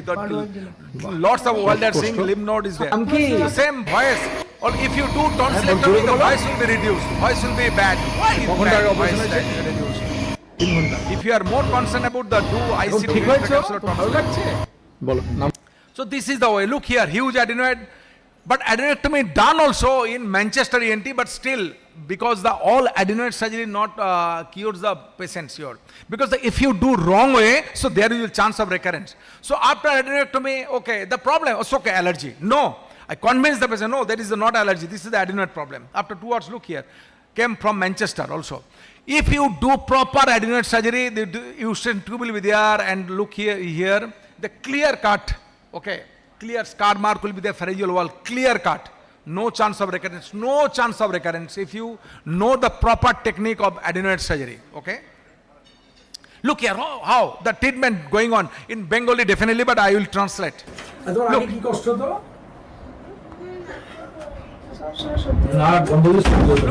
তোমার আমরা adenoid gland ও নাকের পিছনে একটা gland ছিল সেই গ্ল্যান্ডটা আমরা হচ্ছে যে সার্জারি মানে আকাশ কিনে আমরা অপারেশন করে দিয়েছি সিম্পল সকালে ভর্তি হয়েছিলেন দুপুরে বাড়ি চলে গেছে তুমি আজকে এসছো আচ্ছা আপনার কি অভিজ্ঞতা বলুন তো আপনার এই জিনিসটা সম্বন্ধে যে বাচ্চারা কিভাবে ভুগতো আর আপনার বুড়ে কট আর মন্টে দিয়েছে আপনার অভিজ্ঞতা বলুন তো এক বছর ধরে এত সর্দি কাশি কখন last 1 year time nasal obstruction and petition told is the allergy and budesonide livolin montelukast সমানে অ্যালার্জি ট্রিটমেন্ট করে গেছে আর এই বুডাকট মন্টেলিসিকিট আর লিভোলিন এই ওষুধ খাই আমরা হয়রান হয়ে গেছি মানে বিরক্ত that is fed up family is fed up just after and result after just surgery the same day problem and also another example these kids gone to different ENT surgeons, Shoddi Kasi,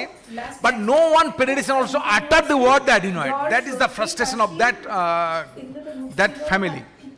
So after adenoid and take the 2.5 hours to take the food because if you close your nose and very difficult to take the food. So just check your nose is closed and take the food. So that way, no, if kids not interested to take food, means there's the nasal obstruction. That is not interested to know anything. Okay. So this is the only inhaler anti-allergy justified, not justified, but still we means pediatrician. Not I'm entering the only pediatric name. Sometimes ENT also not interested to do diagnose properly. Okay. So if I will show this way, the lots of polysomnography, everything done, but no one interested to do the one, on the Chennai, everywhere. And look here, the experience. Only inhaler. This is a Bengali language, so I just keep good. Look here. So all time inhaler. Budesonide, livolin, Elmontas. This is the treatment. And look here, the adenoid and thick secretion. So if do adenoid, then dry nose will be there. So air is the basically air drain. Nose is the air drain. So if you clear it, the air drain will be clear. So only after adenoid surgery, no inhaler required. So that is the focus treatment was there for last 4 years. That is the system. So look here.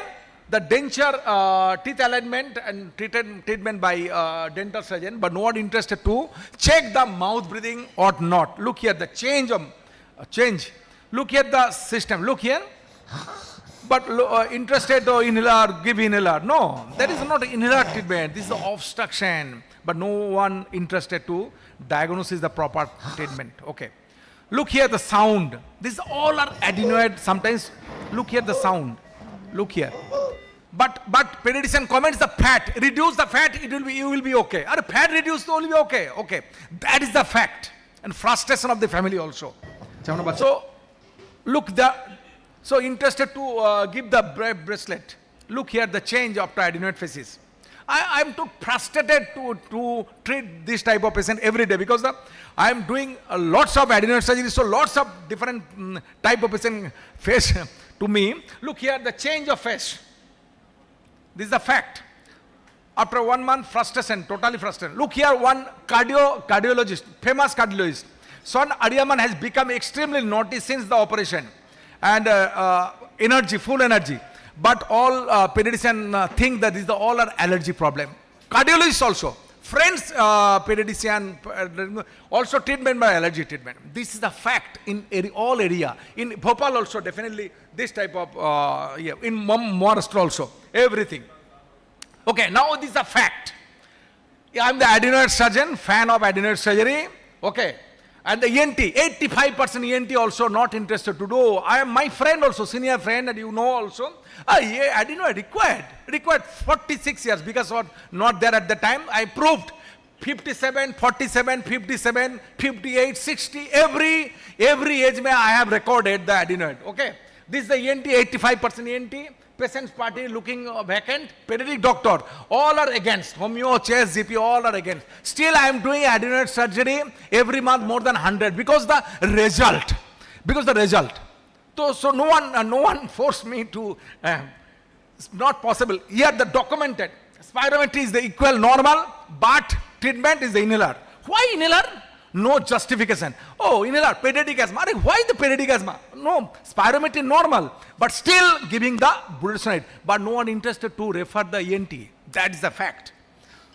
So, if you see 1 year, 2 years, and if you see the treatment also inhaler given, still adenoid was there. So, adenoid is something is different. Only anti-allergic, only inhaler, only steroid spray, not reduced. Medical treatment does not reduce surgery rate in children with adenoid hypertrophy. So this is the adult adenoid also, lots of adenoid. Huge adenoid, I mentioned the treatment 4 years of age, but after 13, now the done 13 years, after 9 years, so 9 years loss by pediatrician. 9 years loss because the brain development, performance, brain size, all are reduced with the treatment, but done after 9 years surgery. Okay, the long-term effect, intranasal corticosteroids sometimes not size the reduce, only infection size. In Manchester also failure. Look here, 2 years of age, done but incomplete surgery. But nowhere, if you do know the proper surgery, then only reduced. In Manchester means a good surgery, in failure means good surgery, no.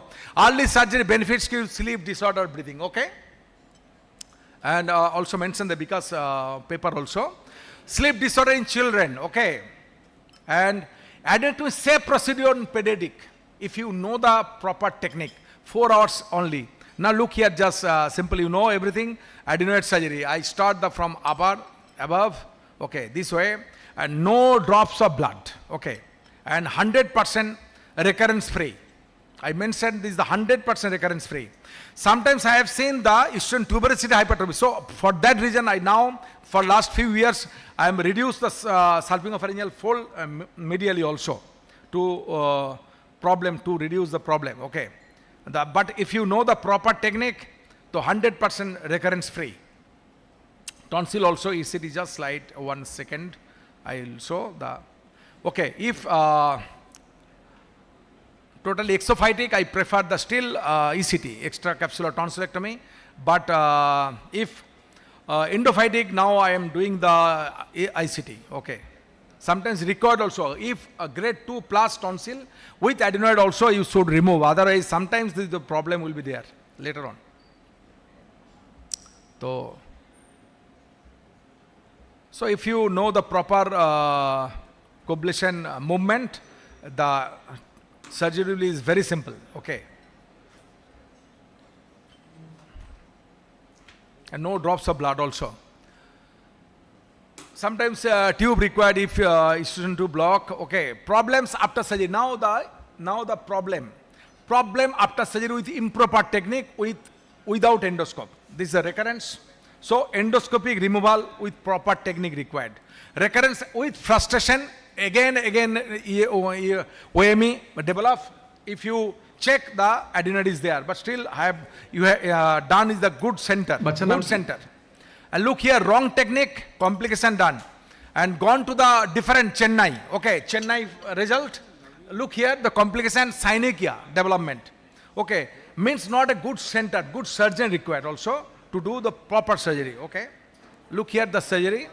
So revision adenoid, so if we do the adenoid surgery, lots of adenoid surgery, so revision surgery also I am doing lots, okay.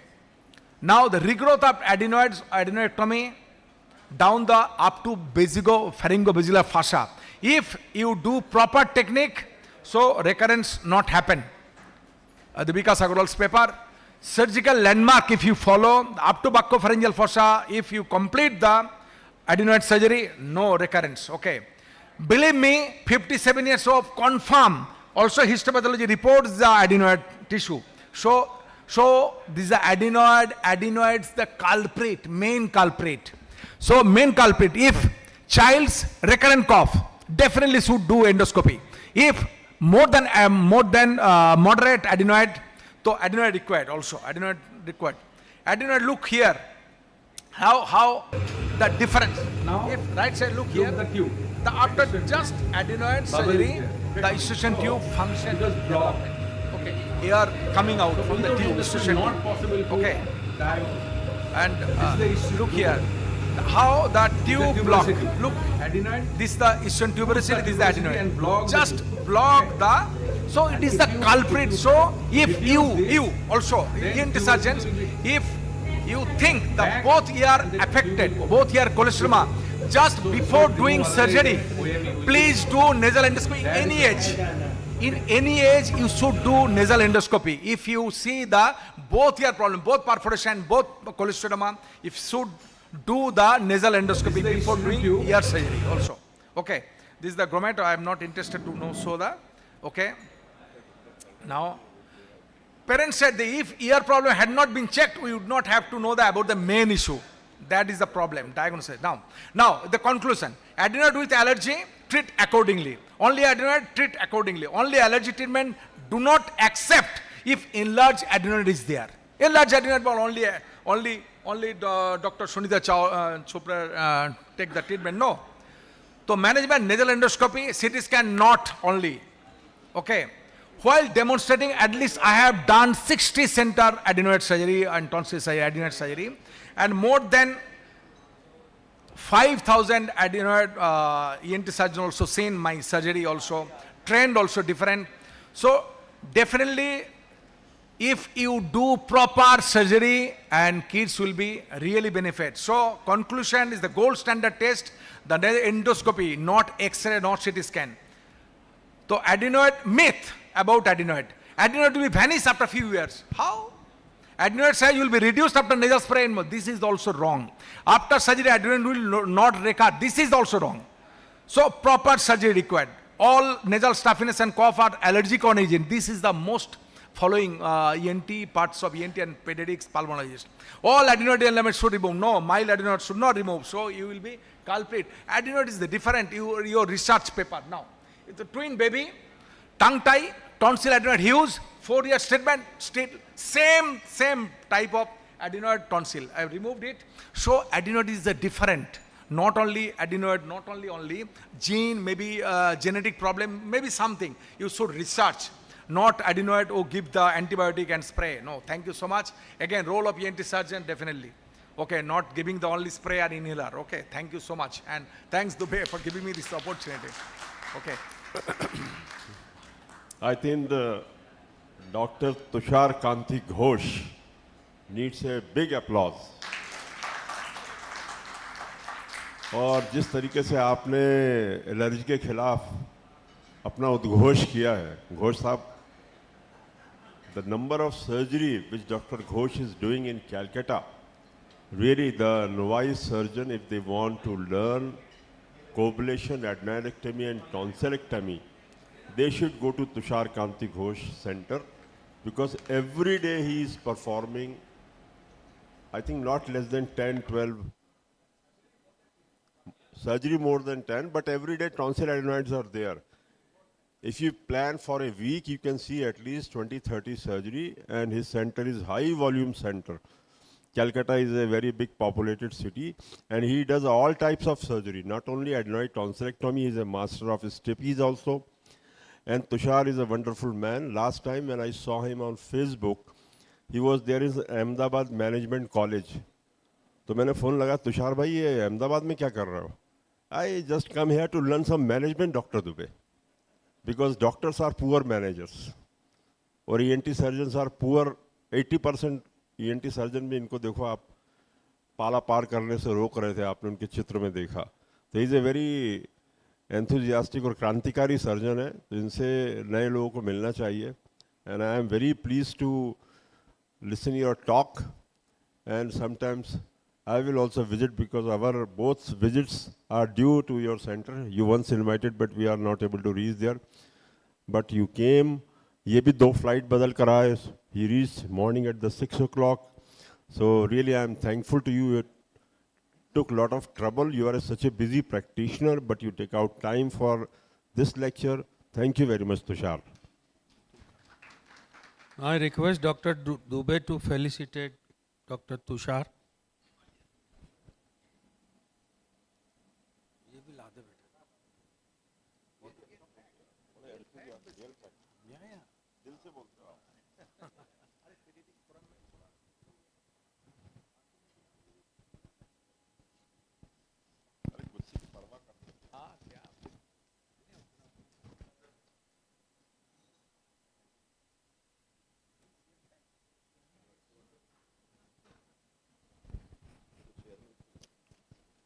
The chairpersons for this session was, I invite Dr. Kirti, Dr. Nitin,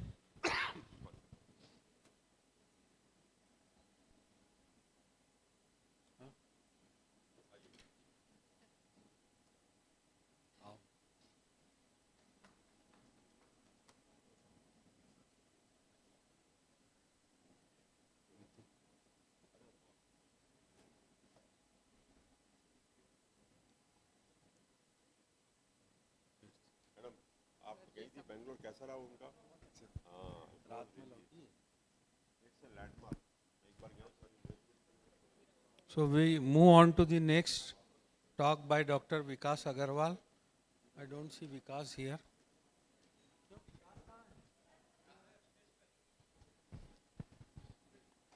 And the chairpersons for this session, Dr. Anil Jain, Hello. Dr. Anusha Shukla, Dr. Saurabh Pachori. Let me tell something for Vikas sir also, though he is younger to me, but I always say him sir because he is, his knowledge is more than the people who are more knowledgeable than me, I tell them sir. और बाकी time पे मैं आपको विकास बोलता हूँ. Ultimately, he was also in Surat, attending conference of ENT Academy. I requested him, no, you have to come for one day. Ultimately, he came from Surat to Mumbai. Then morning he took a flight from Mumbai to Bhopal to grace our occasion. You all know that he is a founder president of Indian Sleep Society. Now he is a chair for International Association of Sleep Society, of which annual function is to be held in February, I think, in Sahara, Mumbai. JW Merit at Sahar, near the airport. Yes. And he is a very good laryngologist. He is a very good ear surgeon, but now he focuses himself on sleep surgery and how he is an international authority. There are certain classifications, certain modifications, they are followed worldwide, which is made by Vikas Agrawal. And to listen him, to see his videos is a treat because he is a master speaker. We missed him last night because he is a very good singer. I requested him to please come here. तो ये बोला कि सौमित्र मेरे को मार डालेगा, who is the organizing secretary there in Surat. तो चाहने वाले एक अनार 100 बीमार. तो विकास, thank you very much. You take out time. Sir. Please. So I think, thank you very much. Good afternoon, everybody. I met Dubey boss and Agrawal boss 2001. Dr. Kirtane's 2000 or 2001, Dr. Kirtane's workshop on endoscopic sinusitis, where my job was to clean the nose. And I had a small talk on allergic fungal sinusitis. That time I met you first in KEM. And since then it has been a journey. I mean, Dubey boss is one of the I would say, a very genuine person. You meet him with a glass in hand, and so in the next 1 hour that is given to me, I will try to make you understand, especially the juniors, why you are the most important speciality among doctors. We ENT surgeons believe that traditionally, because the toppers would take general surgery, then cardiac and neuro and this and that, so I had some 1 or 2 less of all the subjects, gold medals in my MBBS, and I wanted to become a cardiothoracic surgeon. That was my goal. By the time I finished my MBBS and went for my MLE, when I was in US, I realized how ENT and Ophthal were the best, most sought after branches. And in that too, ENT was much, much highly sought after. So the first message that I want to give you is that out of all medical specialties, everybody thinks that heart is the most lucrative. Why? Because cardiac surgeons do something, cardiologists do something, but even ENT surgeons are no less important because it all starts in the breath. अगर आप सांस ही बराबर नहीं लोगे तो heart कहाँ से ठीक से चलेगा. सो इम्पॉर्टेंट ये है कि maximum heart attacks late night early morning आते हैं.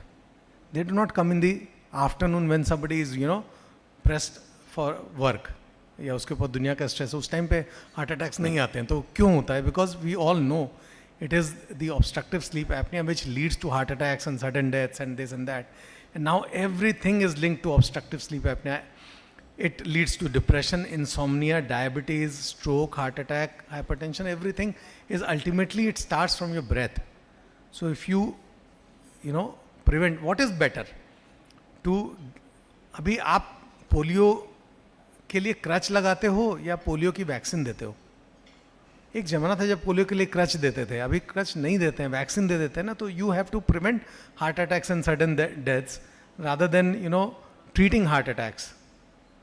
Every system of the body is affected if you're not sleeping well. So if you do not sleep peacefully for the 6 to 7, 8 hours, not only your body will fail, you will do a lot of the leading cause of car accidents, vehicle accidents is sleep apnea because the judgment time is increased.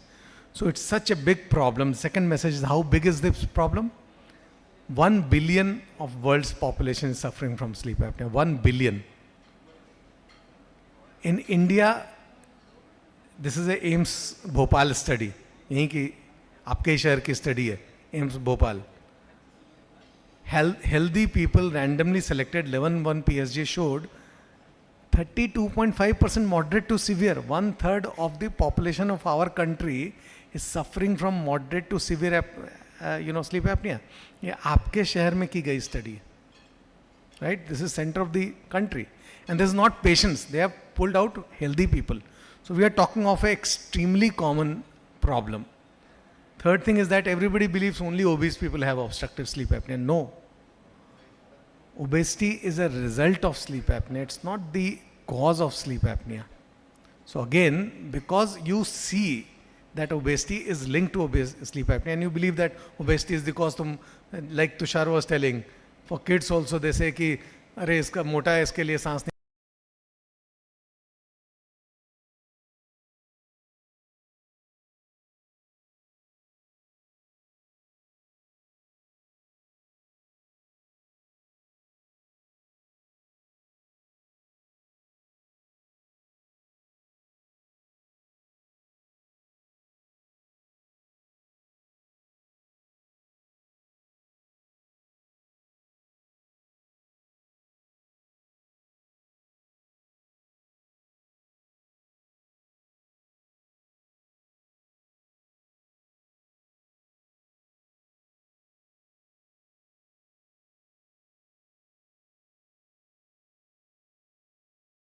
Inquire about the breathing issues. If a person has a breathing issues, उसको insomnia भी होगा, उसको daytime sleepiness तो रहेगा, उसको tension भी होगा. Anxiety is very common in people who cannot breathe. Claustrophobia is very common. All those things are not understood. So these are all symptoms of upper airway resistance syndrome, which is the precursor. So the basic issue in sleep apnea is between demand and supply. If the demand is more, that means if somebody is already obese, suppose because of any other reason, not because of breathing, he will require more air. And if the supply channel is also large, कितने मोटे लोग हैं 150 kilo के हैं लेकिन उनको sleep apnoea नहीं है, और एकदम 70 किलो का आदमी 65 किलो का आदमी उसको सिवियर स्लीप एपनिया. तो it's a problem between demand and supply. If the demand actually is more, and this is the most important slide, अगर डिमांड ज़्यादा है, प्रिंसिपल्स पे अगर हम बात करें, अगर डिमांड ही ज़्यादा है तो आप उसकी डिमांड को कम करो. How will you reduce the demand? By doing weight reduction, if possible by what ever means bariatric surgery. अगर सप्लाई में इशू है, अगर सप्लाई कम है, चैनल छोटा है, तो आप चैनल बड़ा कर दो सर्जरी करके, या तो छोटे चैनल में हवा प्रेस करो, सीपैप लगा दो. यही दो रास्ते हैं. तो this is the basis of sleep apnoea treatment. Fourth thing is that बच्चा जब भी जन्मता है तो उसको नींद की क्या प्रॉब्लम होनी चाहिए. यंग एडल्ट 20 साल 25 साल के इंसान को नींद का क्या इशू होना चाहिए. अगर 20-25 साल का इंसान बराबर से नहीं सो पा रहा है, if there is a problem with that, he is tired, he is having pain here and there in the body, and you say कि तुमको तो polymyalgia, something like that, arthralgia है, polymyalgia, this is all just आपको नहीं समझ में आ रहा है तो आप कुछ ना कुछ चिपका रहे हो. सो ज़्यादातर ये प्रॉब्लम्स होती है कि वो बराबर सो नहीं पा रहा है. एंड अगर इंसान सोएगा नहीं तो सबसे पहली प्रॉब्लम आएगी, मूड खराब होएगा. मूड खराब होगा, उसके बाद फिर मेमोरी खराब होगी, स्पीड ऑफ थिंकिंग खराब होगी, क्रिएटिविटी खराब होगी, अटेंशन खराब होगा, फोकस जाएगा, फ्लेक्सिबिलिटी ऑफ थॉट्स जाएंगे, रिजिड थॉट्स होते लग जाएंगे. एंड इतनी बिजी स्लाइड को मत देखिए. इससे फाइनली क्या होगा, नीचे में ये एक वर्ड आता है साइटोकाइन. तो साइटोकाइन रिलीज होगा अगर कोई इंसान ढंग से सोया नहीं. अभी जैसे पिछले कई दिन मैं वर्ल्ड स्लीप सिंगापुर से आया, फिर वहाँ से सूरत गया अपने इंडियन एकेडमी, फिर वहाँ से यहाँ आया. अभी 3-4-5 दिन से मेरी स्लीप भी एकदम वाट लगी हुई है बम्बई की भाषा में. तो when you have not slept well, तो ये साइटोकाइन रिलीज होता है. साइटोकाइन क्या है? साइटोकाइन इज अ केमिकल जो कि बॉडी की इन सारी केमिकल सेल से रिलीज होता है इन रिस्पॉन्स टू व्हाट, चोट लगी तो cytokine release. It's a inflammatory mediator. तो अगर आप सोए नहीं है ना, तो your body is under a state of low grade inflammation. Your whole body is inflamed. जैसे डायबिटीज क्या है? Diabetes is a state of body in which the whole body is inflamed. भाई साहब, hello brother, excuse me. Body is in a state of inflammation in diabetes. तो नींद अगर इंसान सोया नहीं है तो फुल बॉडी इज इन्फ्लेम्ड, इसलिए अब कुछ भी अच्छा नहीं लग रहा है, सब जगह थकान, दर्द, ये पूरा इंसान सोया नहीं है. ये हो गई अपने नहीं सोने की बात कि अगर आपको सोना नहीं मिला या आपकी स्लीप डिस्टर्ब हुई किसी भी कारण से, this body will be inflamed. So if somebody is snoring, there is a warning कि वो अंदर सब कुछ ठीक नहीं चल रहा है. थोड़ा सा साउंड देना. तो जो आप सुन रहे हो अंदर ये हो रहा है, राइट? तो इसकी ब्रीदिंग डिस्टर्ब्ड है, ब्रीदिंग बहुत आराम से नहीं हो रही है. इसका मतलब है कि ये गाड़ी चला तो रहा है लेकिन हैंड ब्रेक लगा हुआ है, तो गाड़ी अटक अटक के चल रही है. सो नेचुरली एकदम कॉमन लेमैन भाषा में अगर हम गाड़ी का हैंड ब्रेक लगा करके चलाएंगे तो क्या होगा? पेट्रोल ज़्यादा जलेगा, क्योंकि अपने को आपका ब्रेक जल्दी घिसेगा, आपका गियर खराब होगा, आपका पूरा इंजन बैठ जाएगा फाइनली. तो यही इंसान के साथ होता है जब वो स्नोर कर रहा है या स्लीप एपनिया दे रहा है. और उसको हम ठीक कर सकते हैं. उसको कौन ठीक कर सकता है? उसको सिर्फ ENT सर्जन ठीक कर सकता है. ENT, max fax and all. So ये अपने को समझना जरूरी कि इसकी शुरुआत कहाँ होती है. ज़्यादातर इसकी शुरुआत होती है बचपन में, जो अभी तुषार ने बहुत अच्छा दिखाया. एकदम I echo by each and every word that he spoke. लगभग 2/3 से ज़्यादा 75% बच्चों को एडनॉइड्स होता है. कम ज़्यादा अलग बात है, और एडनॉइड को अपन नॉर्मली समझते हैं. बट एडेनॉइड और टॉन्सिल का जब इन्लार्जमेंट होता है, उसके कारण क्या होता है? बच्चा मुंह से सांस लेता है. सी, ग्रेड 1 कोई नहीं बोलेगा आप सर्जरी करो, तुषार ने बहुत क्लियरली बोला. But when it is a grade 3, grade 4, उसका पूरा बचपन उसके साथ बीतता है. तो जब नाक बंद है, जब नेजोफेरिंग्स पूरा बंद है एडेनॉइड से, और ओरोफेरिंग्स बंद है टॉन्सिल से, तो बच्चे को कोई ऑप्शन ही नहीं ना मुंह खोल के सांस लेने के अलावा. बच्चा मुंह खोल के सांस लेगा तो जो नॉर्मल पैलेट ऐसी है वो बन जाएगी हाई आर्च पैलेट, करेक्ट? अब ये हाई आर्च पैलेट बनेगी बिकॉज उसको मुंह से सांस लेना है, तो सेप्टम का क्या होगा? ये हाई आर्च पैलेट है, एयर दिख रही है, सेप्टम ऊपर से ब्रेन ग्रो कर रहा है, नीचे से पैलेट पुश कर रही, तो सेप्टम तो ऑटोमेटिकली टेढ़ा होगा ना, राइट? तो दुनिया के आधी से ज़्यादा लोगों की नाक की हड्डी टेढ़ी इसी कारण से, क्योंकि बचपन में वो माउथ ब्रीथ करते रहे। अब एक बार जब हड्डी टेढ़ी हो गई तो ये टर्बनेट देखो, ये टर्बनेट देखो, ये तो इससे 8 गुना है कम से कम। अब जिस साइड हवा जाने को जगह थी वो टर्बनेट ग्रो कर गया, बिकॉज वो तो एयर कंडीशनर है। अब नाक में जगह ही नहीं सांस लेने के, तो ये फर्दर परपेचुएट होते आ रहा, full mouth breathing. Mouth breathing होगा तो टंग पीछे जाएगा, टंग पीछे जाएगा तो फुल फेरेंजियल क्लोजर। तो ये हमने बचपन जो छोटी सी प्रॉब्लम थी उसको तो हमने बड़ा होने दिया, क्योंकि नहीं स्प्रे ले लो, नहीं ऑपरेशन करना, तुम तो पैसा कमाने के लिए ऑपरेशन बता रहे हो। ये तो एकदम ही कहाँ की बात आ गई।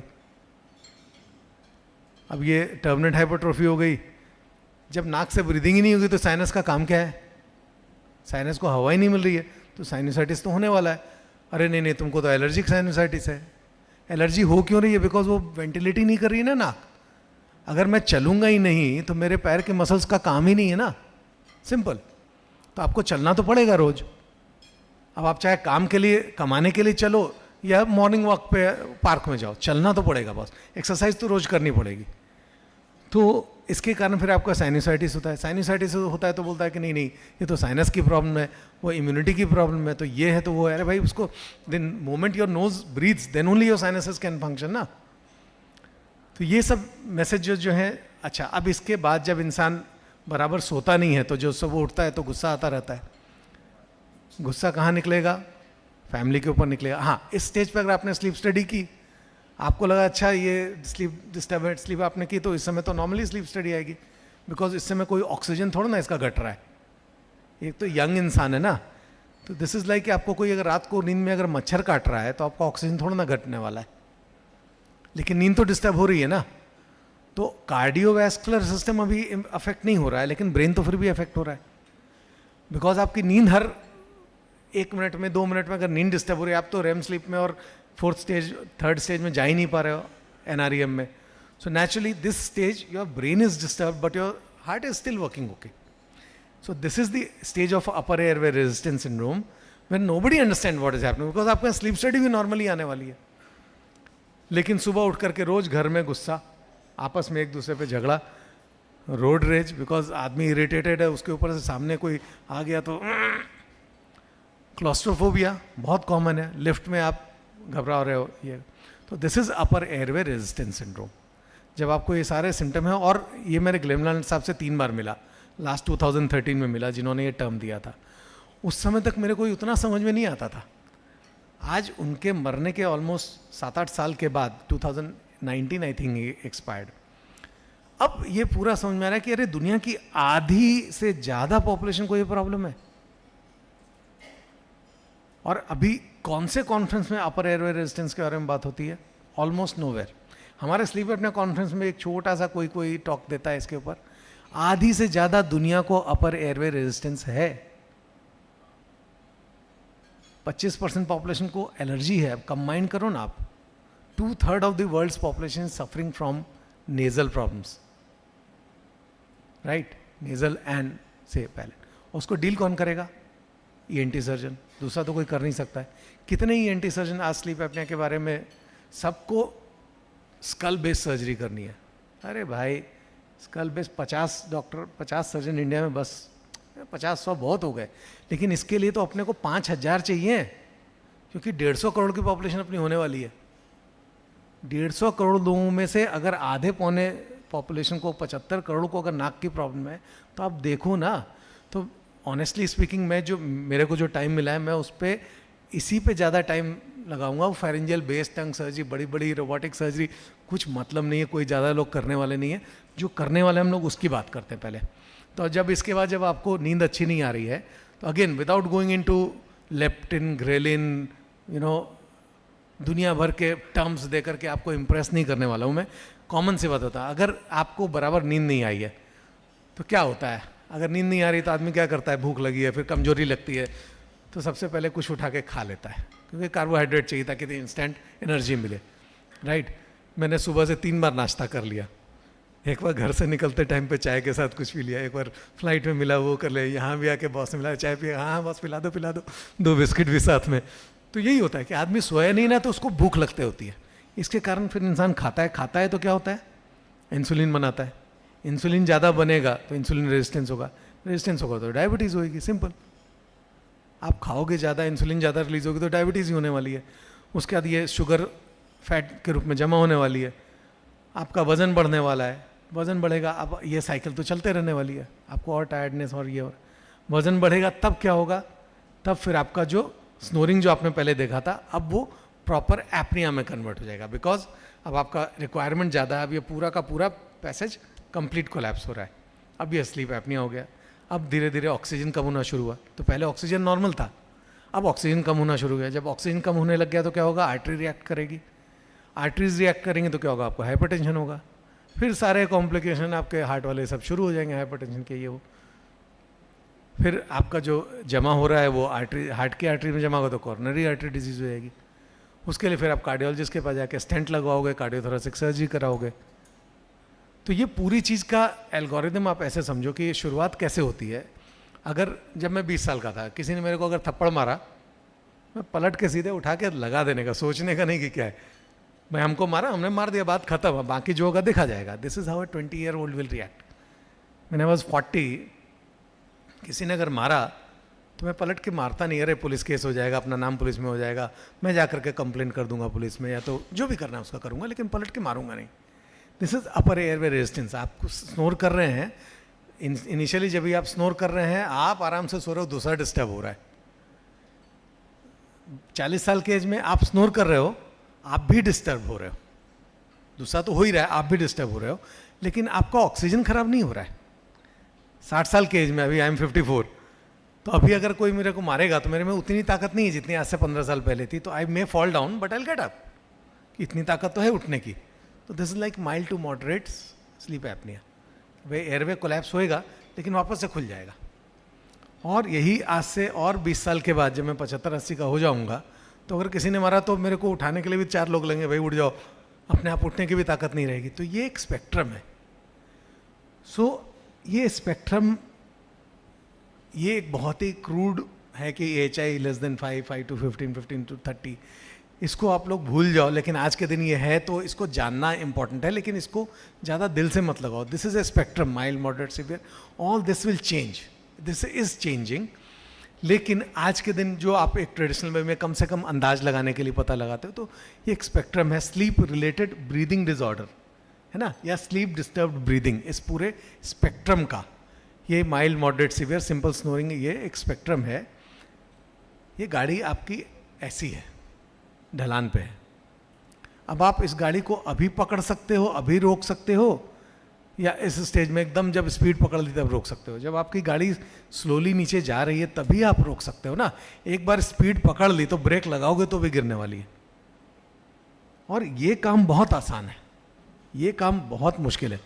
प्रॉब्लम क्या है, मेरे पास ये वाला सब काम आता है, इस स्टेज में कोई नहीं ठीक करता है। जब यहाँ पहुँच जाता है तब जाओ जाओ जाओ, इतने मोटे हो गए, HI 100 हो गया, 2 स्टेंट लग गए हार्ट में, इतना एकदम जीभ मोटा हो गया, तब जाओ, अब तुम जो कर सकते हो करो। This not done.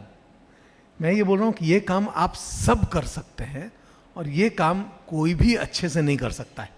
हम ट्राई कर लेंगे, चलो उसको थोड़ा सा जो बचा सकते हैं बचा लें, ठीक है, ये कर दें वो कर दें। लेकिन मेरा कहना ये है कि जब भी गाड़ी यहाँ पे है तो आप यहीं पे रोक लो ना। प्लीज़ स्प्रे दे के पेशेंट को, नाक के पेशेंट को मत भगाओ, ठीक है।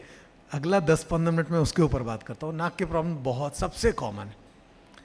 इनफैक्ट जब नाक बंद है तो क्या करेगा इंसान, मुंह खोल के सांस लेगा, मुंह खोल के सांस लेगा तो मैंडिबल नीचे जाएगा, मैंडिबल नीचे जाएगा तो हाइयोइड पीछे जाएगा, हाइयोइड के ऊपर ही तो टंग बेस अटैच्ड है। जब आदमी सो रहा है तो हाइयोइड नीचे जा रहा है, और ये अगर टंग गिरेगी, हाइयोइड गिरेगा, टंग गिरेगी साथ में। तो अगर नाक बंद है तो अल्टीमेटली मुंह खुलेगा, टंग पीछे जाएगी, टंग पीछे जाएगी तो पूरा एयरवे बंद होएगा। इट्स लाइक अ डोमिनो, एक गिरा सब गिरेगा। तो आप नाक को पहले खोल दो।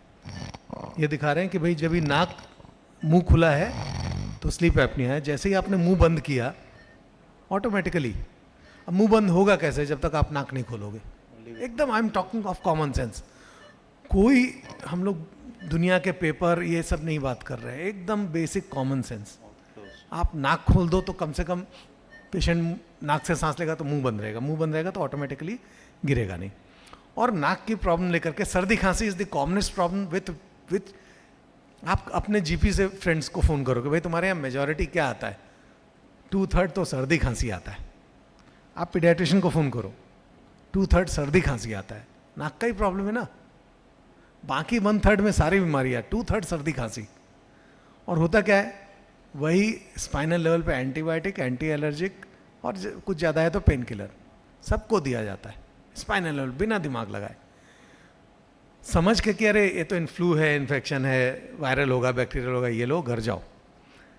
Which is true for acute. अगर मान लो एक्यूट है तो आप वो कॉकटेल मसाला दोगे वो ठीक है, लेकिन क्रॉनिक, फ्रीक्वेंट, रिकरेंट, जो ये 2/3 में से 1/3 तो रिकरेंट है, 1/3 तो कॉमन है, हर महीने आता है, 2-5 ये डॉक्टर के पास, फिर अगले साल वो डॉक्टर के पास, अगले साल तीसरे डॉक्टर के पास, घूमते ही रहता है। वहाँ से जब एकदम परेशान हो जाता है तो फिर ईएनटी के पास आता है। फिर ईएनटी, हम लोग क्या करते हैं, हम लोग को भी तो सीधे सीधे परफोरेशन ढूंढना है जिसका हम सर्जरी करके ठीक कर सकें। हमको भी तो कोलेस्टेटोमा चाहिए और सेंट्रल परफोरेशन चाहिए। नाक ठीक कर देंगे तो होएगा कैसे सेंट्रल परफोरेशन कोलेस्टेटोमा, हम सर्जरी क्या करेंगे। ऑनेस्टली यही माइंडसेट है, मैं पूरे देश में घूमता हूँ और यही माइंडसेट है। क्यों? क्योंकि मेडिकल कॉलेजेस में हमको यही सिखाया गया, राइट। आप ओपीडी में सबसे ज़्यादा पेशेंट नाक के आएंगे और सबको एक एंटीहिस्टामिनिक एक स्प्रे दे के भगाओ, जो एकदम ग्रॉस डीएनएस है उसको सर्जरी के लिए रखो, रिजल्ट मिलेगा नहीं मिलेगा हाथ खड़ा करो। सबसे बड़ी बात तो है, the worst thing is we say I treat he heels. इसको हमने कुछ ज़्यादा ही दिल पे ले लिया, भाई हम सर्जरी तो कर देंगे, तुमको रिजल्ट मिलेगा नहीं मिलेगा मालूम नहीं। अब ऐसे बोलोगे तो कैसे कोई काम कराएगा ना, इसीलिए वो पूरा फील्ड आगे बढ़ता नहीं, वो नहीं करने का है। तो ईएनटी भी वही, उसकी जगह स्प्रे बदल के दे देंगे, ये दे देंगे, वो दे देंगे, और पेशेंट बेचारा घूमता रहेगा पिलर टू पोस्ट, सोच लेगा यार ये तो ऐसा ही है, जितने प्रिस्क्रिप्शन में कोई तो कोई उठा के इस बार खुद ही कर लो, जाना ही नहीं है किसी के पास।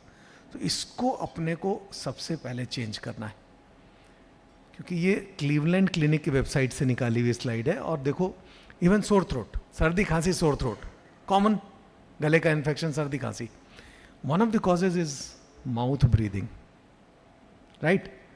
ओवर यूज इरिटेंट और माउथ ब्रीदिंग, ये दो तो हम ऐसे सबको मस्त एक एंटीहिस्टामिन चिपकाते हैं, एक एंटी रिफ्लक्स ट्रीटमेंट चिपका देते हैं, एक एंटीबायोटिक चिपका देते हैं और समझते हैं हमारा काम हो गया। Sorry brother, as a ENT surgeon you have to look into this as well. और हमको प्रॉब्लम क्या है कि हम सामने से देख के हाँ सब ठीक ही लग रहा है, थोड़ा लाल है, थोड़ा टॉन्सिल, अरे भाई ये फूड, ये खाना खाने का रास्ता है, ये एयर का रास्ता है ही नहीं ना। एयर तो नाक के पीछे से जाती है, गले के पीछे, पैलेट के पीछे से जाती है, उसको हमको समझने से लेना देना ही नहीं है। और ये जो हम गले में देख रहे हैं, सोर थ्रोट का कारण भी तो साइनस भी तो हो सकता है।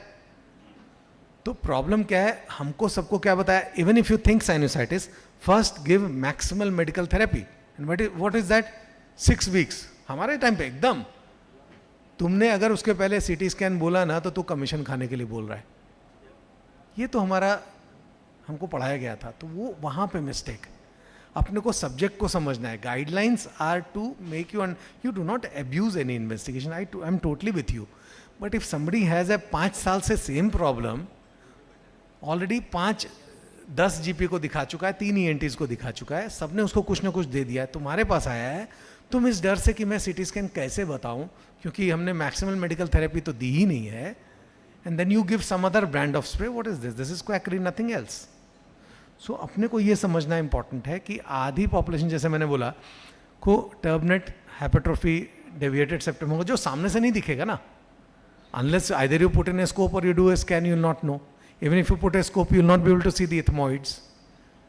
तो $1 million क्वेश्चन इज, नाक की मैं बताऊं, अगर हम लोग सब नाक ठीक करने लग गए, मेरी प्रैक्टिस मेजरली नोज है, ना गला है ना कान है। ओपीडी सबसे ज़्यादा कान की आती है, कान में खुजली, कान में ये, हम इरिटेट हो जाते हैं कान देख देख करके। लेकिन सर्जिकल प्रैक्टिस सबसे ज़्यादा नाक है, ना गला ना कान। कारण क्या? इस चीज़ को एक बार समझ गए, और ये मैंने जितने भी अपने जूनियर्स को बताया है, वो मेरे को 2-4 साल का जब मिलते हैं, बॉस ये आपने बताया ना, क्या उससे लाइफ में चेंज आ गया है। मतलब पेशेंट्स आर सो हैप्पी, क्योंकि द मोमेंट यू अंडरस्टैंड कि उसकी नाक की प्रॉब्लम एलर्जिक राइनाइटिस है, साइनसाइटिस है कि deviated septum, Tushar said everything is not allergy, it is adenoid. That is true for paediatric population. For adult population I am saying that इस चीज़ को समझ गए ना, तो ये $1 मिलियन जो है, मतलब 8.5 करोड़ रुपया यहाँ बैठा हर इंसान अपने प्रैक्टिसिंग लाइफ में, मैं लिख करके देता हूँ, अगर आप अगले 10 से 15-20 साल प्रैक्टिस करोगे, एकदम एथिकली कमाओगे। और आपको इतने पेशेंट इतना दुआ दे करके जाएंगे, इतना आशीर्वाद दे करके जाएंगे। क्योंकि प्रॉब्लम क्या है, complaint of long term complaint तो यही इच्छा है, नाक बंद है तो छींक आती है, तो वाटरिंग होती है, तो फटीग होता है, फेशियल पेन रहता है, तो पोस्टनल ट्रिप रहता है। यही 5-6 कंप्लेंट है। किसी को ऊपर वाला ज़्यादा, किसी को थोड़ा नीचे वाला ज़्यादा, किसी को ऐसा ज़्यादा, किसी को वैसा ज़्यादा। और हम उस सिम्टम के ऊपर खाली डायग्नोज करने की कोई, अच्छा छींक ज़्यादा रही है तो तुमको एलर्जी होगी, अच्छा तुमको ब्लॉकेज ज़्यादा है तो तुमको डेविएटेड सेप्टम होगा। ऐसा नहीं होता है, ऐसा नहीं होता है। अब इसको समझना इंपॉर्टेंट है। अपने को जवाब तो होता क्या है कि हम बोलते हैं तुम पहले मैक्सिमम मेडिकल थेरेपी लो, नहीं होगा तो हम सर्जरी करेंगे। सर्जरी करेंगे तो रिजल्ट मिलेगा कि नहीं मिलेगा हमको पता नहीं है। ये तो वकील वाला अप्रोच है कि भाई पहले तुम ट्राई कर लो, नहीं ठीक हुआ तो हम सर्जरी कर देंगे, नहीं ठीक हुआ तुम्हारे पास ब्लेम करने के लिए कुछ नहीं है। That is a approach of a black coat, not of a white coat. अपने को जवाब क्या देना, पेशेंट को क्या पूछना है कि भाई मेरे सिम्टम कब ठीक होंगे, मेरे को दवाई कब तक लेनी है, इसको ऑपरेशन लगेगा क्या, ऑपरेशन से मैं क्योर हो जाऊंगा क्या, अगर नहीं हुआ तो मेरी कौन सी प्रॉब्लम ठीक होगी, कौन सी बची रहेगी, और मेरे को उसके बाद भी कौन सी दवाई लेनी पड़ेगी क्या, मेरे को दोबारा सर्जरी करानी पड़ेगी क्या। यही 7 क्वेश्चन पेशेंट्स के दिमाग में होते हैं, और हम इसका जवाब नहीं देते। इसका जवाब तो अपने को सोचना ही नहीं है। हमको पहले ये समझना है कि भाई हाँ, तो मैं ये बोल रहा हूँ कि ये सवाल अगर मेरा भाई मेरे पास आया तो मैं यही 7 सवाल के बारे में सोचूंगा ना, कि नहीं उसके सीटी स्कैन में देखूंगा कि एंटेरिथमोइडल कहाँ है, आर्टरी कहाँ है। हमारे को क्या सिखाया गया कि तुम सीटी स्कैन इसलिए करो कि तुम देखो कि जब सर्जरी करोगे तो एंटेरिथमोइडल आर्टरी डैमेज तो नहीं हो जाएगी। स्कल बेस कीरोज टाइप 1 है कि टाइप 3 है। अरे भाई वो सब तो बाद की बात है, पहले ये तो डायग्नोज करो कि सर्जरी से उसको फायदा होगा कि नहीं होगा। अगर नहीं फायदा होगा तो भले मेडिसिन से फायदा नहीं, मैं सर्जरी क्यों करूँ। और अगर सर्जरी से ही फायदा होने वाला है तो मैं इसको पहले 10 साल दवाई दे करके इसके लिवर किडनी क्यों खराब करूँ। As simple as that. So the CT scan should be done in my view for the nasal problems to differentiate structural versus allergic versus combined problem. अगर प्रॉब्लम स्ट्रक्चर की है तो आपने सर्जरी कर दी, ठीक हो जाएगी। अगर प्रॉब्लम एलर्जी की है तो आप कुछ भी सर्जरी कर दो, ठीक नहीं होने वाली है। और अगर कंबाइंड है तो सर्जरी भी लगेगा और दवाई भी लगेगी। As simple as that. तो ये सिंपल क्लासिफिकेशन।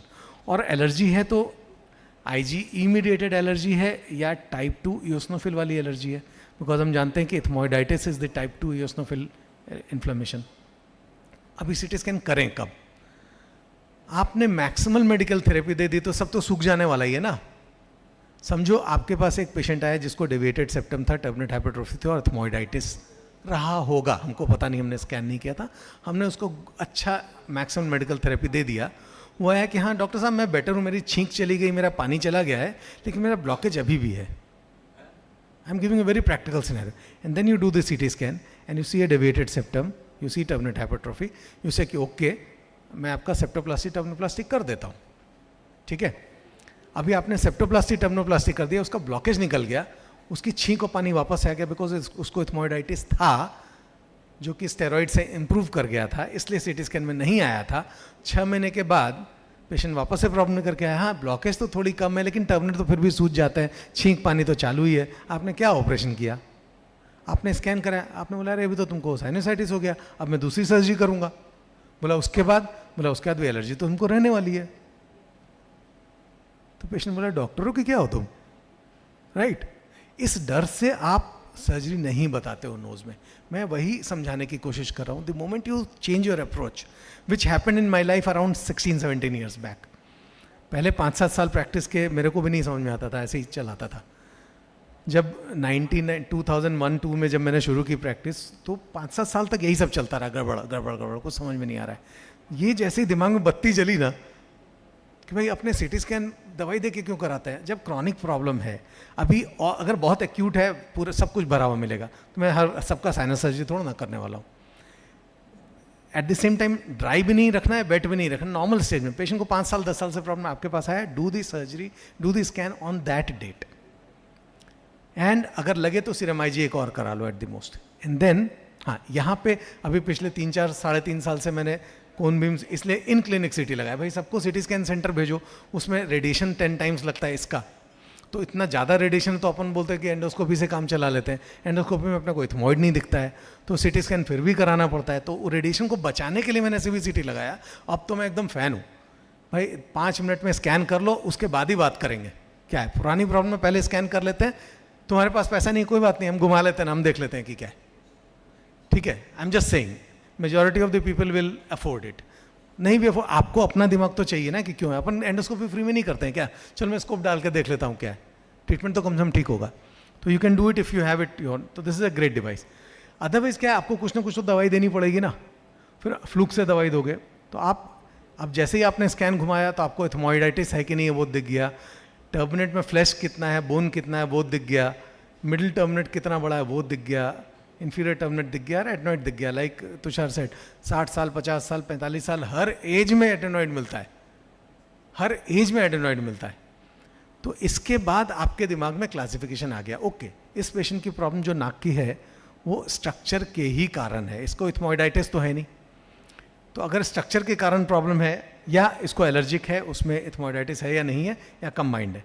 अगर प्रॉब्लम ये है जिसके कारण अगर ट्रैफिक जाम लगा है तो बहुत सिंपल है, हम इसको हटा देंगे, काम खत्म, कॉन्काबुलोजा निकाल देंगे, सिप्टोप्लास्टी कर देंगे, टर्मिनेट निकाल देंगे और रास्ता एकदम क्लियर हो जाएगा। इसके बिना अगर हम स्लीप एपने वाले पेशेंट को भी अगर हम सीपैप भी देना चाहेंगे तो बेचारा कैसे लगाएगा, वो तो ऐसा हो जाएगा ना, नाक बंद और उसके ऊपर से आप हवा दे रहे हो, ऐसा ही होने वाला है। तो अगर आपको पॉलिटिकली खेलना है, जैसे ऑनेस्टली मेरे जब शुरू किया था ना मैंने, बोला नहीं नहीं तुमको सीपैप तो ट्रायल देना ही पड़ेगा। वो तो अच्छी बात है, बिना नाक का सर्जरी किए सीपैप ट्रायल दे दो ना, क्या प्रॉब्लम, पेशेंट तो झक मार के आने वाला ही है। That is a crooked thinking, that is again वकील वाली थिंकिंग। डॉक्टर वाली थिंकिंग क्या है, अभी क्या करता हूँ, नहीं तू देख तू सीपैप ट्रायल लेगा तो भी नाक तो तेरी इतनी बंद है, पहले तू नाक ठीक करा ले, then you can try CPAP, if it doesn't work you can get your throat done. अभी ये प्रोटोकॉल हम ज़्यादा फॉलो करते हैं बिकॉज ये डॉक्टर वाला प्रोटोकॉल है, वो वकील वाला प्रोटोकॉल। नाक बंद है पहले ही सीपैप ट्रायल दे दो, आपको सर्जरी करने का मन है तो पहले ही सीपैप ट्रायल दो, फेल होने वाला ही है। So CPAP is going to work like this. तो अगर मान लो किसी का सीटी स्कैन ऐसा है, इसके इथमॉइड में कुछ नहीं है, सेप्टम डेविएटेड है, कॉन्काबुलोजा है, छोटी मोटी टर्मिनेट हाइपरट्रोफी है, इथमॉइड में ऑलमोस्ट कुछ भी नहीं है। अब इस पेशेंट का बॉटम लाइन क्या है, ये सीधी सीधी राम टाइप की प्रॉब्लम है, स्ट्रक्चरल प्रॉब्लम। इसका आईजी भी नॉर्मल है, इथमॉइडाइटिस भी नहीं है, इसको तुम एलर्जिक राइनाइटिस क्या खा के बोल सकते हो, कैसे बोल सकते हो। और इस पेशेंट को अगर तुम स्प्रे देते हो, दवाई देते हो, एंटी हिस्टामिन देते हो, तो you are damaging his liver and kidney for what reason, tell me the evidence. नहीं है ना, ये सीधी सीधी राम टाइप की प्रॉब्लम है, इसको सर्जरी करो। बॉटम लाइन क्या, ब्लॉकेज तो चला जाएगा, उसके बाद जो इसको ज़िंदगी में दोबारा सर्जरी क्यों नहीं लगेगी, क्योंकि इथमोइडाइटिस है ही नहीं। अगर इथमोइडाइटिस नहीं है, आपने सेप्टोप्लास्टी टर्मिनोप्लास्टी कर दी, इथमोइडाइटिस ज़िंदगी में दोबारा आगे डेवलप होगा इसके चांसेस बहुत ही कम है। सीजनल एलर्जी हो सकती है, तो सीजनल जब भी उसको ज़रूरत पड़ेगी तो एक स्प्रे, एक टैबलेट दे देने का, एक एंटीहिस्टामिन लेना, एक स्प्रे लेना, तुम जो भी 10 दिन 20 दिन तुमको सीजनल एलर्जी रहेगी उस टाइम पे ले लेना। This is the bottom line for this patient. जैसे ही आपको ये समझ में आ गया तो आप इसको सर्जरी एडवाइस करोगे, बिकॉज आपको पता है कि इसको ज़िंदगी में दोबारा ऑपरेशन नहीं लगने वाला है।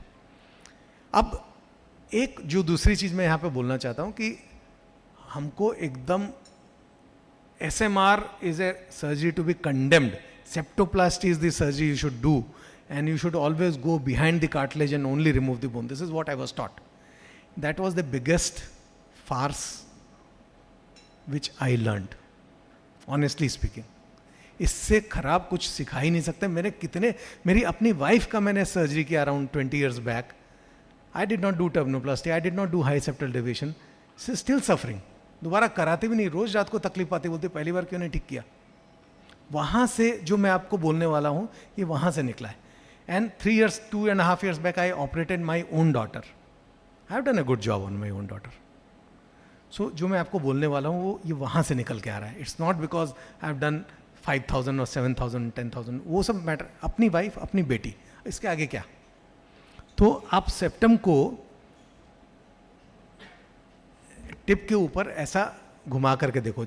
After you take the incision, just try to rotate. You will see that every septum rotates on this point. ये सर्जिकल टिप सारे जूनियर्स के लिए काम किए, कुछ कुछ सीनियर्स भी होपफुली इससे फ़ायदा उठा सकते हैं. एंटीरियर इंफीरियर नेजल स्पाइन और ये जो कीस्टोन एरिया है, these are the 2 areas where the septum is attached, है ना.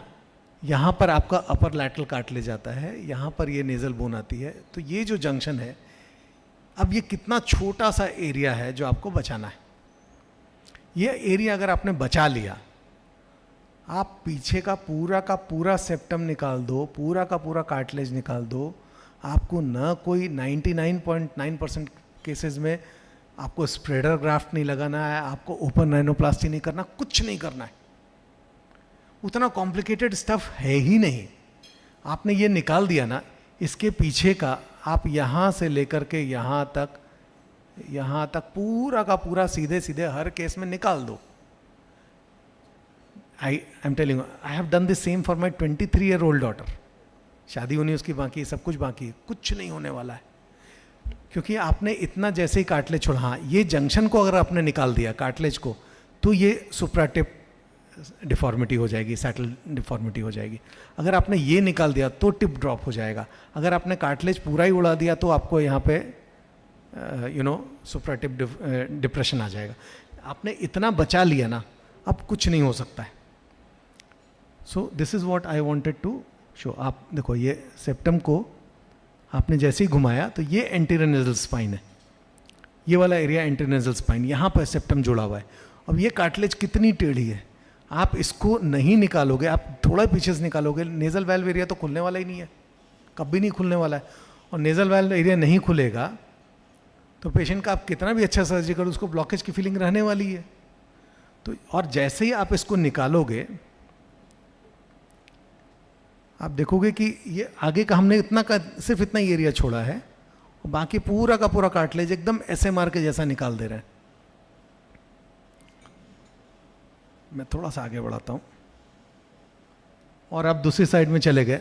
See how badly the septum is curved. ये कार्टिलेज, ये कुत्ते की दुम में आप कुछ भी करके इसको सीधा नहीं कर सकते. वो भूल जाओ, स्कोरिंग करेंगे, ये करेंगे, वो करेंगे, नहीं होने वाला है. इसको निकालना ही है, और इतना निकाला, believe me, your septoplasty results will go through the roof. तो मैं आगे बढ़ाता हूं. अब इसके बाद हाँ, दूसरा जो इंपॉर्टेंट चीज़ है, हाई सेप्टल डेविएशन. हाँ, तीसरी चीज़ है कि सेप्टम का फ्लैप नहीं फाड़ना है. सेप्टम का फ्लैप जिस साइड में स्पर है ना, आप कुछ भी कर लो बचने वाला नहीं है, तो पहले उसको फाड़ देने का. ठीक है, जो बात नहीं एकदम अरे तुम्हारा फ्लैप फट गया, 3 OT तक तुमको सेप्टोप्लास्टी नहीं मिलेगा, यही हमारे साथ हुआ था. अरे भाई इतना गंदा स्पर है, मैं निकालूंगा तो फटने वाला ही ना. दूसरे साइड अपने को बचाना जरूरी है. अगर मान लो एक साइड पूरा फट गया, दूसरा साइड पूरा बचा, कुछ नहीं होने वाला है, ये ड्रिप कर दो, बैठ जाएगा 2 दिन के अंदर. और अगर फटा भी है तो अलग अलग जगह पे, you can tear it here, you can tear it here. सामने का टीयर कर दोगे तो फिर परफोरेशन होएगा, वो नहीं करना है. तो ये फाड़ने में कोई प्रॉब्लम नहीं, आराम से इसको फाड़ दो तो तुम्हारा बल्कि कोई हिमेटोमा वगैरह बनेगा ही नहीं. अच्छा, ऊपर का septum, now the upper part of the septum, that is the most important thing. High septoplasty, यहाँ तक आपको जाना है. देखो अभी लोग बोलते हैं ना इतना कार्टिलेज नहीं निकालते हैं, कहाँ तक निकाल रहे हैं हम? पूरा एकदम रूफ ऑफ द नोज. क्यों निकाल रहे हैं? क्योंकि देखो यहाँ तक आपकी, यहाँ से नेजल बोन शुरू हो गई, बोन के नीचे से आपने पूरा सेप्टम निकाल भी था तो क्या फ़र्क पड़ता है, बोन तो है ना साइज. और आपने बोनी कार्टिलेजेंस जंक्शन को तो हटाया नहीं था, इधर का पूरा आप निकाल दोगे तो अभी आपका जो नेजल वाल्व है, इंटरनल नेजल वाल्व एरिया एकदम ऐसा खुल जाएगा. एंड द पेशेंट, वाह थैंक यू डॉक्टर, ऐसा होने वाला है. और स्कल बेस तो वहाँ से शुरू हो रहा है, मिडिल टर्मिनेट के बाद स्कल बेस आएगा ना, स्कल बेस का तो कोई चांस ही नहीं है. तो ये एक ज़रूरी है ये काम करना, जो कि हम नहीं करते हैं. जो फीलिंग ऑफ ब्रीदिंग है वो नहीं आती जब तक आप हाई सेप्टम से डील नहीं करो. तीसरी चीज़ कि समझो इस साइड में ये है concha bullosa. How many of will you operate this? Concha bullosa अगर है, लगभग सब लोग बोले हाँ हम भी करेंगे हम भी करेंगे, लेकिन दूसरे साइड में ये ऐसा है, साइज इतनी है लेकिन अंदर बोन है, अभी कितने लोग सर्जरी करेंगे? ऑब्स्ट्रक्शन तो उतना का उतना ही कर रहा है ना। हाँ, तो अभी बॉस बोल रहे हैं कि काटेंगे, तो कहाँ से काटेंगे? यहाँ से। मैं ये बोल रहा हूँ, तो हम क्या करते हैं, क्या डिसीजन लेते हैं, ये इस पे डिपेंड करता है कि हमको क्या सिखाया गया है। हमारे दिमाग में भरा हुआ है कि कॉन्का बुल्लोजा, यस ईजी है ना निकालना, आराम से एक इंसिजन लो, सीजर लेके काट दो, डिब्राइड कर दो, जो करना है निकल जाएगा। बट ये बोन है, ये अपने पास इंस्ट्रूमेंट नहीं है, तो अभी इसको कैसे डील कर सकते हैं? इसको कुछ नहीं कर सकते, इसको छोड़ दो, क्योंकि तुम पूरा का पूरा मिडिल टर्मिनेट या तो निकालो, वो भी सही नहीं है, राइट। तो इक्विपमेंट बदलेंगे, है ना। तो देखो अभी हमने इसके लिए इंफीरियर मिडिल टर्मिनेट के लिए भारत में पहली बार यूज़ करना शुरू किया पीजो इलेक्ट्रिक, कि इस कॉन्का जो मिडिल टर्मिनेट को है हम इसका बोन को डिसॉल्व कर दें और convert it like a normal concha, तो क्या कैसा रहेगा? तो जैसे ही आपने, मैं आपको क्या बताने की कोशिश कर रहा हूँ, अब ये वैसा ही इंसिजन हो गया, तो अगर आपके पास चलिए पीजो इलेक्ट्रिक तो बोन को डिसॉल्व करता है, ड्रिल तो है ना आपके पास, आप आराम से मिकोजा हटाओ, धीरे से लेकर ड्रिल कर डालो, ड्रिल तो है ना, ड्रिल तो सबके पास है, तो you can do the same work, now you can get the same amount of space. तो आपका जो डिसीजन है ना, सिर्फ फेड इंफॉर्मेशन पे नहीं हो चाहिए, आपकी इमेजिनेशन भी काम में लेकर के आओ ना, कि प्रिंसिपल क्या है, ब्लॉकेज निकालना है। अब ये सामने बोन आ गई है, तो बोन को मैं काट नहीं सकता हूं सीजर से, तो मैं कम से कम ड्रिल तो कर सकता हूं। What I am trying to say is कि अभी जैसे ये ब्लॉकेज निकल गया, इतनी जगह खाली हो गई, अब इसका साइनस मस्त चलना शुरू हो जाएगा। सो इमेजिनेशन को थोड़ा सा काम में लाना इंपॉर्टेंट हो जाता है। तीसरी बात, इंफीरियर टर्मिनेट। तो when I joined in 99 KEM join किया था, टर्मिनेट को हाथ नहीं लगाने का, टर्मिनेट को हाथ नहीं लगाने का, क्यों? Atrophic rhinitis, empty nose syndrome. देखो फलाने एक शहर में एक सर्जन था, जब वो रिटायर हुआ तो उस गांव में बहुत नोज का क्रिपल आ गया, क्योंकि उसने सबका टर्मिनेट निकाल दिया था।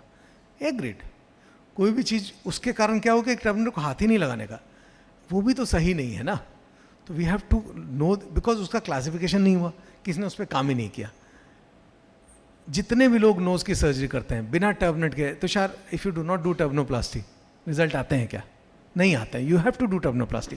तो टर्मिनेट अगर बड़ा है तो ये आप अगर चाहो तो फोटो ले लो, ये इंफीरियर टर्मिनेट का ये मेरा अपना एक क्लासिफिकेशन है, 1/3 1/3 1/3। आगे का पार्ट, मिडिल पार्ट एंड पीछे का part. Middle part is bony and convex, आप उसको आउट फ्रैक्चर कर दो, काम हो जाता है। आगे का पार्ट ये साइनोसॉइडल है, पीछे का पार्ट पॉलीपॉइडल है और नीचे का पार्ट पॉलीपॉइडल है। आप ये पॉलीपॉइडल पार्ट पे कितना ही स्प्रे मार दो, कितनी दवाई दे दो, कुछ नहीं काम आता है। This is like a polyp, it's polypoidal, इसको निकालना ही पड़ता है। आपको रिजल्ट चाहिए, इसको निकाल दो। हाँ, आई एम नॉट सेइंग कि 70 साल वाले में इसको निकालो, क्योंकि 70 साल में ऑलरेडी ये एट्रोफी हो गया, डाई आउट कर गया ज़्यादातर। तो आप इसको देखो, ये साइनोसॉइडल पार्ट है ना, इसके अंदर पूरी ब्लड वेसल्स है। इसको आप, यही पार्ट है जो सबसे ज़्यादा रेजिस्टेंस को करता है, इसको पूरा नहीं निकालने का। इसको you can do some channelling, some cauterisation. नीचे का पार्ट पूरे टर्मिनेट का इज पॉलीपॉइडल, इसको आप निकाल दोगे ना, पेशेंट का पोस्ट नेजल ड्रिप बंद हो जाएगा। ऐसे कितने सारे पेशेंट हैं जिनका साइनस क्लियर है लेकिन पोस्ट नेजल ड्रिप है, कितने पेशेंट हैं? और वो भी उनको डेविएटेड सेप्टम अगर लेफ्ट में है तो पीएनडी राइट साइड में है, आपको साइनस तो क्लियर दिख रहा है, तो उसका आप अगर टर्मिनोप्लास्टी नहीं करोगे तो पीएनडी पूरा जाएगा नहीं, बल्कि सेप्टोप्लास्टी करोगे तो राइट साइड ज़्यादा ब्लॉक हो जाएगी। तो आपने ये मिडिल पार्ट को तो आउट फ्रैक्चर कर दिया, लोअर पार्ट को ये देखो पूरा का पूरा आप एक माइक्रो डिब्राइडर लो। मैं कोई कोबलेशन, कोई हाईफाई चीज़ नहीं बता रहा हूँ, डिब्राइडर लगभग सबके पास ही है, नहीं है तो सीजर लो और काट करके निकाल दो, वो भी चले।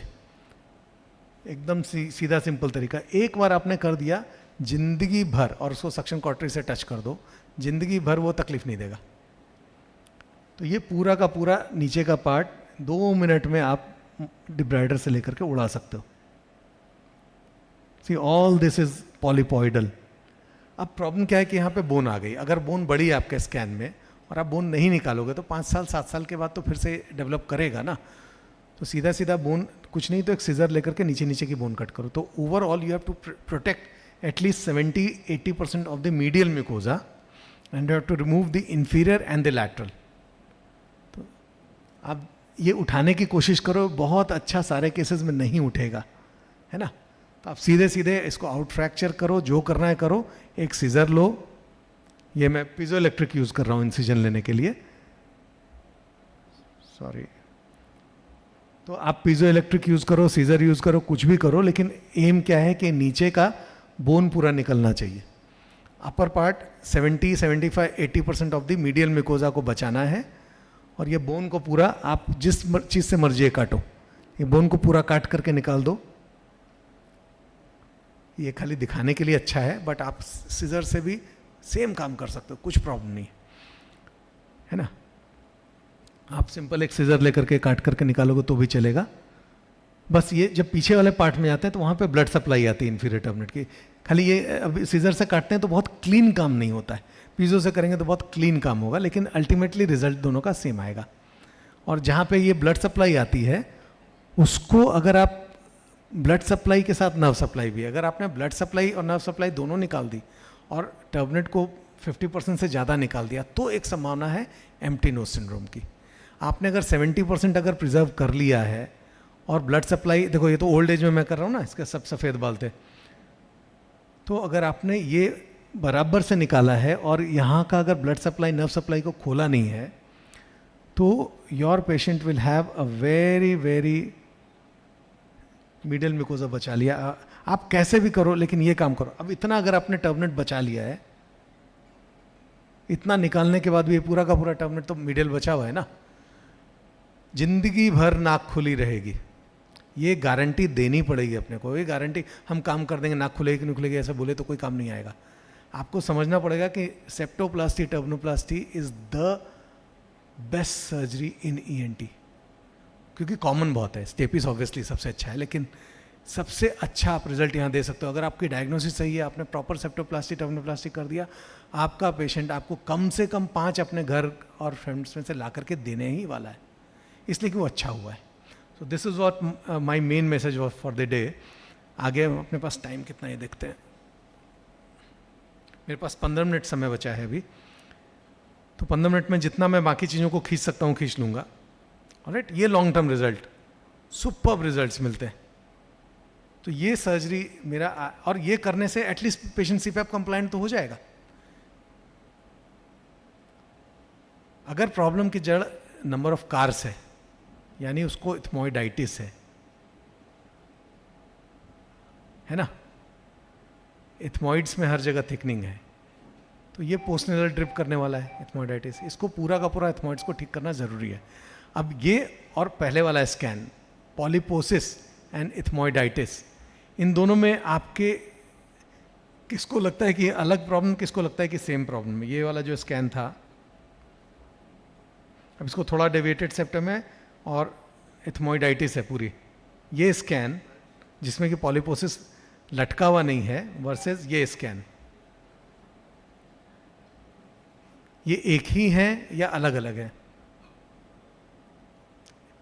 हाउ मेनी पीपल ऑफ और ये सिंगल एक ही आदमी के हैं कि अलग अलग आदमी के स्कैन है? सिंगल एक ही आदमी के स्कैन के फेवर में कितने लोग हैं? 1 या 2 हाथ.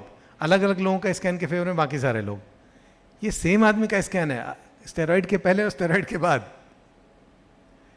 और जितने ये अगर पहले वाले स्कैन को अगर आप ट्रीटमेंट नहीं करोगे, और ट्रीटमेंट आप क्या कर सकते हो उसका, स्प्रे अंदर जाएगा क्या? Will the spray reach the ethmoids? No. Will antihistamines work on this? No. तो आप ट्रीटमेंट करोगे क्या? सो जैसे ही आपने ये देखा कि इथमोइडाइटिस वाला पैटर्न है, टाइप 2 इओसिनोफिलिक इन्फ्लेमेशन है, ये पेशेंट आगे चल के यही ज़्यादातर उम्मीद है कि 10-20 साल में ये कन्वर्ट करेगा, नहीं भी कर सकता है. तो ये दोनों जो डिजीज़ है ना, वो राम था, ये रावण है. इसका 2 सिर काटो फिर से उग जाएगा, इधर का सिर काटो वापस से उग जाएगा.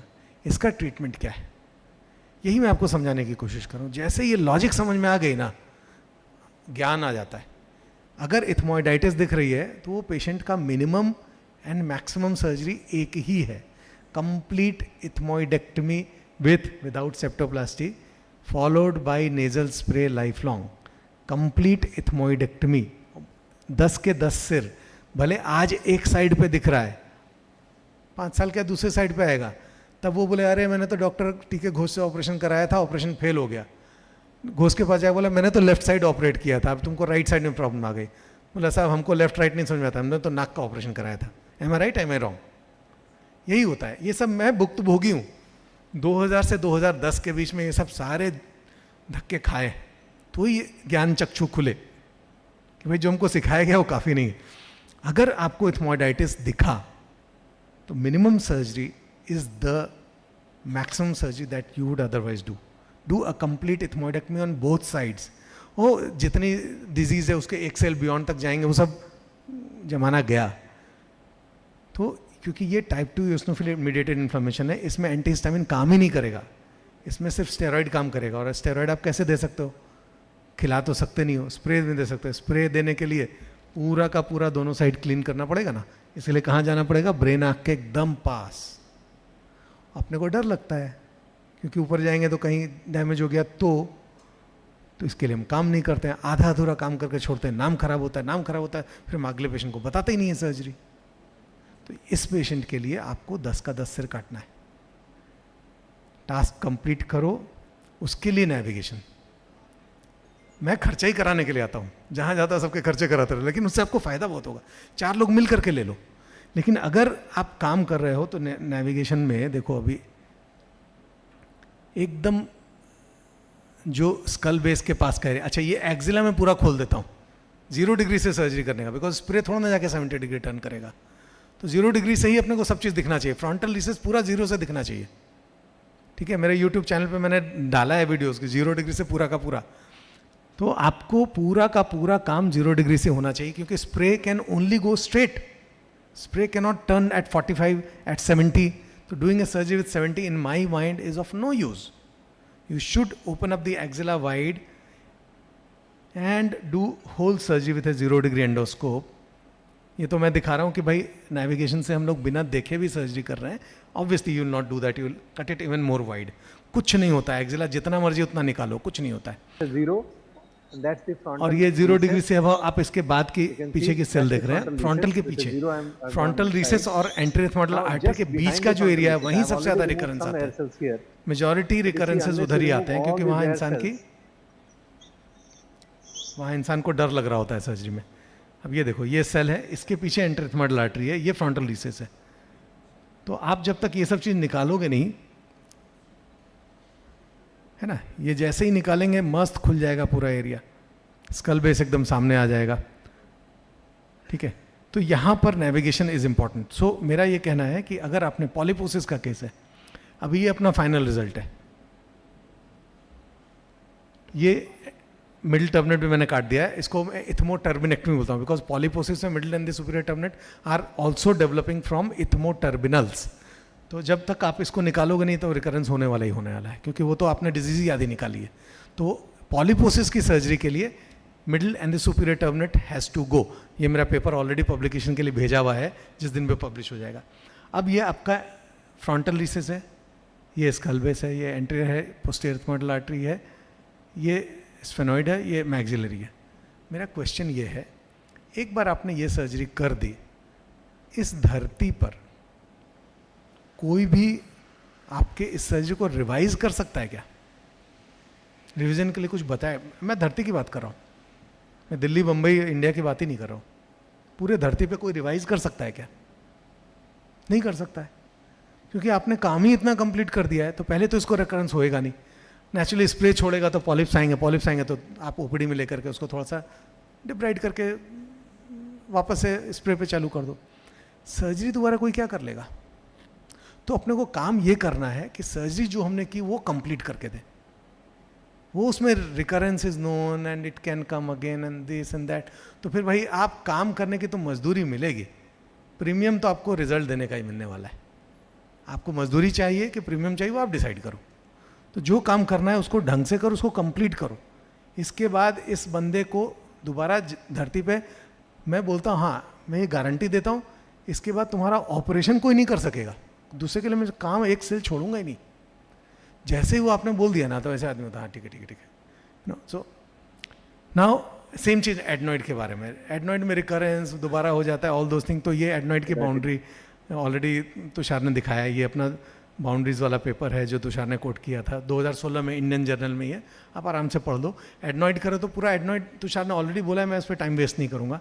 एडनॉइड is extremely important because nose and nasopharynx is like wax. अभी आपके पास एक लेडी आई जिसको सुनता नहीं है, आप वैक्स निकाले बिना उसको ऑडियोग्राम कर लोगे क्या? नहीं करोगे. तो वैक्स तो निकालना है ना. ऑडियोग्राम बराबर नहीं होगा, इम्पिडेंस बराबर नहीं होगा, आप हियरिंग एड क्या दे दोगे उसको? तो अगर आपको सीपैप देना है या आपको फेरेंजियल सर्जरी करने पहले नाक तो खाली करनी पड़ेगी ना. और इतना काम, आधी पॉपुलेशन को ये प्रॉब्लम है, आपके पास आ रहे हैं, नहीं नहीं नहीं स्लीप वाला है, हमको नहीं आता है, तुम ऐसा करो स्प्रे लो, गोली दो, तुम जाओ सीपैप लगा लो, स्लीप स्टडी करा लो. ये क्या मतलब है? आप सिटी स्कैन तो करो, आप नाक तो खोलो कम से कम. मेरा आज पूरा फोकस वही था कि नाक आप कैसे अच्छा बना सकते हो, और वो आप सब लोग बना सकते हो. उसके लिए आपको कोई स्पेशल ट्रेनिंग की जरूरत ही नहीं है, वो खाली माइंडसेट बदलना है. नहीं स्लीप आ गया, अपने बस का नहीं, छोड़ो यार, जाने दो, भेज दो विकास के पास, भेज दो किशोर के पास. ऐसा नहीं है. You at least do the nose properly, do a complete job in the nose. जहाँ पे मेरे पास कुछ उसमें रिविजन के लिए बचना नहीं चाहिए, वो नहीं होना चाहिए. आप काम कंप्लीट करो, उसके बाद अगर सीपैप की जरूरत है तो सीपैप दे दो ना, कोई प्रॉब्लम नहीं है. मैं कहाँ बोल रहा हूँ फेरेंजियल सर्जरी करनी जरूरी है. तो अब आगे हम लोग फेरेंजियल सर्जरी पे, मेरे पास 12-13 मिनट टाइम है, जितना मैं बता सकता हूँ. तो ये जो ऑब्स्ट्रक्शन है ये डायनेमिक ऑब्स्ट्रक्शन है. ये डायनेमिक ऑब्स्ट्रक्शन, ये सिर्फ सोते समय हो रहा है, आदमी जगा हुआ तब तो हो नहीं रहा है. तो आपको असेस कैसे करना पड़ेगा? जगे हुए में कैसे असेस कर लोगे जो काम सोते हुए में हो रहा है? Common sense. स्लीप एंडोस्कोपी ही करनी पड़ेगी. You can assess this only during sleep. Because किसी का AHI 70 है, उसको हो सकता है सिर्फ पैलेट कोलैप्स हो. किसी का AHI 30 है, उसको हो सकता है टंग बेस कोलैप्स हो. किसी का AHI 10 है, उसको एपिग्लॉटिक कोलैप्स हो. तो वो एकदम अलग चीज़ है. जो आप AHI देखते हो वो फिजियोलॉजी है, वो पेशेंट की फिजियोलॉजी है. जैसे जैसे वजन बढ़ेगा AHI और बढ़ेगी, जैसे जैसे उसकी सिवियरिटी, उसका मसल कोलैप्सिबिलिटी बढ़ेगा, AHI बढ़ेगी. ये एनाटमी है, स्टैटिक एंड डायनेमिक. स्टैटिक हम लोगों ने डील कर लिया, डायनेमिक ये एनाटमी है. अगर why males do snore more than females? Because males का सॉफ्ट पैलेट लंबा होता है. फिर दुनिया बोलती है कि नहीं नहीं नहीं नहीं, तुम सॉफ्ट पैलेट, तुम युवला मत निकालो, तुम सॉफ्ट पैलेट छोटा मत करो. अरे भाई तो कैसे ठीक नहीं होने वाला है? फिर बोलती है स्लीप सर्जरी का रिजल्ट नहीं मिलता है. Males snore more because they have a longer soft palate, इसमें कोई डाउट नहीं है. तो मैं उसका सॉफ्ट पैलेट काट करके फीमेल के जितना बना दूँ ना भाई, बनाने तो क्या प्रॉब्लम है, हम तो बनाएंगे, तभी रिजल्ट मिलेगा. सो अब पैलेट को कट करने में डर क्यों लगता है? क्योंकि हमको मसल्स, आज तक मसल्स का फंक्शन ही पता नहीं है, कौन सी मसल कैसे काम करते वही पता नहीं. क्योंकि हम तो सामने से ये एरिया तो पीछे है ना, तो अपने को डायनेमिक ऑब्स्ट्रक्शन समझने के लिए, हाँ तो अगर स्टैटिक ऑब्स्ट्रक्शन है तो आपको सीपैप भी प्रेशर नहीं झेल पाएगा, इसलिए आप प्लीज़ निकाल दो. Static obstruction everybody has to operate. अगर बहुत बड़ा टॉन्सिल है तो भी निकाल दो. अगर डायनेमिक ऑब्स्ट्रक्शन है तो सीपैप लगेगा कि फेरेंजियल सर्जरी लगेगी, ये अपने को डिसाइड करना है. तो ये हम लोगों ने शुरू किया था कि सीपैप कैसे काम करता है देखने के लिए. तब तक किसी को पता ही नहीं था कि सीपैप काम कैसे करता है. तो हमने सीपैप में होल बनाया, एक स्कोप डाला, तो अंदर काम कैसे करता है. ये apnoea, switch on the CPAP. जैसे ही आपने हवा शुरू की तो apnoea is converted to snoring, snoring is converted to normal breathing, है ना. इस तरह से आप सीपैप फ्लो तो खुला रख रहा है. ये सॉफ्ट पैलेट है, ये पोस्टीरियर फेरेंजियल वॉल है, ये आगे जा रहा है और ये अपनी जगह पर है. तो ये क्या कर रहा है, इसको किधर पुश कर रहा है? सॉफ्ट पैलेट जो कोलैप्स कर रहा था उसको गिरने से रोक रहा है. अगर हम यही काम, सॉफ्ट पैलेट जो पीछे गिर रहा है, यही काम अगर मैं उसको उठा दूं तो क्या प्रॉब्लम है? तो क्यों ज़िंदगी भर सीपैप लगाना है? तो नहीं नहीं नहीं नहीं, you can not touch the central part of the soft palate, you can only operate on the lateral side. 10-15 साल तक मैं उसी, 10-12 साल तक तो मैं उसी इसमें, नहीं, सेंटर को तुम कुछ कर ही नहीं सकते, युवला निकाल नहीं सकते हैं, सेंटर पार्ट में कुछ डालेंगे तो पेशेंट सॉल्व नहीं कर पाएगा, तो भाई सर्जरी तो कर ही नहीं सकते हो, रिजल्ट तो मिलेगा नहीं, सीपैप भी देते रहो. तो 99-2000 में जब भी से ENT ज्वाइन किया तब से लेकर अराउंड 2008, 9, 10, 10 तक तो यही सब हम समझते रहते थे. जब ये एक्सपेरिमेंट किया, देखा भाई काम कैसे करता है, इसको उठाता है ना. अब हम इसको अगर सूचर से उठा देंगे तो क्या प्रॉब्लम है? सेंटर में सूचर डाल के उठा देते हैं, बात ख़त्म।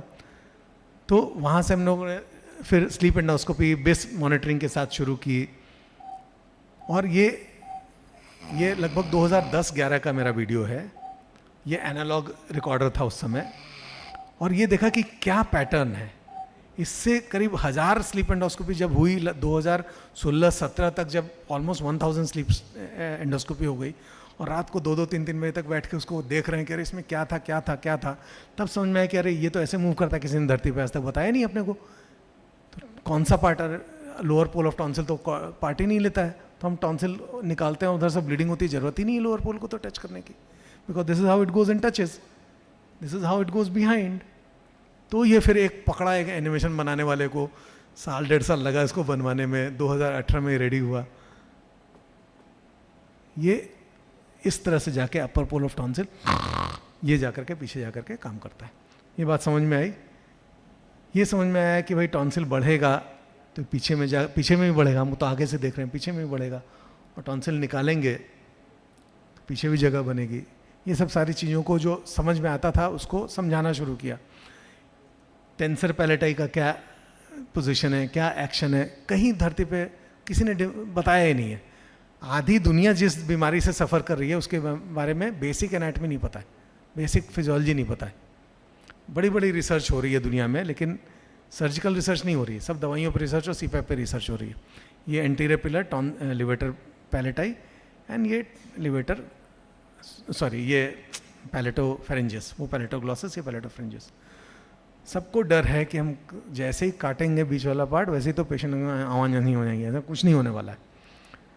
तो मैं अब आगे, चूँकि टाइम कम है तो मैं इसको आगे बढ़ाता हूँ आई थिंक। और फिर टॉन्सिल का क्या है, टॉन्सिल का एंडोफाइटिक टॉन्सिल कैसा होता है, क्या होता है, एक्सोफाइटिक टॉन्सिल ऐसा दिखना चाहिए। कहाँ अपने स्लीप एंडोस्कोपी में ऐसे दिखते हैं, इतना सीवियर स्लीप एपनिया होता है। ज़्यादातर टॉन्सिल एंडोफाइटिक होते हैं जो पीछे करते हैं। तो ये जो मैंने दिखा था ये एंडोफाइटिक टॉन्सिल है।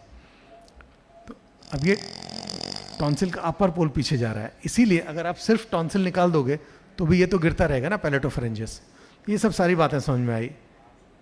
तो अब मैं इसको आगे छोड़ देता हूँ, फिर अपना क्लासिफिकेशन ये वो उसको जाने देते हैं। इसके बाद ये जो पैटर्न, मतलब whether it is like a funnel और लाइक ए टनल, ये सब हम लोग ने सब अभी CVCT पे देखना शुरू किया है। तो CVCT से काफ़ी कुछ समझ में आ जाता है कि क्या पैटर्न मिलने वाला है, क्या होने वाला है। ये सैल्पिंगोफेरेंजियल फोल्ड है, ये अगेन अपने भारत की डिस्कवरी है, अपना पेपर है, ग्रेडिंग और डिस्कवरी दोनों इंडिया से निकल के पूरे वर्ल्ड में गया है। तो इसको हम लोग अभी छोड़ देते हैं। जो बेसिकली ये सर्जरी में क्या है कि आप टॉन्सिल निकालो तो ये दोनों पास में आ गए। इसके बाद अब आप ये सॉफ्ट पैलेट को पूरा सस्पेंड कर दो टेरिगोमैंडिबुलर रैफे पे, तो ये पीछे गिरेगा ही नहीं। ये लैटरल, ये एपी के लिए, लैटरल के लिए। एकदम शॉर्ट में मैं वीडियो को चलाता हूँ। तो अब इसमें क्या हुआ था कि लोअर पार्ट अपने को निकालना नहीं है, लोअर पार्ट पे टॉन्सिलर आर्टरी आती है, तो यहाँ से हाइब्रिड टॉन्सिलेक्टमी का कॉन्सेप्ट है कि अपर पार्ट आपने पूरा निकाल दिया और लोअर पार्ट आपने इंट्राकैप्सुलर चले गए, तो बड़ी टॉन्सिलर आर्टरी को ओपन ही नहीं किया। एक मिनट साउंड बंद कर देता हूँ यहाँ से। तो आपकी टॉन्सिलर आर्टरी की ब्लीडिंग की चांस ही नहीं बचेगी। ये आप रेगुलर टॉन्सिलेक्टमी में भी कर सकते हो। ऊपर का पूरा निकाल दिया, लास्ट में 1 या 2 मिलीमीटर का लोअर पोल पे आप इंट्राकैप्सुलर चले जाओ और उसको पूरा कोएगुलेट कर दो, तो वो टिश्यू आपका ब्लीडिंग का चांस ही नहीं है। उसके बाद ये मेरे को कैसे हुआ वो भी बता रहा हूँ कि एक मेरा पेशेंट भागलपुर बिहार में जाकर के ब्लीड हुआ लोअर पोल से, तो लोअर पोल निकालने की ज़रूरत ही नहीं थी ना। तो उसके बाद से हमने वो necessity the mother of invention. अब अगर मान लो ये बहुत लंबा है तो कितना आप निकाल सकते हो। तो अगर आप आधा निकालोगे कोई मतलब नहीं, आपको ये line joining anterior pillar to anterior pillar यहाँ पे जाकर के टच करता है, तो इतना पार्ट अगर निकालना है तो इतना निकालना है, नहीं तो नहीं निकालना है। उससे कम निकाल के कोई फ़ायदा नहीं है, because this is your area which causes sleep apnoea. तो आपने जैसे ये एरिया निकाल दिया और लिवेटर पैलेटाई ऊपर है, तो आप जब तक ये लाइन में रहोगे तब तक you will never ever damage the levator palatini. और ये पूरा निकल गया। ये अपना कट ले लेते हैं पैलेटोफेरेंजियस को और उसको साइड में ये लैटरल कोलैप्स के लिए हमने बांध दिया। ये सिंपल वाइक्रिल से, और अगेन नॉन एब्जॉर्बेबल। सारी दुनिया बोली नहीं बाप सूचर यूज करो, बाप सूचर यूज करो। कौन सा भाई? एब्जॉर्बेबल बाप सूचर। एब्जॉर्बेबल कितने टाइम में? 6 महीने में एब्जॉर्ब हो जाएगा। तो मतलब क्या है? 6 महीने के बाद तो वहीं का वहीं। तो पहली बार हमने रिस्क लिया नॉन एब्जॉर्बेबल डालना शुरू किया, बाद में उसको पब्लिश कर दिया, now everybody can do it. तो नॉन एब्जॉर्बेबल आप पूरा बार्ब सूचर से लेकर के पूरा पैलेट को पकड़ लो तो इट कैनॉट कोलैप्स, जीभ भी गिरेगी तो पैलेट के ऊपर गिरे, अगेन जीभ ऑल्सो कैनॉट कोलैप्स। तो ये सर्जरी के रिजल्ट्स तो ऑसम है, जो पहले जीटा वीटा करते थे वो उतना ही इस सर्जरी के रिजल्ट आ जाते हैं। तो ये अगेन काफ़ी लोग अभी यूज़ कर रहे हैं पूरे वर्ल्ड में। और जहाँ अगर सिंपल स्नोरिंग है और यूवुला आपको बचाना है, पूरा नहीं निकालना है, तो ये पोस्टीरियर पिलर को कट करते हैं, इसको यूवुलोपैलेटोपेक्सी बोलते हैं। इसके पे पेपर अभी मैंने लिखा नहीं है। It's a very good surgery for minimal sleep apnoea या सिंपल स्नोरिंग, जहाँ टॉन्सिल बिल्कुल बड़ा नहीं है और एपी कोलैप्स है। तो ये आप मिनिमल इन्वेजिव सर्जरी, आपने ये खोल दिया पूरा एंगल, उसके बाद यूवुला को रॉ बना करके ऊपर सूचर कर दिया, उसके ऊपर से ये बार्ब सूचर ब्रिज डाल दिया। ये सर्जरी के रिजल्ट भी बहुत अच्छे हैं, स्नोरिंग ऑलमोस्ट गायब हो जाती है, इट्स नॉट दैट एग्रेसिव है सर्जरी। टंग बेस कोलैप्स, अगेन अगर लोअर टंग बेस कोलैप्स है तो उसके लिए हमने कोबलेशन शुरू किया अराउंड 2009-10 में। फिर पूरी दुनिया में रोबोट रोबोट रोबोट, तो 12 में पहला रोबोटिक कर लिया, लेकिन बाद में समझ में आया कि रोबोट डेफिनेटली मस्कुलर टंग बेस के लिए बहुत ही अच्छा है, लेकिन ज़्यादातर जो लिम्फॉइड टंग बेस है उसके लिए कोबलेशन ही काफ़ी है। और मस्कुलर टंग बेस अगर है तो आपको एमएमए भी बहुत अच्छा रिजल्ट देता है। तो रोबोटिक सर्जरी का आज मेरे हाथ में यूज़ बहुत कम हो गया है। I am doing more of coblation. और ये एपिग्लॉटोपेक्सी, ये तो मस्त सर्जरी है, सीपैप भी नहीं काम करता है, एपिग्लॉटिस ही गिर रही है। तो आप पहले तो देखो कि एपिग्लॉटिस वाकई में प्रॉब्लम है कि नहीं है। आप नोज़ और पैलेट को एक ट्यूब लगा के बाईपास कर दो। Now this is the simulation, या इसको लोग इंटरवेंशनल डाइस आज नाम आया है, हम तो इसको 2009-10 से कर रहे हैं। डाल करके देखते थे कि भाई हमने नाक और पैलेट को तो अभी बाईपास कर दिया, सर्जरी हो गई समझो। अब टंग बेस और पैलेट का क्या हो रहा है, अगर उसके बाद टंग बेस पैलेट नहीं गिर रहा है तो सॉरी एपिग्लॉटिस नहीं गिर रहा है तो उसको करने की ज़रूरत नहीं है। अगर ज़रूरत है तो ग्लॉसी एपिग्लॉटोपेक्सी 5 से 6 मिनट की सर्जरी है। आपको कुछ नहीं करना है, सिर्फ ये मीडियन ग्लॉसी एपिग्लॉटिक लिगामेंट को यहाँ रॉ एरिया बना करके चिपका देना है। इधर कोई ब्लड वेसल नहीं आती है, साइड में जाना ही नहीं है। 5-7 मिनट की सर्जरी है, मस्त रिजल्ट है। CPAP non compliant person can live without CPAP for the 7 minute 6 minute surgery, है ना। देखो उसको सिर्फ रॉ बना करके पूरा ये एरिया को इधर चिपका देना है, that's it. Raw area on the epiglottis and the tongue base. और अगर किसी को वाकई में MMA की ज़रूरत है तो अभी अगेन पीजो इलेक्ट्रिक से MMA has become very easy, because you don't drill the bones, you melt them by the piezoelectric. तो पेशेंट का पेन, नर्व, न्यूरैल्जिया सब ऑलमोस्ट ख़त्म हो गया। 3 दिन में patient is out of the hospital without much swelling. So again maxillofacial surgeons are doing great job. ऐसा पूरा वो पहले बता देते हैं कि ऐसा होगा, यहाँ कट लेंगे, ऐसे कट लेंगे। ऑब्वियसली ये मैं नहीं करता हूँ, मेरी मैक्सफैक्स टीम करती है और ये फाइनल रिजल्ट आता है। तो मेरा my time is over, in fact 5 minutes over, I have exceeded my time. तो मेरा आज का ये कहने का मतलब ये था कि obstructive sleep apnoea is very common, 1/3 of the population, has bad consequences, can only be understood and dealt by ENT surgeons. Your chest physician and neurologist colleague can only help you. अगर surgery के लिए अमेनेबल नहीं है, अब already किसी को 3 stent लगे हुए हैं, आप सर्जरी नहीं कर रहे हो तो CPAP लगाओ ना। यंग लोगों में जिसका नोज ब्लॉक है, आप उसको क्यों वहाँ तक जाने देना चाह रहे हो। In fact the guidelines for the Indian जो फिजिशियंस की गाइडलाइन, इनोसा गाइडलाइंस, वो भी बोलते हैं कि अगर mild to moderate sleep apnoea है तो आप सर्जरी करो, सिवियर स्लीप एपनिया है तो आप CPAP दो, because then it becomes multifactorial. CPAP तो किधर भी काम करेगा, तो छड़ी है ना, आप घुटने बदलो ना जब तक बदल सकते हो। तो गाइडलाइंस भी आपके साथ हैं, फिर आप क्यों नहीं कर रहे हो। This is what my question. You at least open up the nose, pharyngeal ये सब थोड़ा कॉम्प्लेक्स मामला है, इसको आप छोड़ दो। 90% तो नाक ही है, वो तो कम से कम आप जरूर ठीक करो। That's what my message, and once again I thank you Sattu boss and Agrawal boss. Thank you.